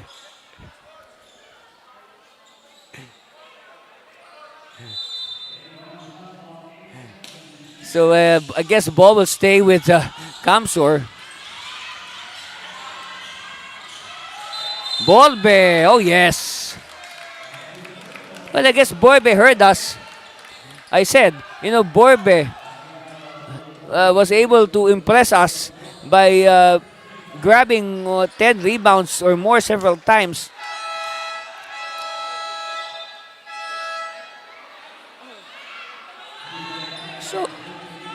So Bragais are getting into it with the Express. They have to separate. All right? Referees have to separate the players.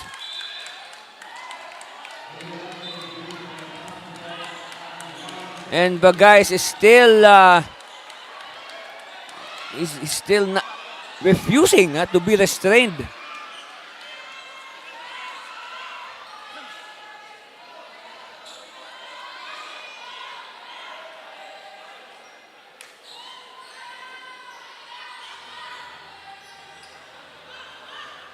There's the inner screens assistant coach Jerry Flores. And it looks like it has been Coach Flores that has been doing most of the coaching chores today. But Coach Jeff Chan is there. He's on the bench.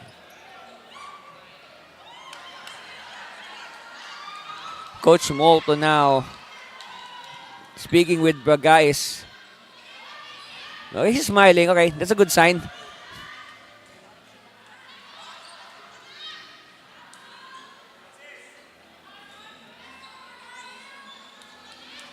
Yeah, even the people in the background are smiling or laughing.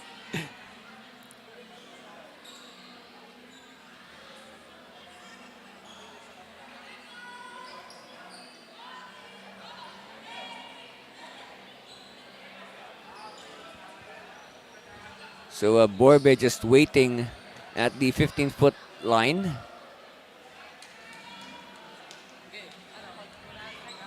So let's wait for the announcement. Look at that. But guys was... Okay, all right. Oh. He took down Francis Redondo. Let's see. That's because, you know, the guys was trying to enter the huddle of Kamsur.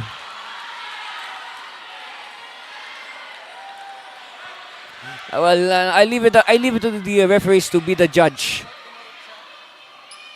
I leave it to the referees to be the judge of that situation. Anyway, at the line, this is Bolbe. And he could not convert. So in comparison, not just to repeat, Kamsur, they are coming off a game last Friday wherein they won. Okay?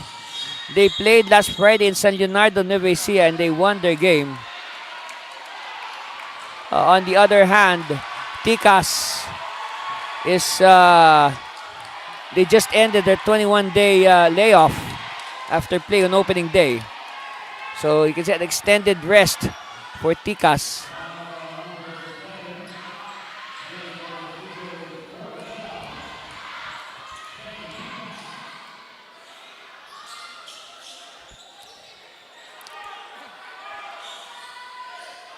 Suddenly, this fourth quarter has become very slow with all of these stoppages.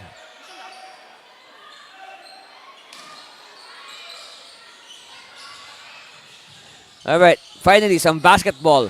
Oh, steal by Bragais and Bragais. Yes, that is the right call. I will agree. Coach Flores and Coach Chan simply letting Bragais know his error. Look at this. See, after the steal, okay, it's a clean steal, no doubt. It's a good steal, good defense. But the wrong thing that Bragais did was, you know, stick out his tongue and taunt his opposition. And referees do not like that because, you know, it's stuff like that that would, you know, just add fuel to the fire, to this already, you know, flammable game. So that's a good call. That's a good call by our officials.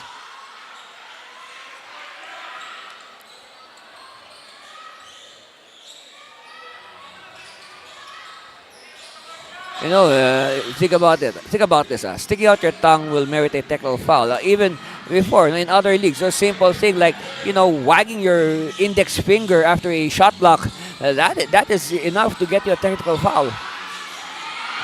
Oh, wow, nice. Almario refuses to quit.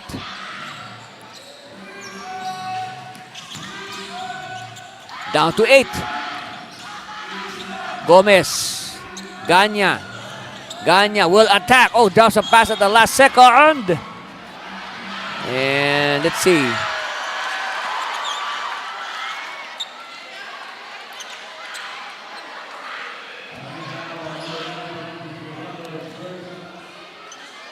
Well, for sure, Francisco is quite a muscular specimen, and when he gets into contact with his defenders, I mean, I'm not surprised if the defense will just, you know, fall down like bowling pins.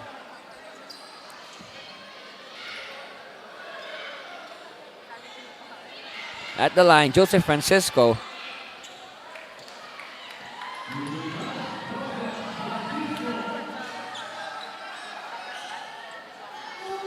First one on the way, too strong.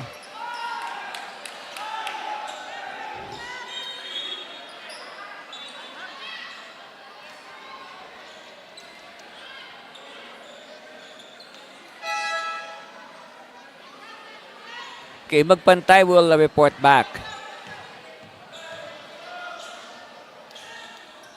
Second one coming for Francisco. Yes.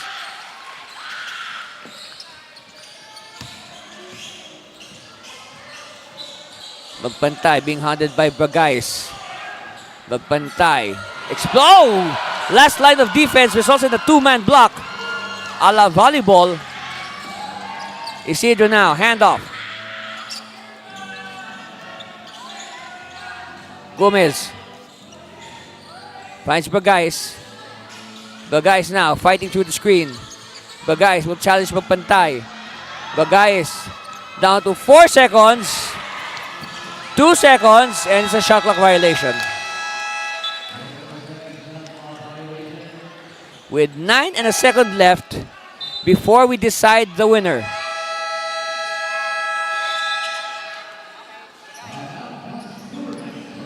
And we got timeout called by Coach Molto and the Express. And we'll just hang on a bit. And a 9-point lead for Tikas. We'll be back after this break.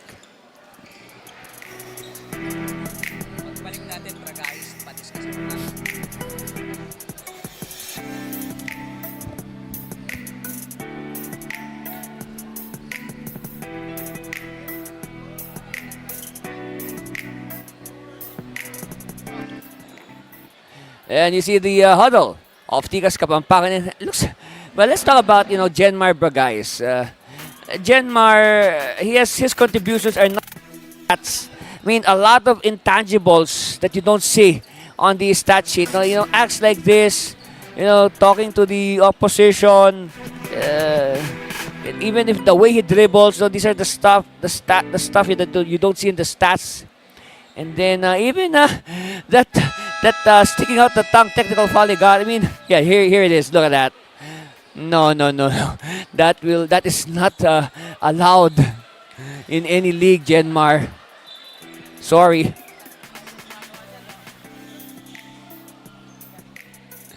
Again, I'll repeat, okay? Genmar Bagais, if you look at the stats, yeah, he's not scoring that much, but hey, look at the unquantifiable. So, the little things that contribute to the overall win or overall positivity of the team.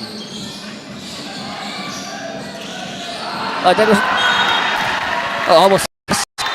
It almost hits. Yeah. Good job, Miguel.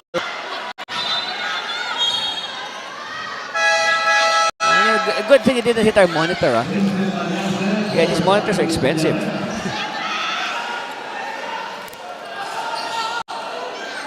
Anyway, back to the live action. Bagais will trigger to Ganya.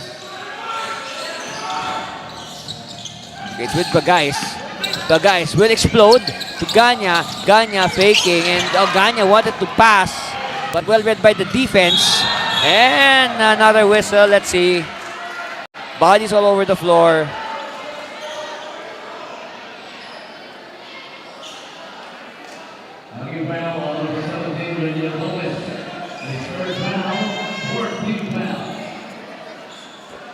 Okay, so it will send the Express to the line, and this only further slows down the flow of the game.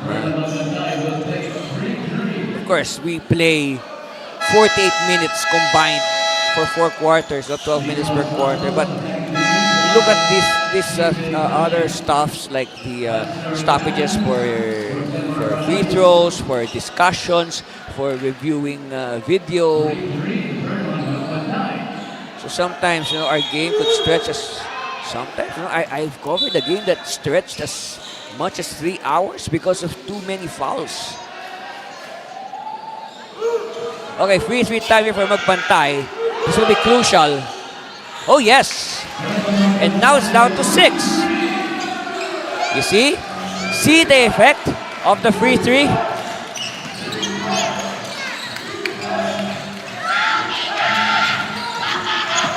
They want the points back, and he is hammered. Gomez is hammered in flight.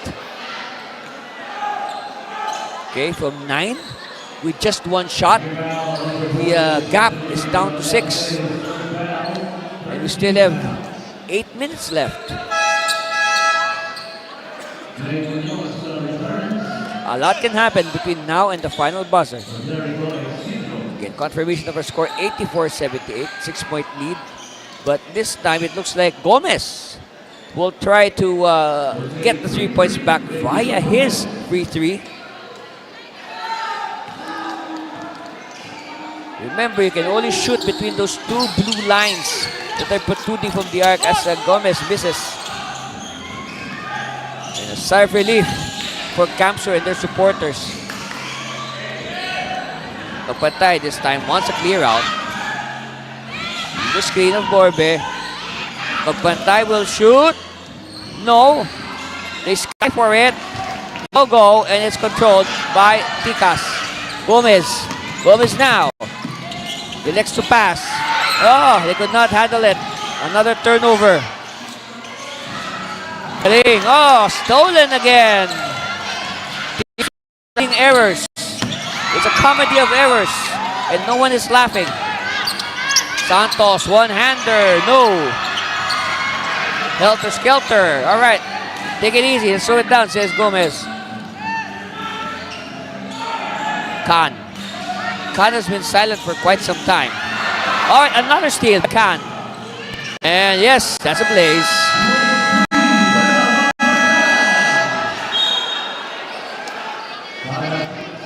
It's down to 4. And we have a timeout called by Tikas. We'll be back.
And we're back to live action.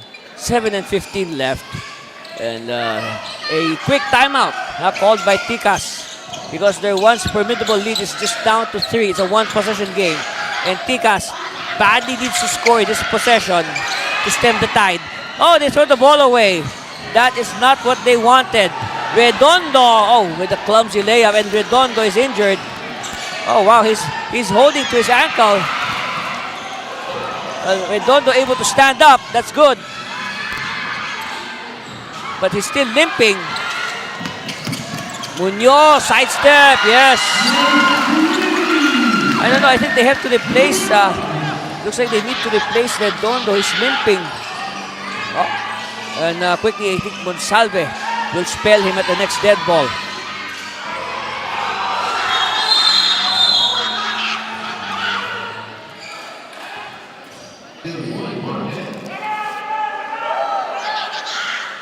First one is good. Down to 5. 6 and 25 left. Second one on the way, you know. And ball will go the way of Tikas.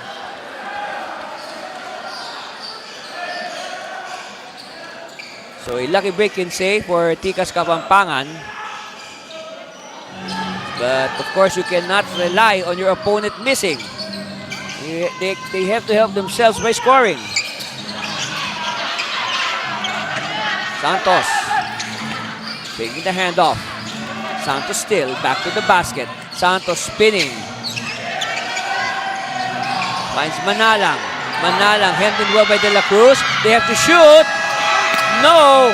Nobody there for the rebound. Chance now here for Kamsur. And we're at the halfway point of the final deciding quarter of regulation.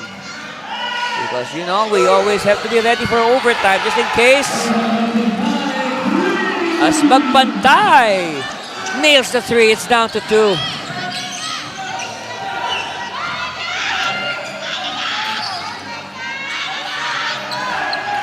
Munoz.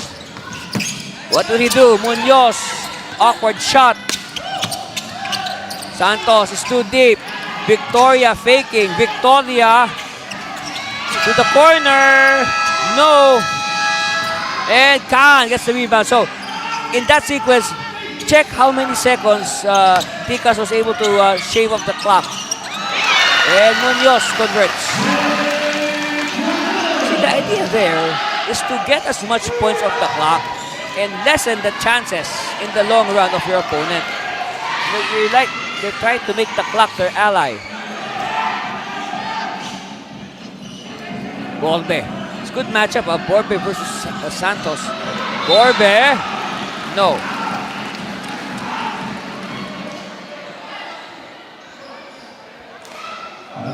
Take a look at it again. Magpantay, yes. Makes it a 2-point game. But Munoz is there to get the 2 points back. At the line, Borbe. Oh, what a miss. What a time to miss for Borbe. Now he has to make this to keep their hopes alive.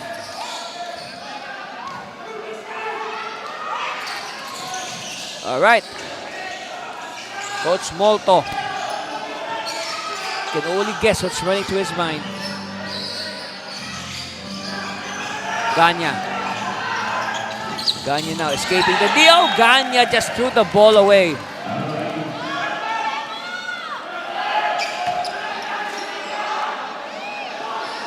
Again, the door is still open for Kamsur. 3 points separating these squads. Traveling on Borbe. Mental lapse of Borbe.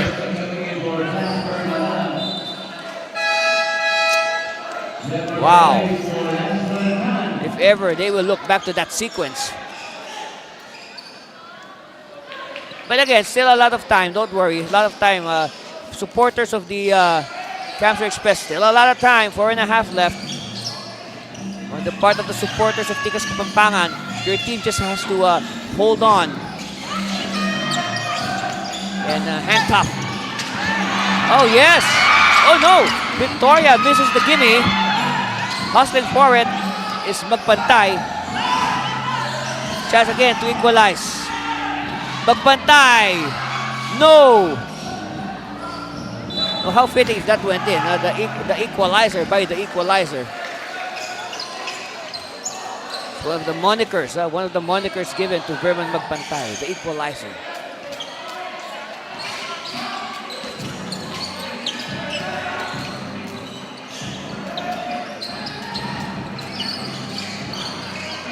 Okay, resting underneath Victoria against Monsalve. Monsalve with a height and length advantage. Ganya for 3.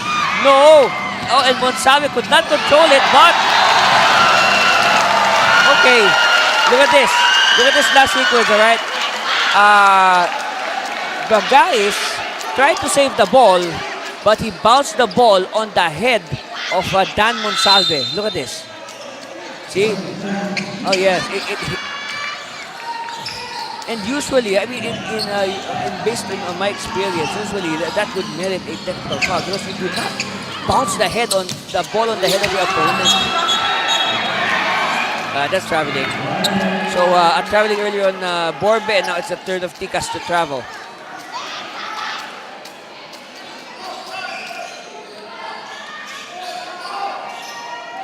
Look at this. Yes, good defense by Monsalve. Clean block, right? All ball. No contact, no human contact. De La Cruz. For 3. Oh, yes! We are tied at 89 all. We called out De La Cruz earlier in the broadcast for being hot and cold this tournament. And what a time to heat up for Neil Justin De La Cruz. Bagais. No. And ball will go the way of Kamsur. So now, you can say the Lucky Stars are now shining on Kamsur. Well, of course, 3 minutes left, a lot can happen. Look at that. This is the equalizer by Neil Justin De La Cruz. And now Kamsur with a chance for the go-ahead.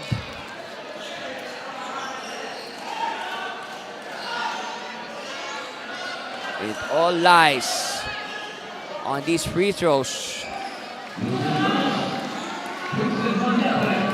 for Malyapre.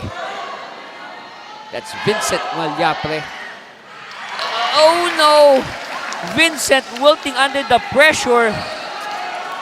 But he can still give the lead, all right? He can still give the lead with this free throw. He has one more free throw, don't worry.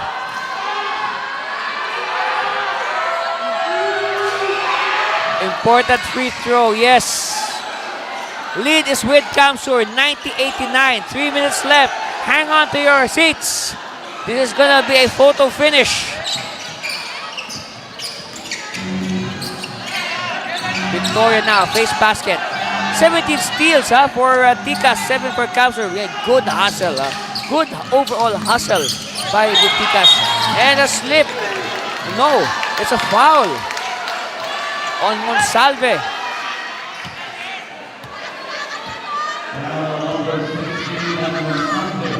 Take it at it again. The big man shadowing the small man. And Monsalve spotted with the push. Okay, so Munoz will do the inbound. Definitely, they need to score, no doubt about it. They are behind by 1. They want the lead back. Look at the second chance points. 16 for Kamsur, 9 for Tikas. And I guess those 16 second chance points played a big part in their comeback. Oh, big steal. Big steal. And a bigger block.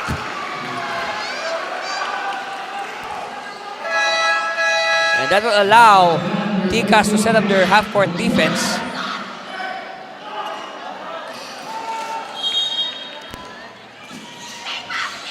This will be a crucial possession for Kamsur. De La Cruz, cross court.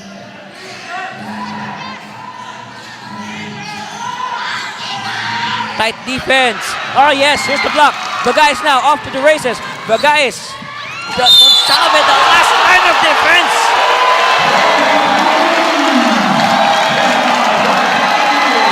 And Bagais knows how to tickle the crowd.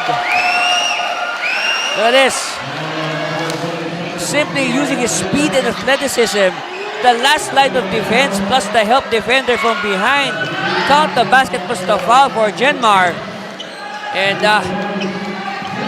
he can add to the lead, the reclaimed lead of Tikas. Now, but still, they're still on top. 92-90.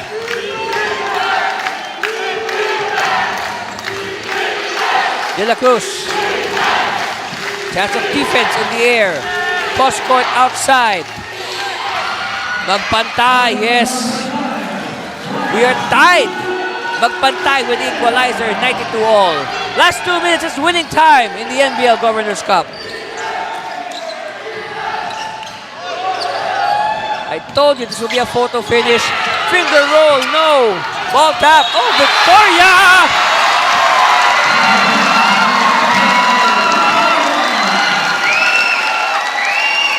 And Victoria at the right place at the right time. Take it at it again. Everybody was so sad with this miss by Bagais, but suddenly they break into smiles after this offensive rebound and put back by Victoria. Now a bonus free throw coming for Renzo.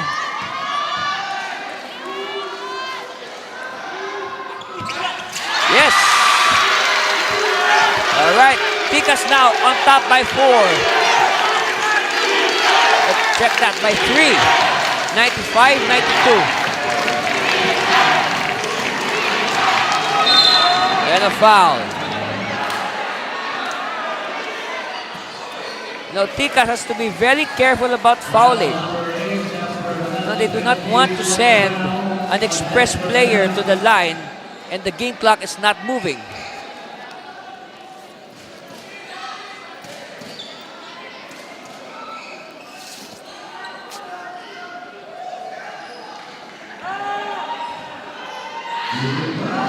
So now all eyes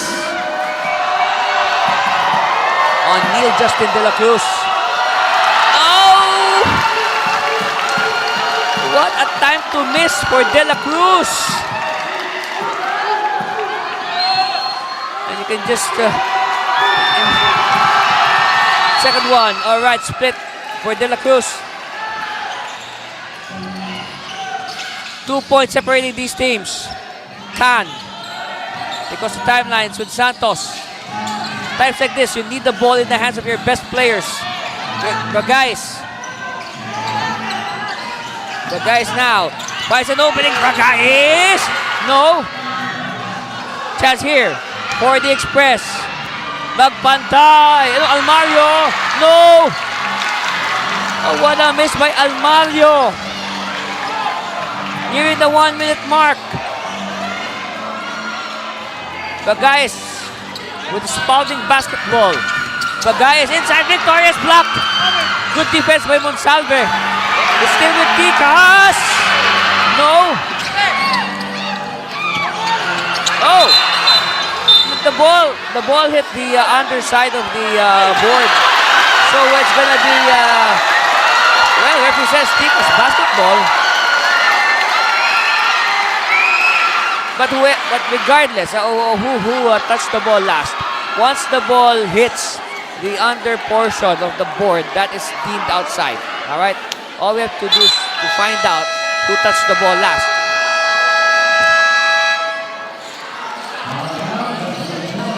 Meanwhile, a challenge is filed by Coach Molto. All right. We'll await the review and the decision. What a game, folks. What a game.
The challenge made by Kamsur Express was successful. Okay. Last touch A on successful Denmark challenge Bagais.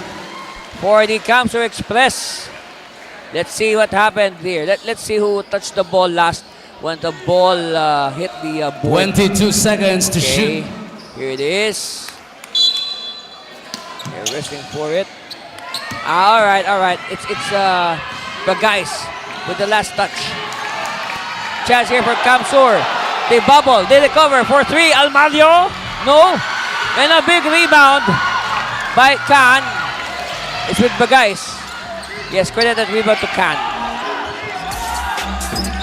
Bagais now. You see the high screen of Victoria. Bagais. 10 on the shot clock. Bagais bumping a bit. He recovers. Can. 7 seconds to shoot. And offensive foul. A big development here. Offensive foul on number 18, Renzo Victoria. The crowd has gone silent. Look what happened. Oh yes, that was an illegal screen. Yes, an illegal screen by Victoria on De La Cruz. He simply erased De La Cruz. So we'll hang on to the air. And that opens again the door for Kamsur to either tie or go ahead. With 24.7 seconds left, a 10-second differential between the game clock and the shot clock. So, if ever Kamsur gets to tie or grab the lead, you can say a sufficient time will be left for Tikas to work something out. Okay, look at these highlights from the previous sequences. Look at this. Verman Magpantay, 19 points off the bench. Well, you can say back to the typical Verman Magpantay numbers. And at the same time, aside from the number of points, it's also when these points came that are of great value. So they are not just, it's not just the number of points, it's the timeliness of the points of the equalizer, Verman Magpantay.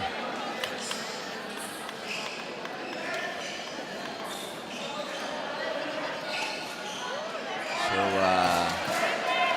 maybe one thing that should be on the minds of Tikas is, hey, avoid fouling. And much more, avoid, let's say, a shooting foul, or worse is flagrant fouls or hard fouls. All right, all eyes on the inbound. It has to be a good inbound, okay. It's with Almario. Give the ball to your best player. Almario. Oh, ball back, short. Ball is loose. It's won by Almario. Almario kicks it out. Sablaon. Yes!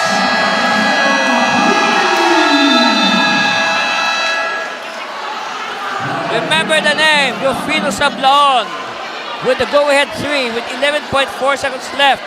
Take it out again. This was a broken play, but nobody marked Sablaon. Again, good recognition. Trusting your teammates. They know he's a good shooter.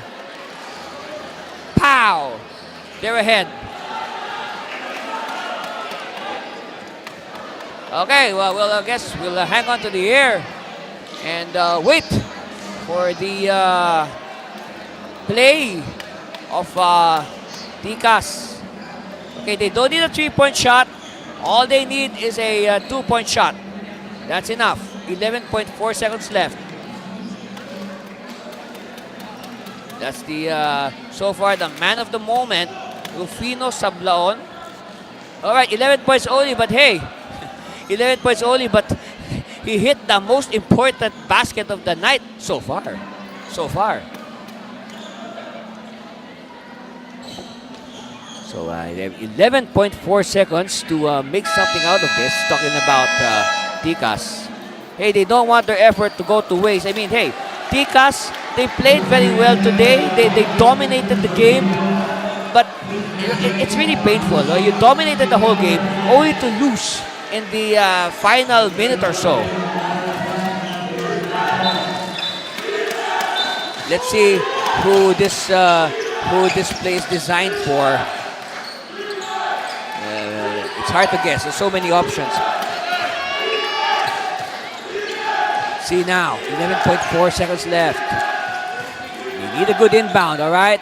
Take care of the ball. Don't throw the ball away. All right, it's with Can. They just need a 2-pointer. 8 seconds. Santos. Hey, Bagay's in the cup! Bagay! Genmar! Wait! There's still 4.7 seconds left. It's not yet over. It's not yet over. It's not yet over. That's a lot of time left. Take a look again. I mean, any of these players could have taken the shot. They were all too focused on the ball player, and then this is a good example of moving without the ball. Genmar Bagay's free himself for the, well, so far, the go-ahead basket. And now, Tikas Kapampangan needs to play honest defense. But 4 seconds is very long a time, all right? It's very long a time for Kamsur to pull off a miracle and go home to Bicol a happy bunch. Yes, they want the bus ride back to Bicol to be a happy one.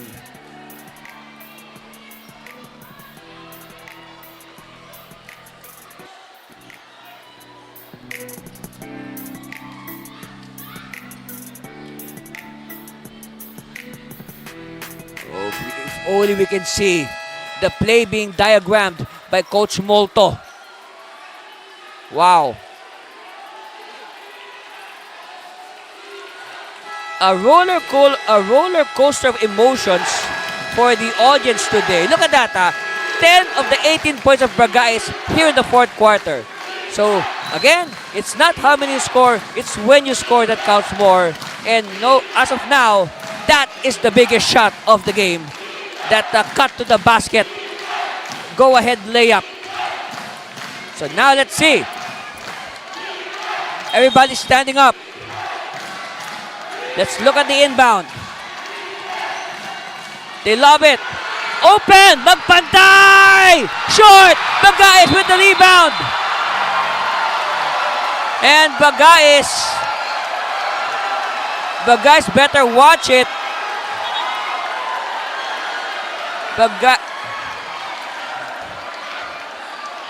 It happened right in front of us. After that sequence, Bagais proceeded to taunt the bench of Kamsur. Look. See, the miss of Magpantay, I mean, yes, of Borbe. Oh, Llerena with the miss, the air ball, and then the rebound by Bagais. And look at this, after that, Bagais proceeds to taunt the bench of Kamsur, and obviously, the Express did not like that. Well, they are demanding that Bragais be sanctioned. I don't know. Let's see.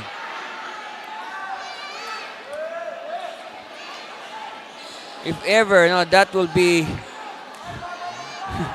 I'm at a loss. Penalty. Yes. Technical foul on Tikas Kapampangan, number 10, Janmar Bragais, for taunting. So Bragais is slapped a technical foul for taunting. That's right, we saw it. It happened right in front of us. And you saw it very clearly on the replay. No, after he grabbed the ball, he proceeded to taunt the bench of Kamsur. See? Alright, here's the air ball by Cyrus Llerena. Alright? And then Bragais gets the rebound. They foul Bragais, but in the process, see, look, Bragais taunts. See, he unleashes a taunt to the bench. So that means a free throw for Sablaon. All right, we're tied. Wow.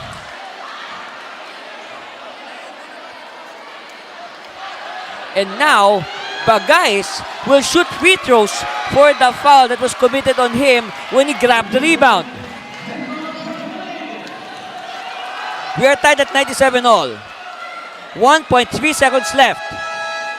If Bragais makes 1 or 2, Kamsur has 1.3 seconds for a miracle shot. Yes, both teams are out of timeouts. So after these free throws by Janmar Bragais, Kamsur will have to fire as soon as possible. Maybe from the backcourt. But then again, you know, what an ending. I tell you, what an ending. Bragais. First one is good.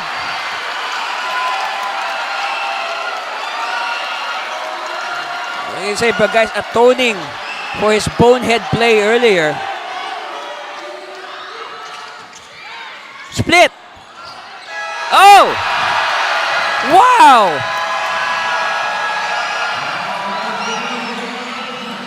Yes, you can see it in their faces. Congratulations to our winners, the home team, Tikas Kapampangan winning by 1 point over the visiting Camsor Express 98-97. I need to catch my breath. That was really a heart-stopping ending, to say the least. Probably one of the tightest in my years here in the NBL. So your screens there, Coach Jeff Chan. And again, nothing to be ashamed of for Camsor. They played very well. It was a very good game by both teams. And of course, we will have our best player. And let's wait for the announcement on who our best player is. Wow, and hats off to both teams. I mean, oh, okay. We know now who our best player is. It is no other than big boy Renzo Victoria of the winning Tikas Kapampangan. Okay, congratulations Renzo and to your team for winning today. Yes, of course, no doubt.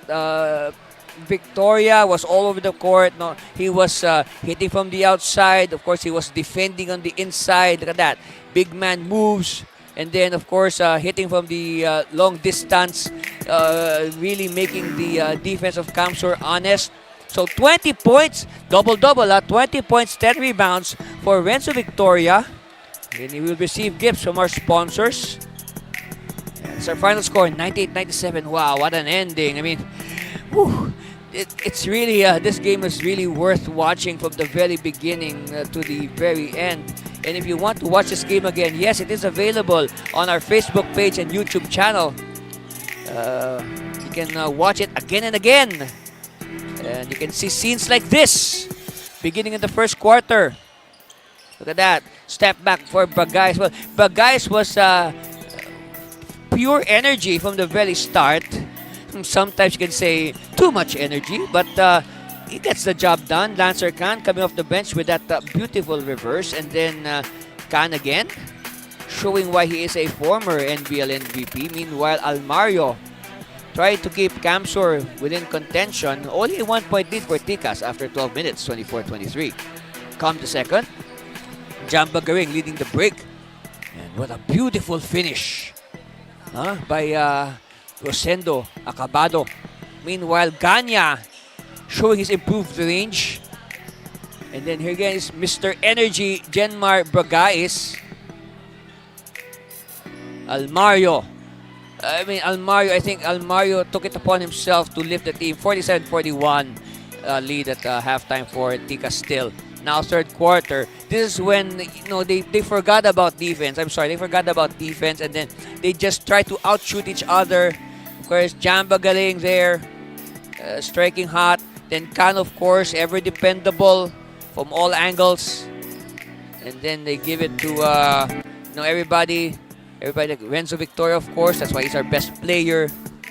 And then, very unselfishly, Ganya with a rare inside incursion. And then 78-69. And then a big comeback.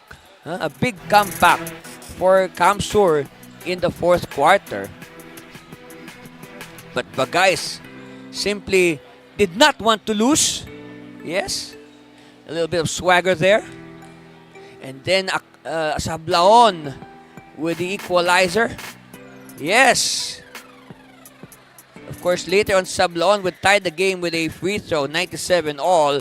And then here's the go-ahead by Bagais, making it 97-96. Then, of course, came the equalizing free throw by Sablaon. And, of course, the winning free throw by Bagais. Final score, 98-97. What a way to end this week of games here at the NBL Governors Cup.